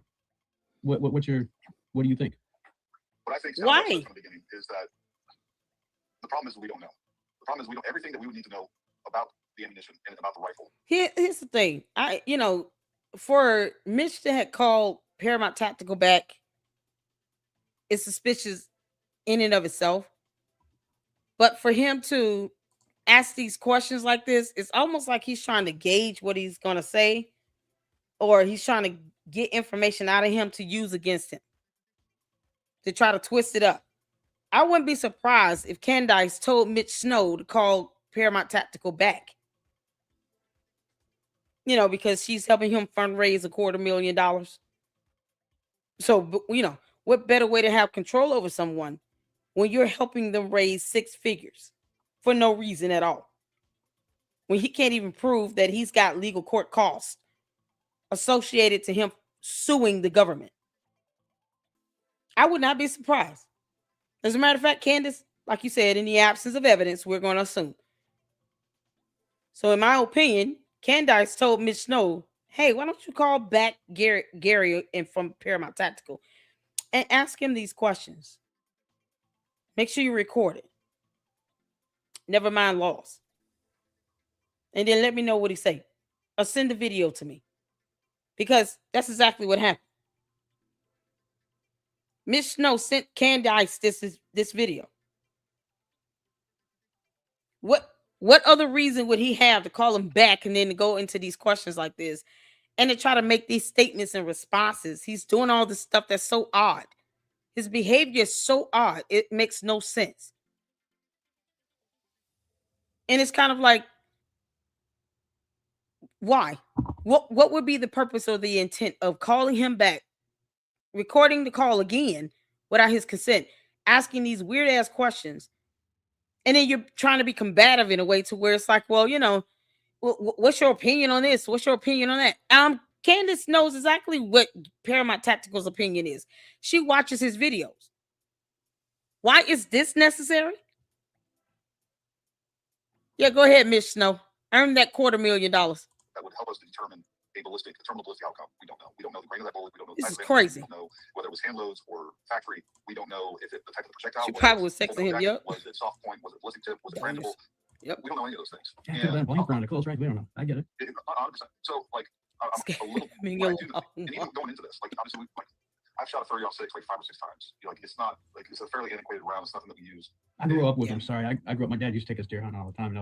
Yeah, so I grew up with him. They're cannon. Yeah. But the reality is, like, with the 30-06, there's everything from like 55 grain old accelerator rounds all the way up to 220 grain, and with a lot of different other options in between. And originally going into this, I had the same opinion there. Like, there's no fucking way that this guy was hitting the neck with 30-06.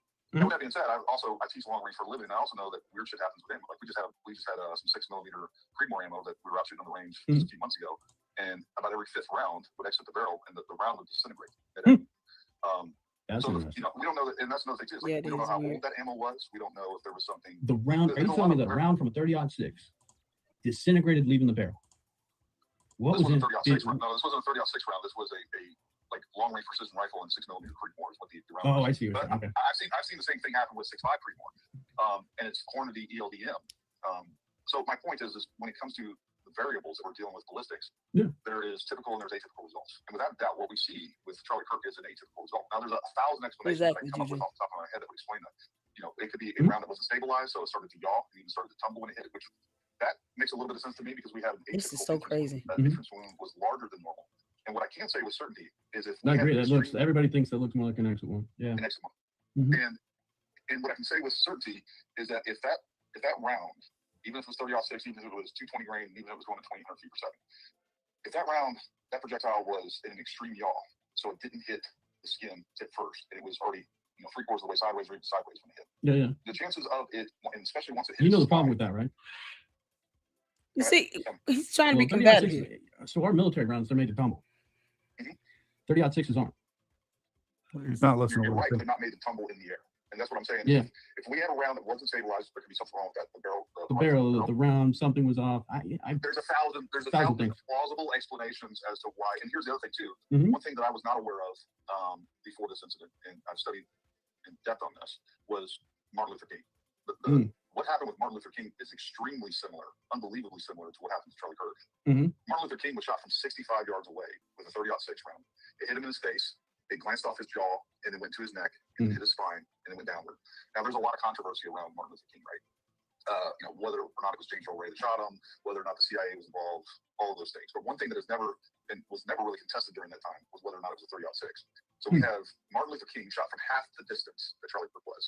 It hit his spine, and this is important. This is one of the things that is interesting to me. Right. It hit his spine and didn't exit, just like with Charlie Kirk.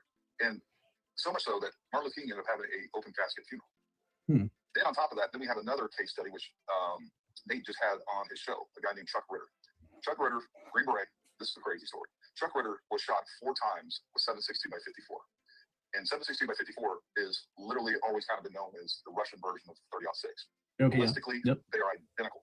Now, what's interesting about this is that Chuck was actually hit in the back through the rib cage, almost from the side, kind of, let's say, off to his 4 o'clock.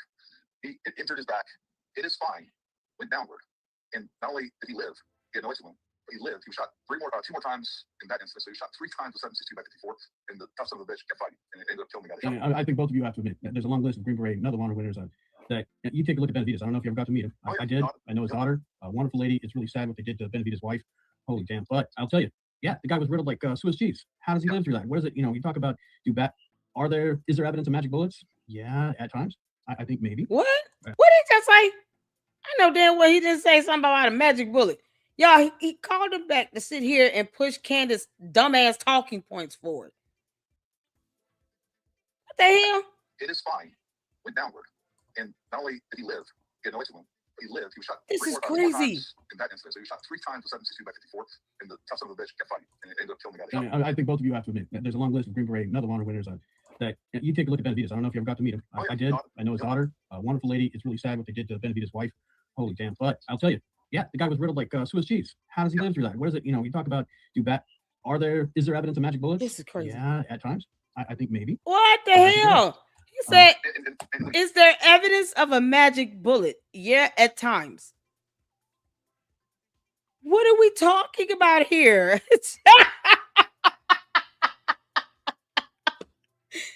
Did no one tell the idiot if we want to know what Candace thinks about this, we will watch her show and not him?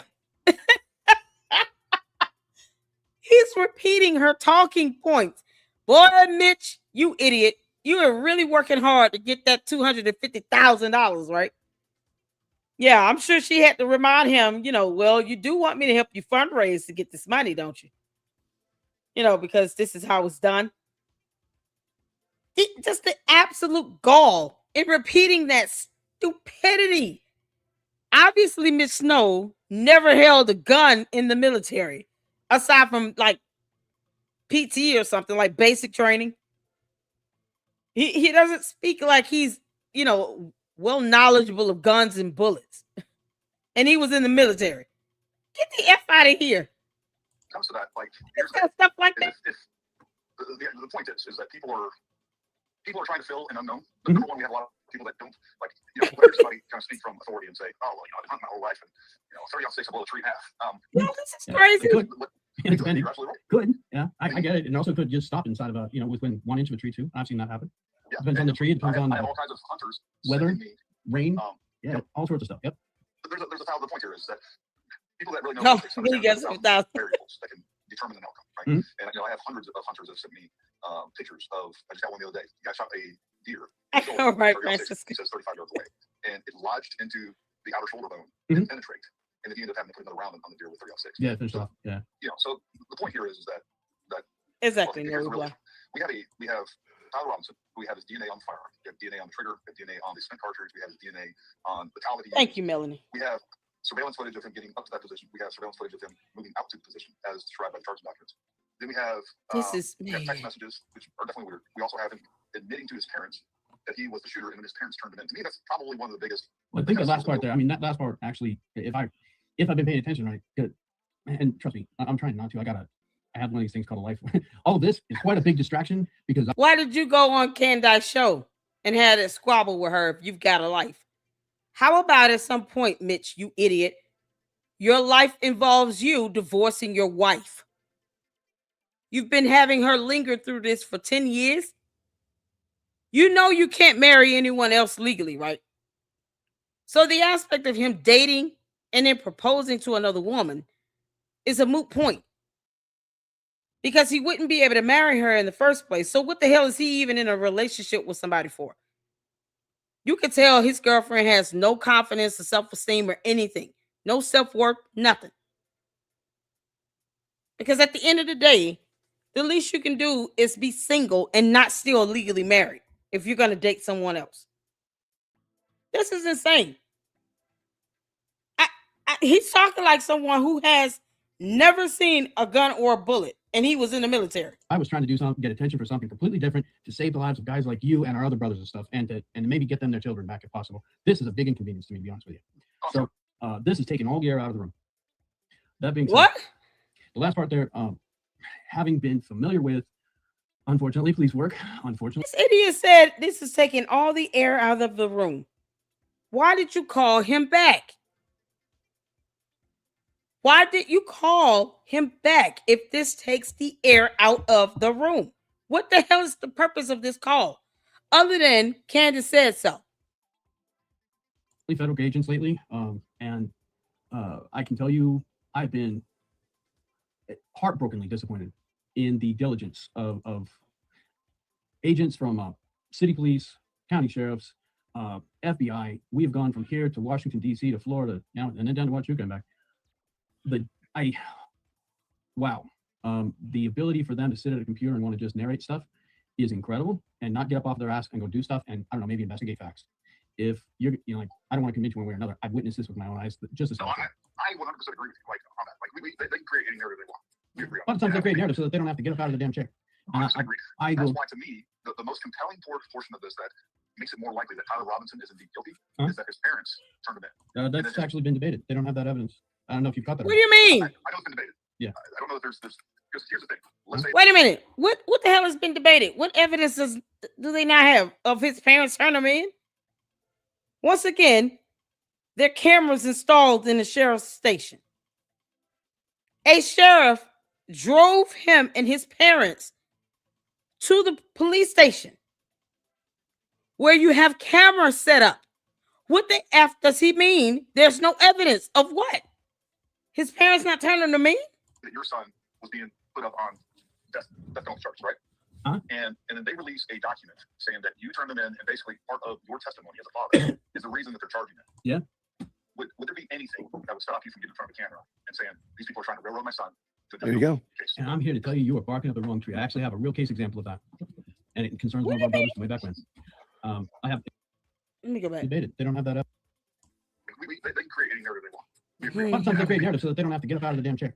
That's why, to me, the most compelling portion of this that makes it more likely that Tyler Robinson is indeed guilty is that his parents turned him in. That's actually been debated. They don't have that evidence. I don't know.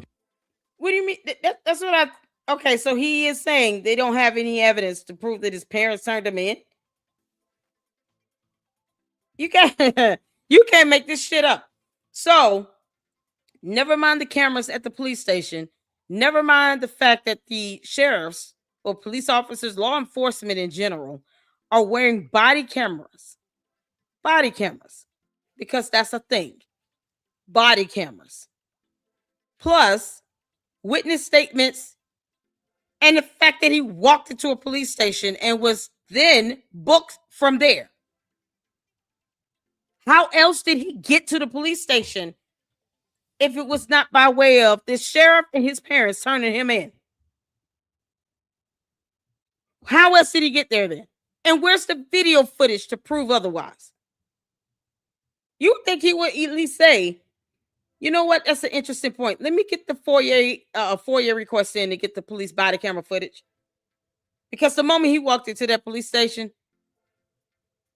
and the sheriffs or the police officers had to, deal with a person from the public, they have to cut on their body cameras. The audacity to sit here and just say, his parents somehow just didn't turn in their son. The sheriff that drove them there. No, none of that happened, even though he has no evidence to prove that it did not happen. That is not for debate. That's just a fundamental fact that can be proven. You can't tell his parents they did not turn him in. And you can't prove that it didn't happen. That's what's so crazy. So you're talking about the possibility of two different video footages that could be used as evidence from what's installed in the police station itself and the actual body camera footage from the sheriff's or the police office. I think it was the sheriff's office, from the sheriff.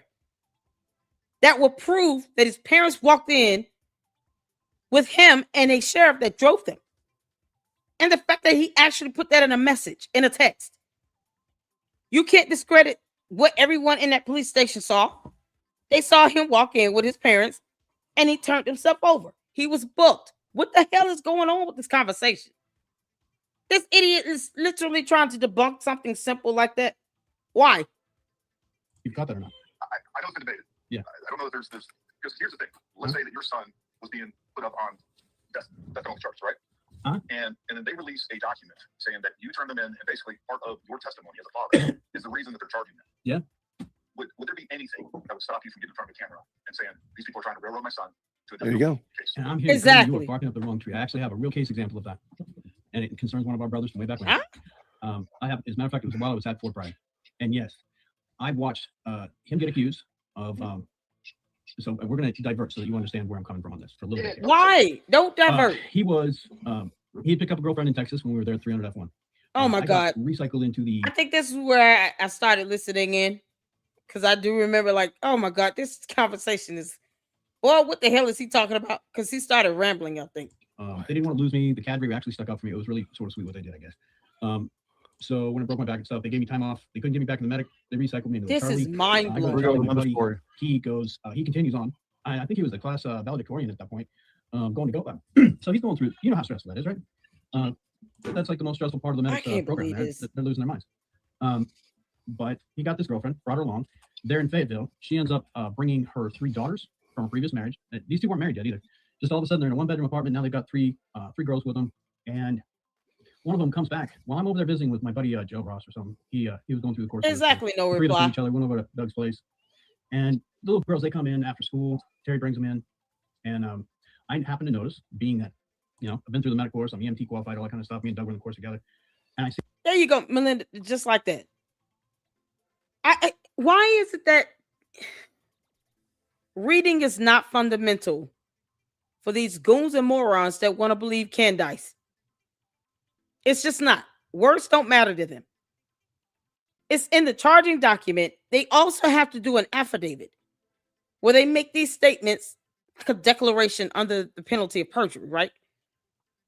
They would not do that knowing it didn't happen. And all the police in the police station could literally debunk that.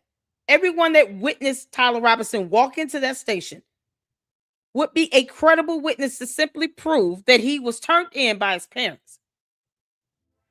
I wouldn't turn my child over to the police or investigators. I don't care. If I don't believe that my son committed the crime. That's what Gary is trying to tell Mitch here.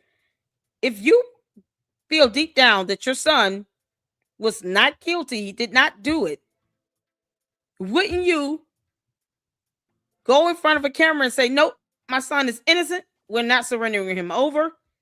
They need to get an arrest warrant or something. They better have some good probable cause. We want to see the evidence. We want to see proof that it was our son. Most parents would do that. That love and want to protect their kids. Mitch is sitting here saying, nope, you're barking up the wrong tree. Because apple trees, orange trees, banana trees. I mean, what's it? And the green grass grew all around and around. You're barking up the wrong tree. That's his response to this. Not, hey, maybe I should get the video camera footage from the police station. Not the body camera. Maybe I should get the body camera footage. Nope. His response to all of that, where it's like 90% logic at this point. No, you barking up the wrong tree. The hell? And he goes to rambling, same thing Candice does, that she probably told him to say all of this. I wouldn't be surprised if Candice did not type something up, or if she's not in his ear telling him to say all this nonsense, because this sounds just like Candice with this rambling. This little girl, and she's got one pupil blown out bigger than the other. Now, you've done your cross training, right? Yeah, that sounds like Candice nonsense. Yeah, there's something going on here. Yeah. I looked at that too, and I was like, whoa. Plus, I also happened to go out at night. What does that have to do with Tyler Robinson stuff that they were using? Being turned over by his parents? Going out to clubs and whatnot, they were doing those drugs that would make your pupils get all big and stuff. They were a little bit crazy. Nice to see you. Yeah, something like that, where it's something you notice back in that time. And this little girl, she's got one pupil bigger than the other. I bring it up to Doug, and of course, they don't have the money to run off to the hospital with her, and I think he made a big mistake. And he tried to play it off that, no, it's common in 7% of the population, he says. I'm like, oh, Doug, I don't know. I don't ever remember seeing that, whether I probably would have noticed something like that. We leave. What the hell? A couple days later, Doug and Terry and the girls are gone. Me and Joe, we can't get a hold of them. And finally, we get contacted by police and whatnot. This is some crazy nonsense. But apparently, in the middle of the night, she ends up on the floor, sweating. He tries to do so. So what does an SF medic try to do when he sees something? You know, girl sweating, fever. It's called the ambulance. I'm gonna go try to manage, right? And he puts her into the tub, I think, to try and cool her down. Instantly, she goes into you might know this term, the flying bag position, is what I remember. This is insane. What he's saying. There's brain damage and all the extensors. Is closeted. He has So some apparently she serious goes into issues. that. I know where What's that? I said, I think allegedly, in my opinion, this dude's closeted. He has some major issues. The number of times that he's talked about buttholes and gay people is crazy. It's insane. Oh, this is bigger than that. They have to run. They have to Go ahead, Jay. Yeah, this is no. This is what are we talking about? What is exactly, Jay? What does any of this have to do with a factual, a provable, factually correct statement that Tyler Robinson's, oh my God, Robinson's parents turned him in to the police? Why would he debunk that? That's probably one of the easiest statements to prove. Why would he want to debunk that? No good parent would just turn their child over. And then he goes into the stupid ass rant. This is so ridiculous. And I think it's interesting because Gary, you asked him a very specific question. If your son was being accused of something and your testimony was what was the straw that broke the camel's back, what would you do? I have no idea why this story is being told. Like, just answer the question. Like, you said very simply, would you not, move heaven and earth to be in front of a camera saying that you didn't do this or you didn't say this? I didn't turn my son in. That was pretty simple. I have no idea what we're doing. He ends up and this story, I'm with you. This is crazy. Having more knowledge than what the doctors think he should have as an enlisted person. Like, how do you know all this stuff? How do you know mechanism of injury, anything like that? If you're not a doctor, are you a doctor? Are you an officer? No, I'm an SF medic. Oh, Special Forces Green Beret. Oh, immediately they went ahead. They got offended, and of course they didn't immediately take any of his advice. They delayed treatment. As they did, she passed. He's also said multiple times that he is medically retired. All right, he's also not medically retired. What they found out later. I know you don't want interruptions. I'm sorry, but I just found this and it goes right with this, what we were talking about. I'm trying to make sure that big accounts haven't posted your information. And this person that posted this video originally literally asked Grok why the post was labeled as age-restricted adult content. Hello, have you listened to this phone call? Yeah. Well, it's Stu Peters who originally posted this, and it's been reposted by Project Constitution, Diligent Denizen, and about 50 other accounts. So. Oh, I thought this was the original. My bad. No, this is. I'm in Tyler Robinson. I'm sorry.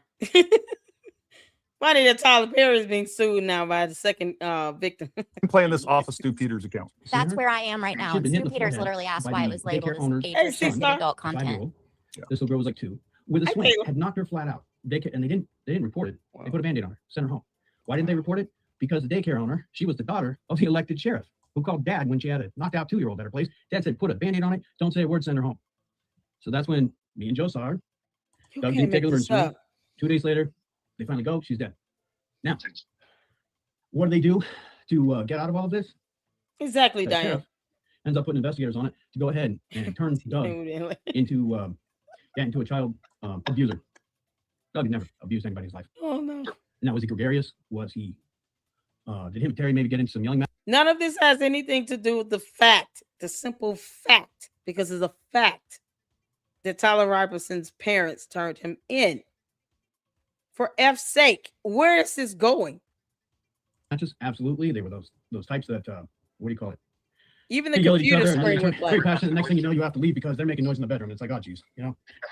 So, but yeah, I sat there and had to be a witness to the sheriff putting out in the paper that both him and Terry had admitted to harming this little girl, and they did that, and they held him on house arrest for years, as they basically isolated him. They put out, I can't tell you how many times in the newspaper, they put out false things. They would say that those people said something that they didn't. Sure. Just to poison the jury pool, just to poison the public. And they did, and they got away with railroading him. He got convicted. He was in jail for 13 years until they finally, the daycare owner had a crisis of conscience, and she came forward. And even then, they couldn't get him out of jail, but eventually some deal got worked out. He's now moved on with his life. It's caused him tremendous amount of pain. We lost a valedictorian SF medic. So now you're telling me, would they would they come up with something? Would they come up with a lie? Would they say? Would a prosecutorial team lie to the public? I'm not disagreeing with you on that. Oh, yeah, they would. I've had it happen to me here. 100% believe that they would. What I'm saying is the parents. If they're putting things Right. in documents that He's talking about everything but evidence against Tyler Robinson. What I'm saying is that the parents. Oh, what would stop them from going out? I'll tell you exactly what it is. The attorneys. The Oh, attorneys would tell the parents to shut up. why We'll is he fight it. We'll fight it in court. interrupting? Listen.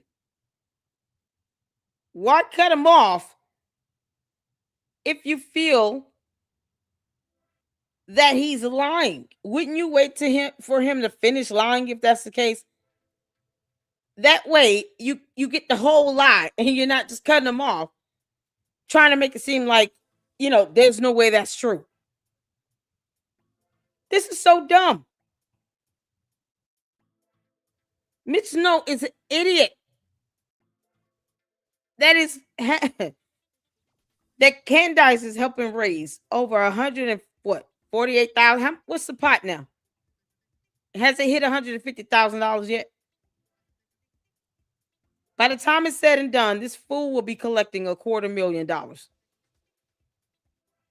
because he sat here and just parroted her stupid ass talking points. Oh my God, That's not true. Guarantee you. No. All of that's possible. I don't disagree. not at all. What I'm saying is that when it comes to the court case, if that is true, then we get the parents up on, because it's going to happen. If the parents get up on the stand and confirm or deny that, the case is going to fall apart. If this was all a Yeah, lie. based on your opinion right there, just that alone, that would make a case fall. I get you. And I think that, if that holds up and all that's true, Oh my and God, the he facts doesn't and everything get else, hey, wow, okay. If that's what really proves it, fantastic. Okay, we got the guy that And by did the way, solve that it. doesn't prove that this isn't a larger conspiracy. And this is one of the things I said from the beginning. And me and Nate Still don't was explain what I talking saw down, and it doesn't explain what I saw the day before. That's what we. So that's what you saw. And that is exactly why I contacted. Exactly. No one cares what you It's saw. not You didn't about prove it. debunking you. It's about, hey, is this indeed true? No, it is partly about debunking him, and I'll tell you why. When you say that you spotted someone at a hotel with another man or at a military base because some meeting about somebody plotting to take out a civilian, you're insinuating even, based on the average reasonable person that listens to your statements, you're stating that there's some level of connection between that person and some conspiracy for someone to be assassinated. You're insinuating that they aided in a crime. And you have no evidence to even prove that you saw them at a hotel or a military base to begin with. The argument was never if Mitch Snow was there. It was always, did he see Erica Kirk and Brian Harpool? And where the hell is the video footage evidence or a photo or something to prove that he saw them there, other than him just saying, I saw it? Because Candice, we don't care about what you say. Neither will a judge and a jury. They care about what you can prove. And people wonder why Candice is going to get hit with lawsuits. You can't do everything under the guise of, I'm just asking questions here. Even if you're talking about protected free speech. The accusation of someone having aided in some criminal plot involving a murder? No. You're out of your mind and you should be sued until kingdom come. This is so stupid. And he's just rambling. Accurate. Do I have good eyesight? Can I remember stuff? Do I have a pretty good memory? In my gut, it doesn't have got all the credibility in the world. I get it. Yep. All of that's true. You know what I say to it? There's nobody that's going to be harder on the U.S. government than me and Nate if this is true. You know what I mean? Like, okay, I don't give a shit if it comes to find out that I want to know who the fuck killed Charlie Kirk. That's what I want to know. And if the U.S. government is involved in one way or another, here's the other thing. Even if Tyler Robinson is indeed the shooter, that doesn't exclude the U.S. government from involvement, because I think, just like Thomas Crooks, and this is where I was going with earlier, I think that somebody recruited, radicalized, and weaponized this guy, even if that's the case. So that's still, and that's something that needs to be discussed and make people understand that that is something absolutely possible. You're a gun guy, right? Let's do something. Listen, now, you mind if we take a little minute to analogize? What's going to stop him? What the hell? I do want to hear this. All right, so you got a car shop and you got cars that don't run. Okay, so people bring them in, they don't run. And every time you go into that car shop, and that car shop says, that's a broken cylinder head, got to replace the whole engine. Okay, so the next guy comes in, he can't start the car. All right, different car, whatever. And he says, broken cylinder head, you got to replace the engine. Okay, fine. You do that third, fourth time, fifth time, every single problem that goes into that shop, supposed complicated issues, and it's the same thing. Broken cylinder head, got to replace the engine. Now, calling me stupid, but I don't think Okay, every stupid. car that don't start has a broken cylinder needs an engine replaced, right? You with me on that? Okay.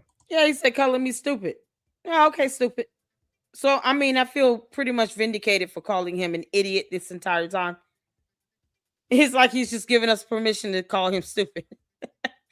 All right, cool, stupid. So when I take a look at any of these things, if I do have an opinion, and maybe this gives you enough, I look at some of this stuff, and I don't want to necessarily be a conspiracy theorist. You and I both want to shoot things down the middle. The only thing I find weird about every single incident since JFK, to include I the one that you brought don't up, care about Martin Luther JFK King. right now. So This is JFK, not about Martin Luther JFK. King, Ronald Reagan, President Trump, and now Charlie Kirk, and there's probably a few more in there. Every single time, it's a lone shooter and magic bullets. Every time the FBI gets involved, whatever section that is, Candace told him to it say seems this. like he is that mechanic in the thing who says the broken cylinder head, you got to replace the engine every time. Well, somebody at the FBI, they've got this narrative where it's lone shooter, magic bullets, lone shooter, magic bullets, and you. Yeah, that's all Candice's talking points. She's telling him to say this. Candace, you won't even post up court documents you claim he gave you. So I highly doubt you'll be able to prove something like that either way. Because we're just asking questions. No, she's telling him to say this. He got to earn that money, yo. You would have a fantastic point, and maybe I can give you advice for your show if I could be so bold. Be bold, do it. Go repeat the findings. Go repeat his files. The magic bullet. Go get a 30-06, get on a roof, shoot it from that angle, and have it lodge in the neck. You repeat that, then you got something. But we're going to. No. Can you order magic bullets on Amazon asking for a friend? Because right now, It's the magic bullet for me, Candace. You're telling this idiot to repeat all the dumb crap you say. When the crap you say is still going to land you in a court of law. All you're doing is adding on co-defendants, Candace. Brian Harpool is going to sue the crap out of Candace Owens. Yes, you can definitely order them. He should sue her to Kingdom Come. when we get, and it's probably going to be, we have to wait until the trial because there's literally over 1,000 variations. I have like 20 different types of 30-06 ammo down in my basement right now that I order. Yeah, you stock up on. Yeah. Well, I mean, if I see somebody, because I've seen Bob Hall get out there, I've seen some of these other guys do their stuff, and I was really proud that somebody actually did some ballistics. We get to see it, right? And a 30-06 completely just, it does exactly what I've seen it do in the past, and what every hunter has seen do in the past. Every once in a while, there's a one-off. But why is it every time there's an assassination? Why is it that is the time that we got this lone shooter magic bullet stuff, one-off things going on? That to me, it doesn't instill confidence. No, look, there's nothing. Just like I talked about, there's nothing. What we're talking about is atypical results. Atypical, yeah. Folks, I do want to let you know I am playing this at 1.5 speed, just to be fair to him. I know some people are saying he's talking really fast. He does talk fast, but he just rambles on and on. That part's true. But we are playing it at 1.5 speed, so I just want to make sure that you guys understand that. It's weird. Without a doubt. Yeah, boo, screw him. I'm completely open to the idea that if the government. Yeah, I'm just a regular old guy just sitting here. I try to live my life. And again, none of this is convenient for me and what I'm trying to do to get. Why does he keep cutting him off? When I look at this stuff, I just, oh Lord. Hey, go somebody go repeat. Fortunately or unfortunate for you, I think you essentially have the information and the key. Because if we can verify your story, I think it changes everything. That's why that you have become such an important piece of this. I will tell you, there's a lot of information I gave about where I was, what I was doing, the devices I had on me. No, I'm not a spy. I did not mean to walk into stuff, but I did give it up to, everything I gave it over to Miss Owens, and I gave it to Joe Kent. It's funny how, again, Candice, where's the evidence he gave to you?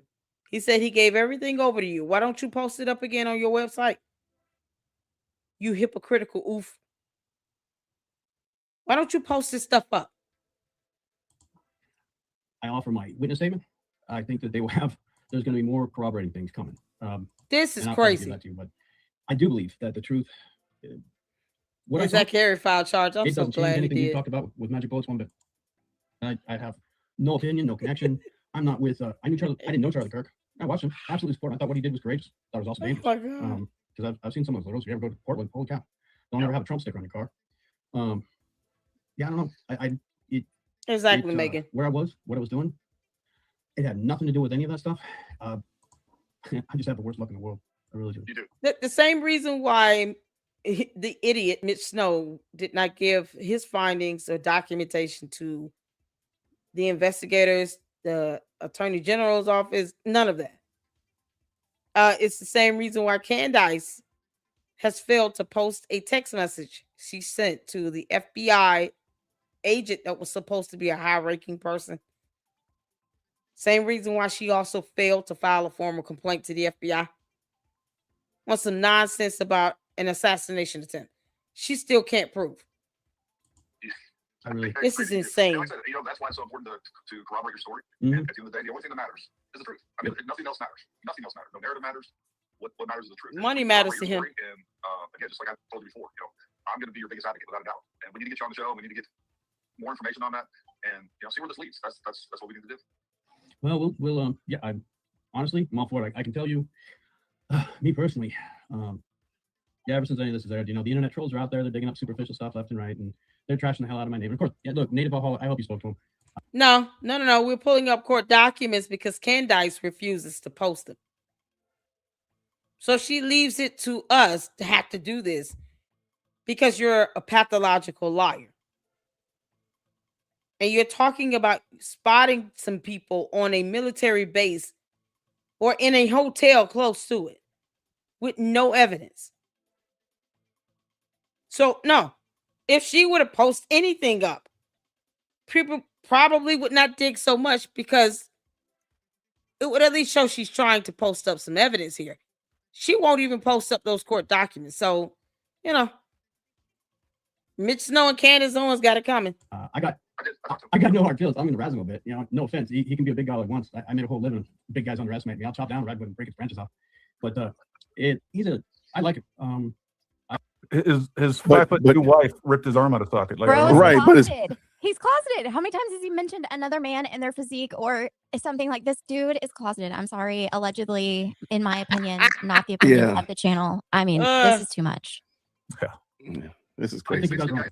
Look, I said the same thing. Oh my God. As Nathan, like, hey, I don't think this guy was an SF guy, and I'll be the first one to go on the record and be like, hey, you know what? I checked out a story, and Nathan said the same thing. I just talked to him. I was like, looks, he sent me some documents already. I'm an SF guy. I'll tell you what. There's a lot of SF guys that hate me for being an SF guy. I've been named like crazy. Yeah, this guy's a grifter. Yeah, there's a few. The whole Teddy thing. You should have seen that thing going. I remember that one. That was nuts. I don't know if you remember that or not. But remember what, Teddy? Oh, Teddy. He was one of the first guys. Like the Survivor. No, it wasn't Survivor show. Dual Survivor on the History Channel. He made all sorts of claims, and then him and George Davenport from the Green Beret. What was it? This is madness. Protectors of the Green Beret. I forget what they called it back then. Guardians of the Green Beret. Guardians of the Green Beret. George Davenport started slamming him. They went back and forth. Those guys were going to kill each other. They were stalking each other, going to kill each other. Eventually, it came out that there was a big court case. That's what actually locked down. SF Brothers ended up losing like 4 years of data because Facebook had to lock it all up because the History Channel locked down there with legal stuff. Yeah, SF guys, when things go, it tends to be sit back, grab your popcorn. It's gonna be a freaking fireworks show. Anyway, we got ourselves involved. I got a point I got to get to, but like I said, whether unfortunately for you, I think you are the key to this entire thing. I think when you get everything you said corroborated, I think it's I think it opens this thing up to something much bigger. And we'll see where this goes. I'm open to it. I think Miss owns this camp. She's weary about you guys, and I think she's weary about everybody. To be totally honest, after talking with her, she's scared too. And she's also brave, from what I can tell. She's a fighter, and she's following her stuff. No, she's not. Yeah, she's telling you what to say. I don't necessarily feel like we've got all the answers. Nobody's paid attention. Well, that's a fact. Without a doubt, no matter where all this lands, we don't have the answers. We don't. Federal government, I understand they will prosecute. There's a prosecution. At some point, the federal government forgot that they're supposed to be prosecuting in order to be. How do you say? He's not making no point. They're supposed to be reporting to the public. They're not. It's not supposed to be a prosecution. Nope. We got laws in place when it comes to releasing of evidence. Let me tell you something. I don't care who you are. There's a reason why evidence is preserved to the case for the jury and the judge to review. Because if that evidence gets out to the public, now the public is going to create this bias about the evidence. It taints the jury pool. These are things that can be Googled and read. Something Mitch Snow does not do either. Perhaps because he's an idiot and illiterate. Who knows? There are laws in place for that. Court rules in place for that. So no. Everyone needs to get off that high midget horse. Like Candice talking about a midget horse. Hop off of it, Candice. You're not getting all the evidence because you want it when you don't care about the investigation and you keep lying about Fed slop. The feds aren't spearheading the investigation either. This is absolutely insane. How quick he is able to sit here and let me just repeat everything that my master's telling me to repeat because I want this $250,000. He's doing all this for money. That's the only thing motivating him. He's the one sitting here talking about, because I have a life. Who cares? You chose to do this. You chose to participate. And now people are trying to figure out who the hell you are because you're lying about pointing someone out on a military base. This is the price you pay when you lie. Now Gary filed charges against him. I'm so happy.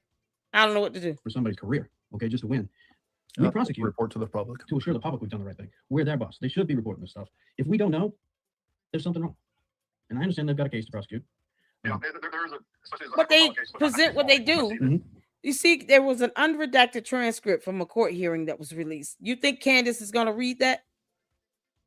How many of you believe that Candace is going to read this unredacted court transcript? Put a 1 in the chat if you think she's going to read it. Put a 2 in the chat if you know she's not going to read it. Put a 3 in the chat if you said, Lady Luck Club, why are you asking us this dumbass question? Oh my God. 1 in the chat if you believe that Candace is going to read that unredacted court transcript from October, from that hearing. 2 in the chat if she's not going to read it. 3 in the chat if you're like Lady Luck Club. Okay. That's a dumbass question. Because Candace hasn't even read the indictment. To say that you're not getting answers after almost 4 months, at this point, all it does is just prove that Candace is lazy as hell. She doesn't care. And she's doing this for the views, clicks, likes, and money. She won't even read any court documents related to the actual murder trial with Tyler Robertson. She won't even read it. So if you get the information put out there to the public and you still don't read it, whose damn fault is it? Whose fault is it when evidence is put out there? A court transcript with some redactions is put out there for the public to see what's going on. And you still don't read it, but then you want to say there's no answers. Where the hell have you been? What alternate reality are you stuck in? This is even more proof that it doesn't matter what you say, what evidence, information, facts, documentation, whatever the hell you put out there. Candace is going to twist it up, create a biasness about it, and not give a damn.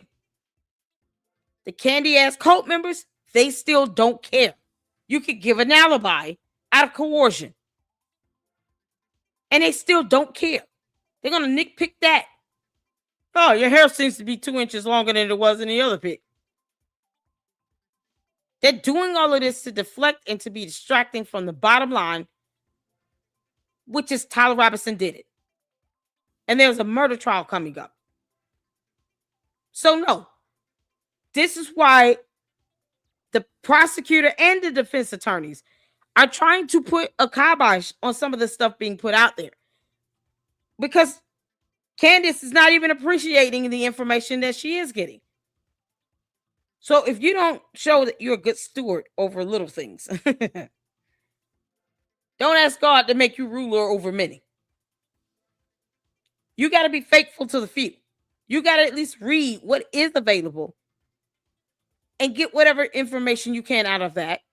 And then if it's something you don't understand, you can look up definitions of terms in a dictionary. You can read and research case law.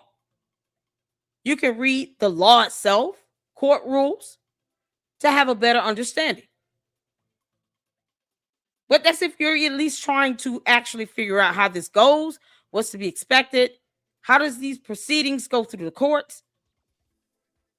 Let me look into some of the information they put in the probable cause affidavit. She's not doing any of that crap. She won't even talk about George Zinn and the other guy. That goes to show she doesn't care. She's just spinning the bottle for everybody. So no, at this point, why should the evidence that they have be tainted even the more and have a bias created even the more? Because everybody wants to believe that they're owed something. And it's causing this stuff to be thwarted. I knew this was going to come down the pipeline where a member of the press was going to go to court and record some dumb shit no one needed to see. And then they end up violating the standing order for the decorum of the court. And for what? That person should have been sanctioned, and they weren't. The judge is trying to be as fair as possible. And all the information that is out, oh, we still don't know anything. We don't have, we need all the facts to be released. No, you don't. No, the hell you don't. If you're not even going to read it, you don't need it.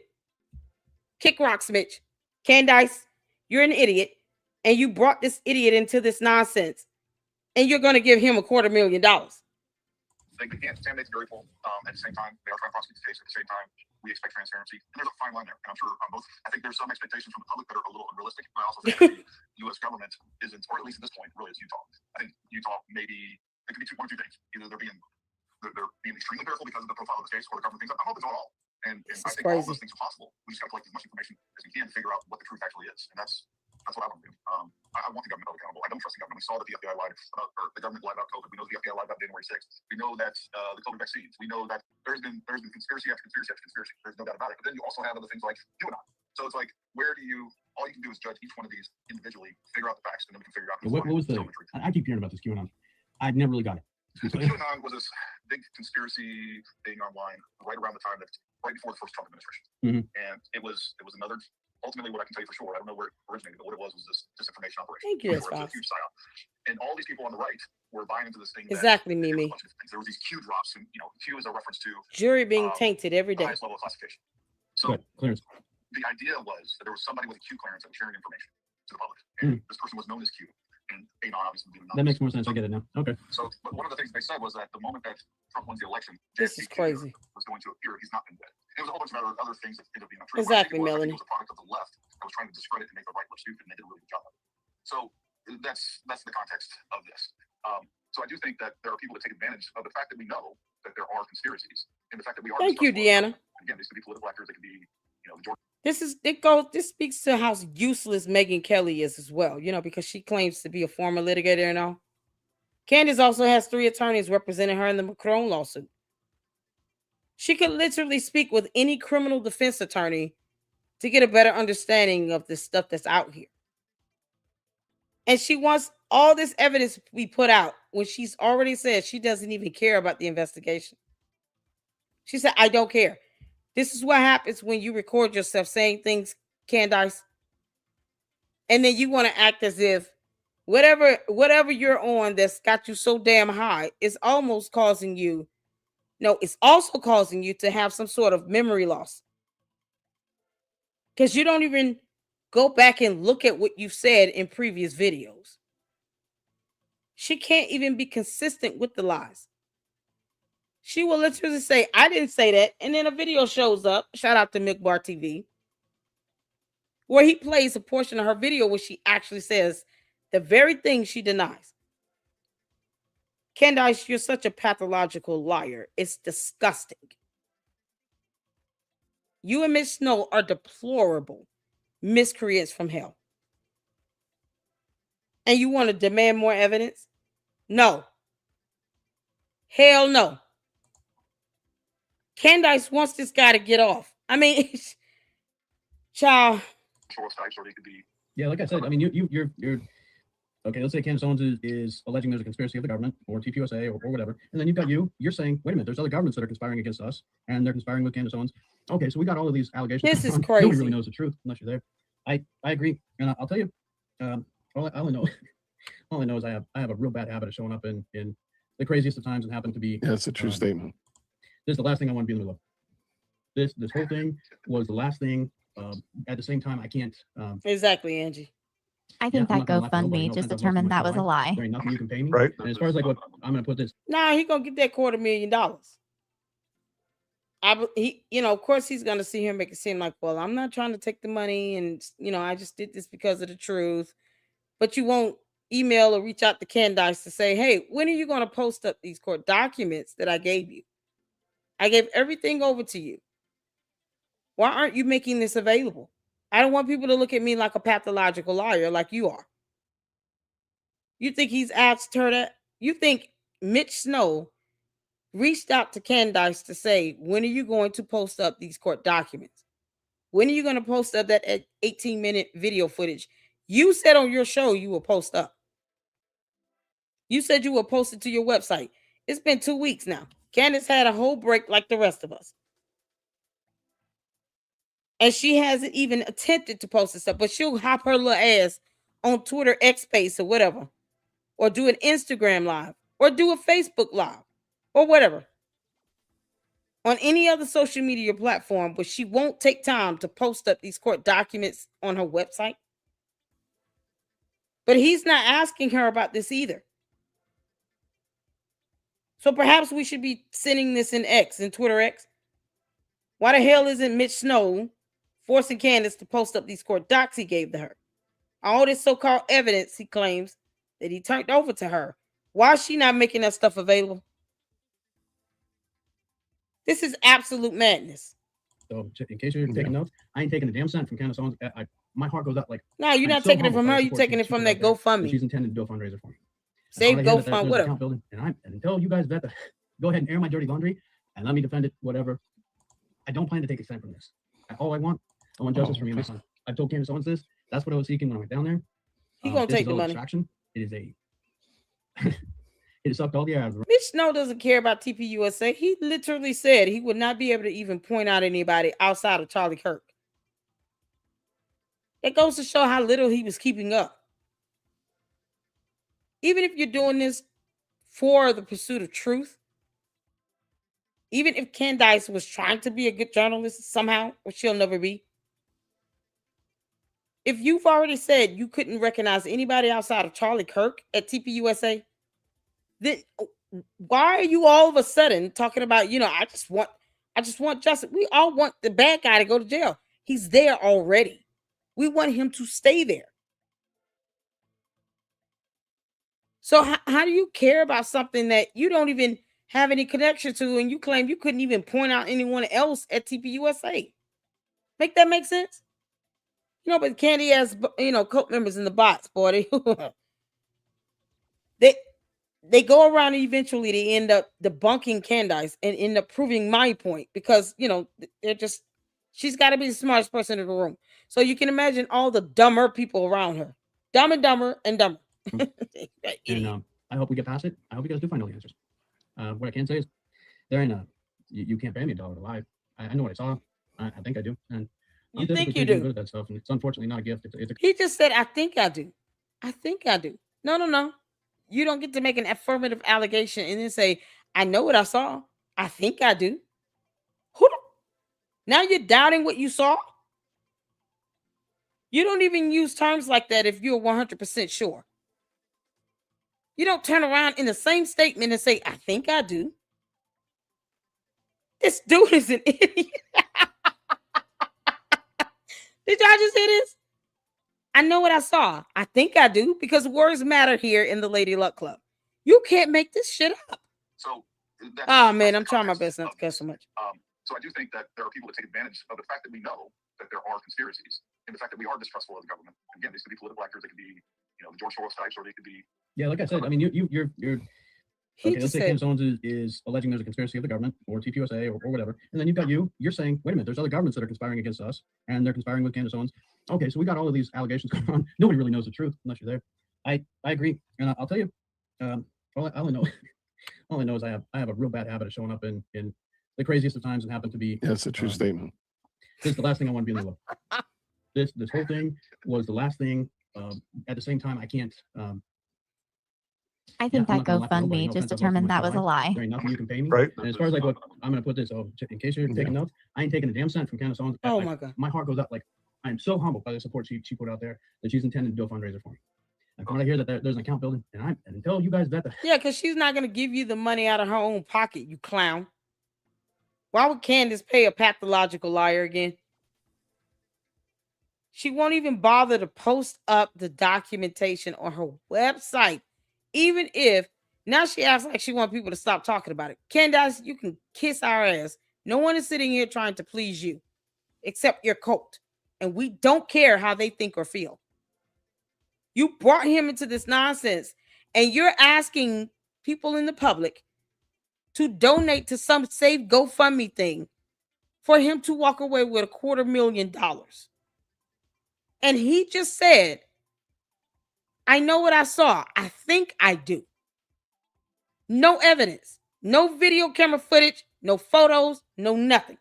Go ahead and air my dirty laundry and let me defend it. We whatever. will. Wear your I dirty don't plan to laundry, take a stand from this. clown. All I want justice for me and my son. I told Candace Owens this.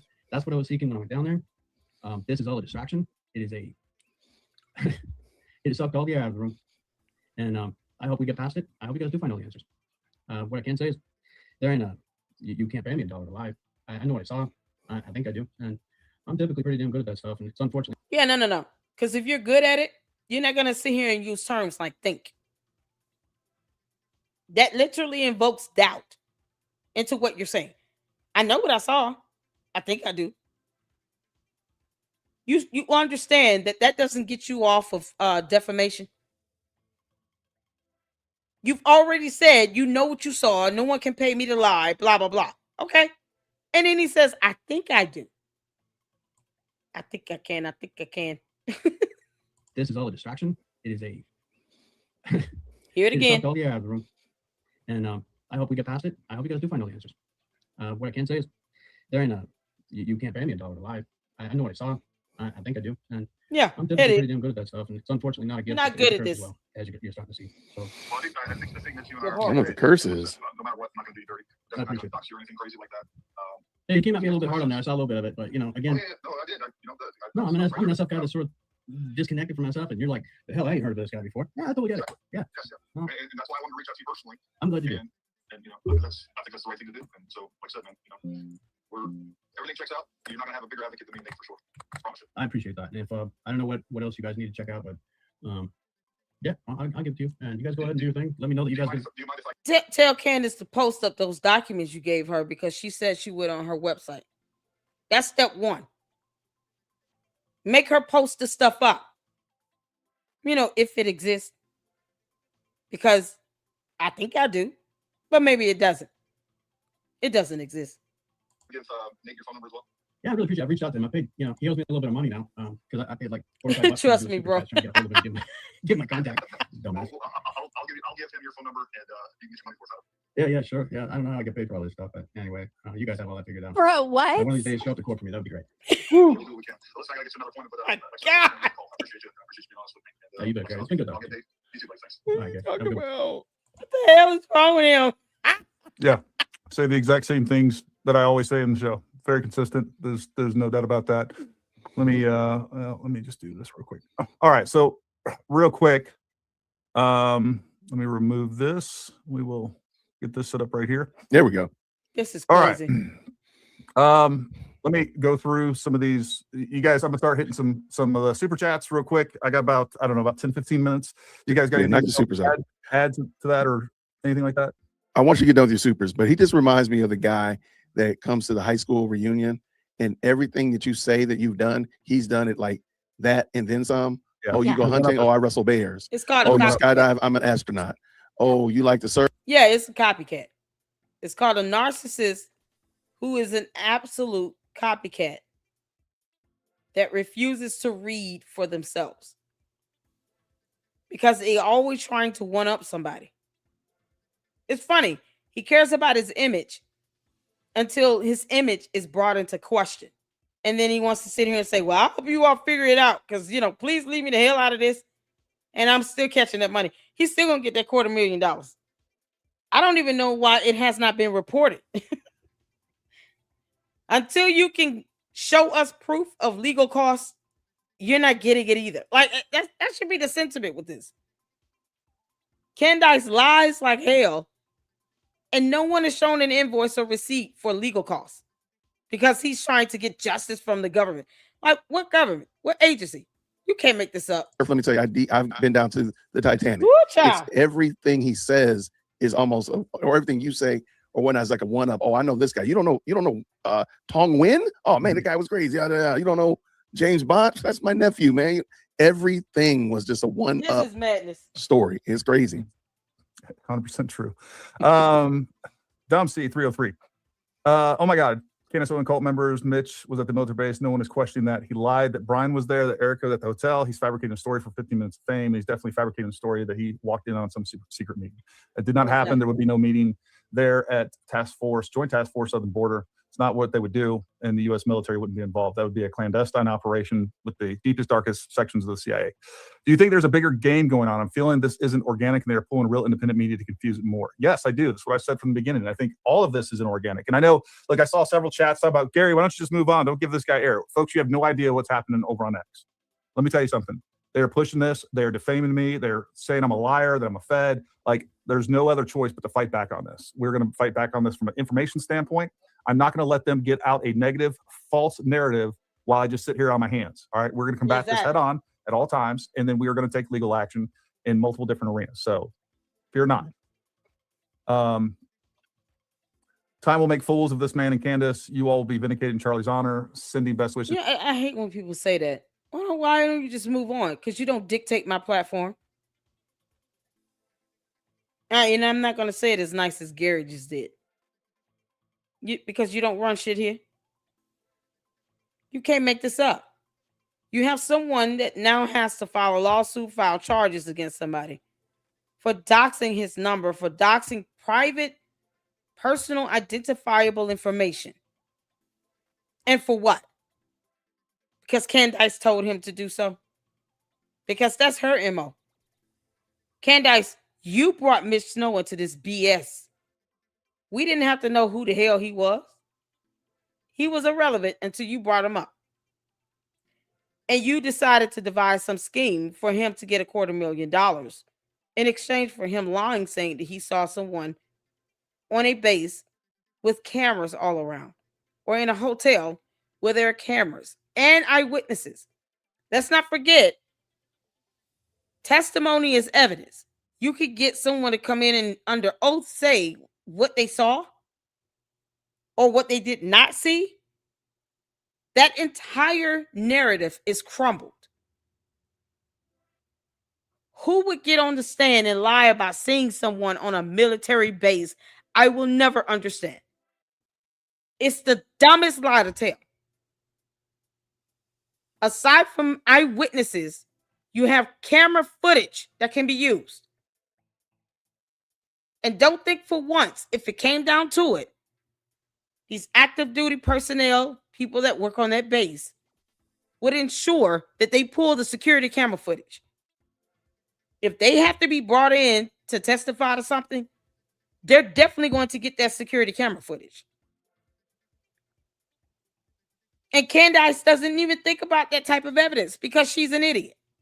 Like Mitch. From Canada, the truth always prevails. It's from a solid. Thank you very much. Having to file charges. Elizabeth, keep kicking butt, Gary. Thank you very much. Odorize ramblings. Mitch, I want to buy you lunch. Come back to Arizona. Let's break bread. I'll break something else. If you high five him, it'll probably break his entire arm, leg, back. Thank you very much, Dom. I see you changed your. I was talking to Dom C, and I thought it was a dude because she had a lighthouse as an icon. Yeah. So, anyways, thank you, Dom C. Yes, you changed that. She corrected me. Thank you for trying to wake up Candace Colt. Gary, Candace is not seeking the truth for Charlie. She is using this opportunity to destroy TV USA. The reason Charlie kept things cordial with her is that he understood her capabilities and knew her soul. And I do think that, Charlie was just a peacemaker. He wasn't going to call somebody out publicly unless he had to. That's what he was trying to do. He was trying to avoid what she is doing, and that is fracturing the right needlessly. Been reading X post attacking Gary. No better proof that the Cantifa cult is demonic than attacking someone of Gary's caliber on behalf of a woman abusing serial liar. I'm all over these low IQs. Thank you, Dr. Altoids. I've seen you on X, and I appreciate that. Am I the only one noticing the pattern of the fact that this fraction of the right that's going towards this Candace Owens stuff, along with a portion of the left, it's the same as the Democrats defending all these criminals and, criminal illegal wife beaters, and now Maduro. Like, Democrats, we want, no dictators. We need a regime change. Trump has to go. No kings.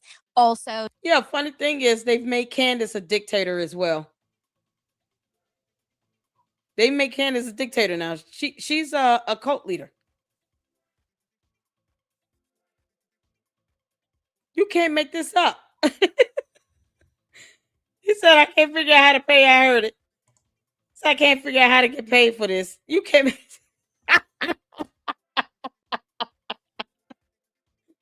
Oh, man, y'all. Oh, I'm trying not to cuss so much. All right. I think the rest of this video he goes over comments and asks questions and stuff like that. Um,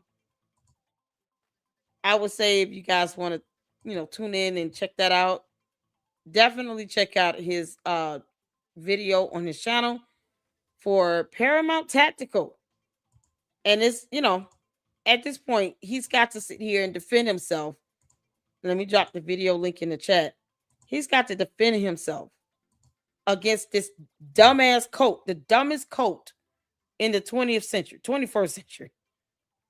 The dumbest cult ever. Because Candice is vindictive, petty, retaliatory, and is trying to destroy everything because she's not getting her way.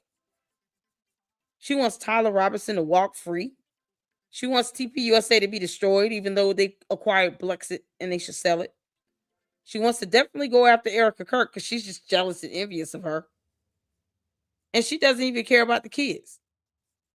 Because half the stuff you wouldn't do if you at least had a soul or a conscience. And you remember, these kids are going to grow up and see all of this all over social media.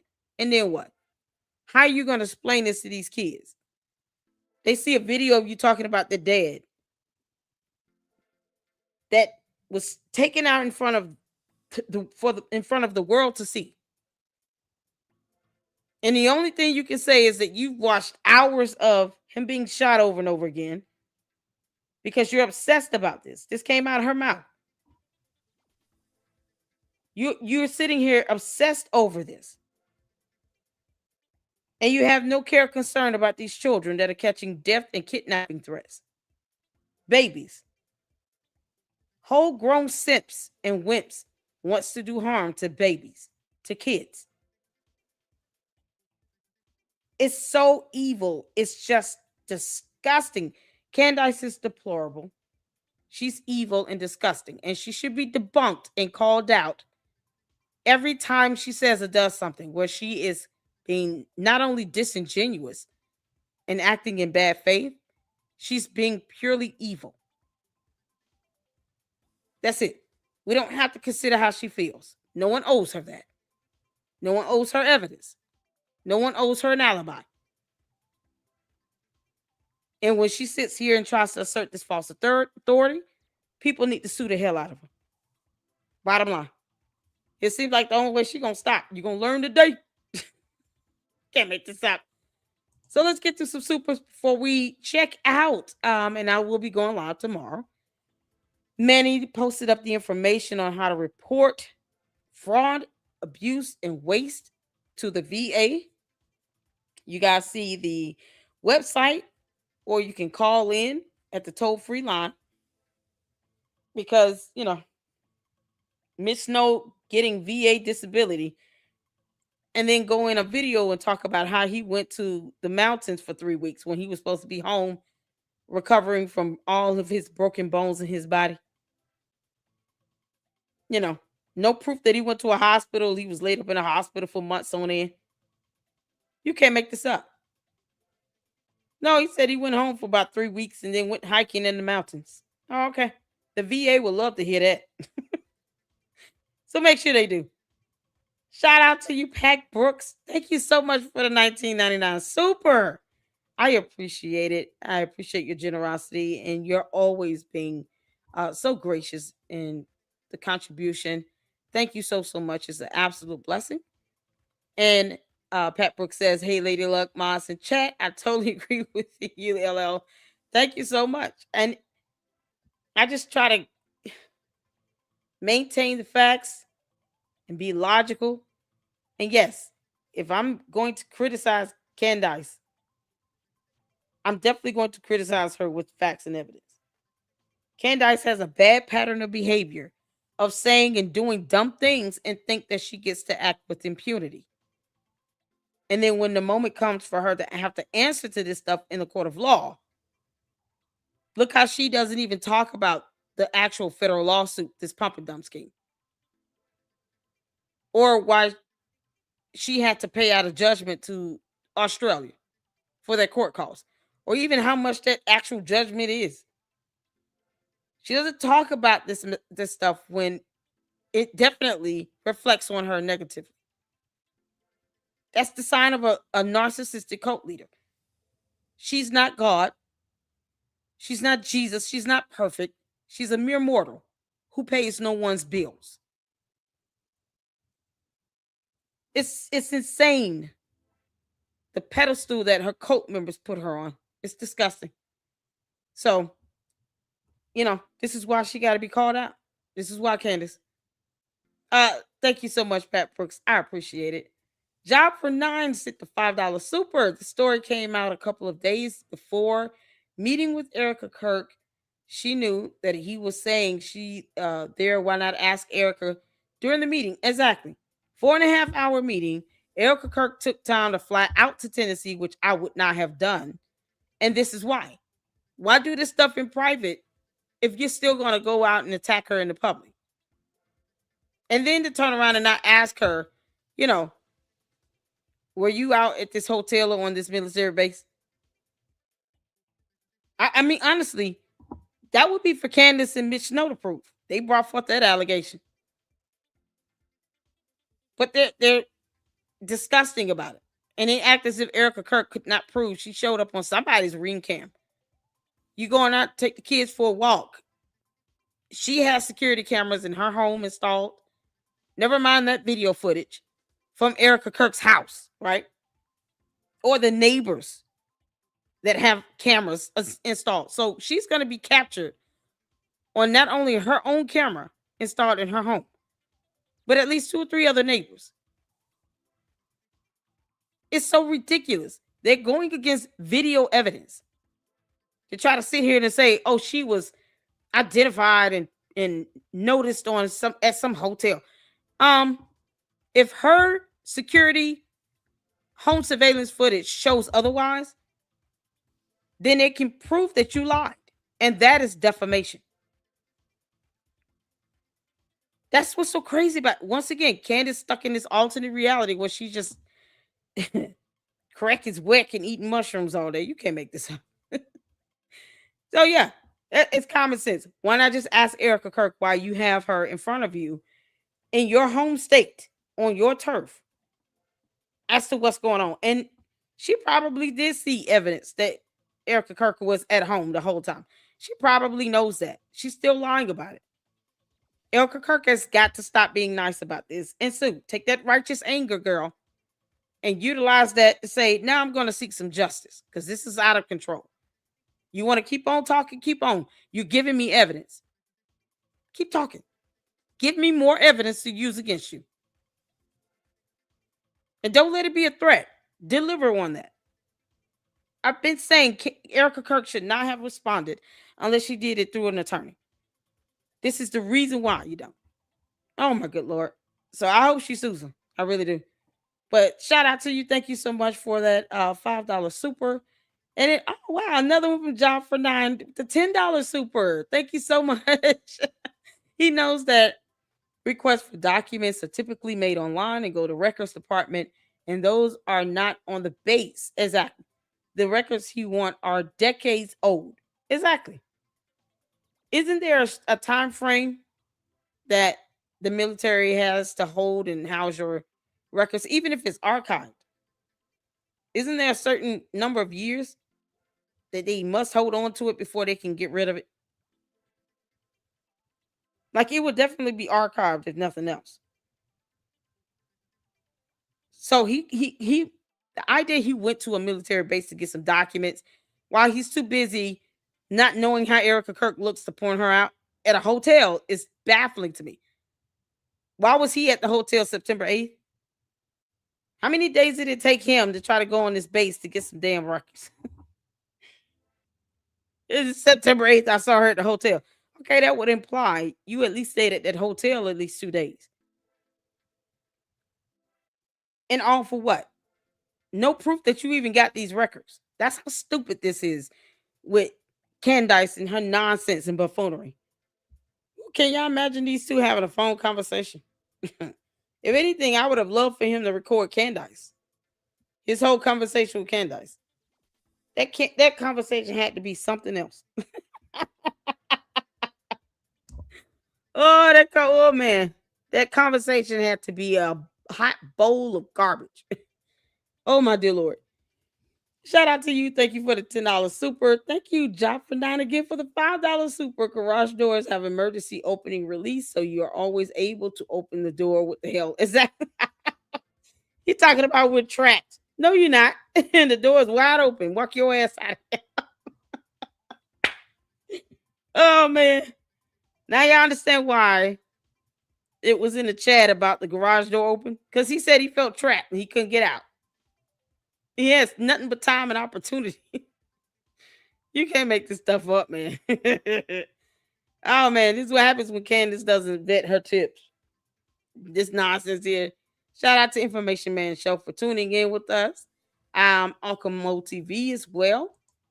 Yup, 2.0 got comment of the day. Mitch got them Tyrone Biggins feet. My feet are strong. I'm still trying to get my voice back. Thank you, Melanie, for the $9.99 super. Thanks for the nightly enjoyment. Love your content. Thank you so much for the support. I appreciate that. Shout out to you. Thank you, March One, for the $10 super. Hi, Miss LLC. I swear. I saw Mitch at Dollywood last week. I think I did. I know, right? LOL. Mitch, you said something about going to a Mexican sushi restaurant. What the hell is that? Oh, okay, let's say that's real. Where's the receipt that you went there and bought some food? Post that receipt up that you paid for that meal.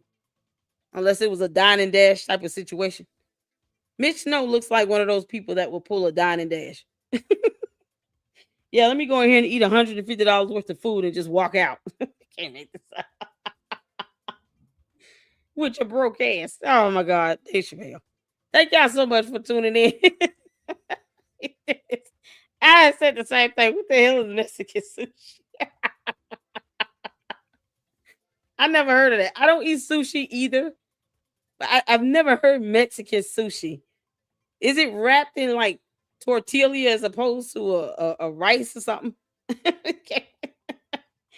So instead of tuna and seaweed or something like that, whatever else is in sushi. Yeah, it was like a tortilla with meat and beans and coleslaw, and you can't make this up. What does that look like? So I expect the restaurant to have captured Mitch Snow walking in on video, and he should be producing a receipt to show that he paid for the meal. Where's that evidence? Oh man, you can't make this up, y'all. I had to go look. That's what I say. It might be real. I have no idea what that looks like. Oh, it's a fusion of Japanese sushi with bold Mexican flavors. Oh, there you go. Ooh, that sounds like a whole stomach ache. Y'all, thank you so much for tuning in. As you all can hear, my voice is exhausted, and I have to get up and work in the morning, take my son to school. Oh, the break is over. So I want to thank you all so much. I appreciate your time. I appreciate all of the feedback, comments. Thank you guys for hitting that like button. We're growing in the LLC. So if you have not subscribed, please do so. And let's get to that $50,000.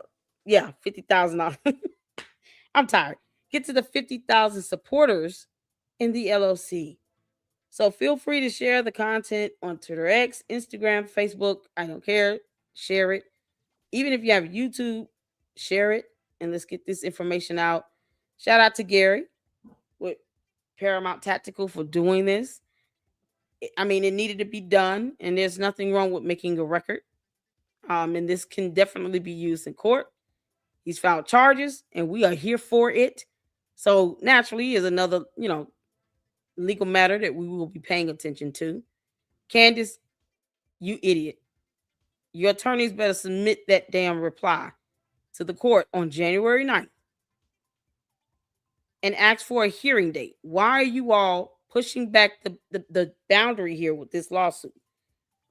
Candace wanted subpoena power, and yet she's taking forever to get a hearing in the Macron lawsuit.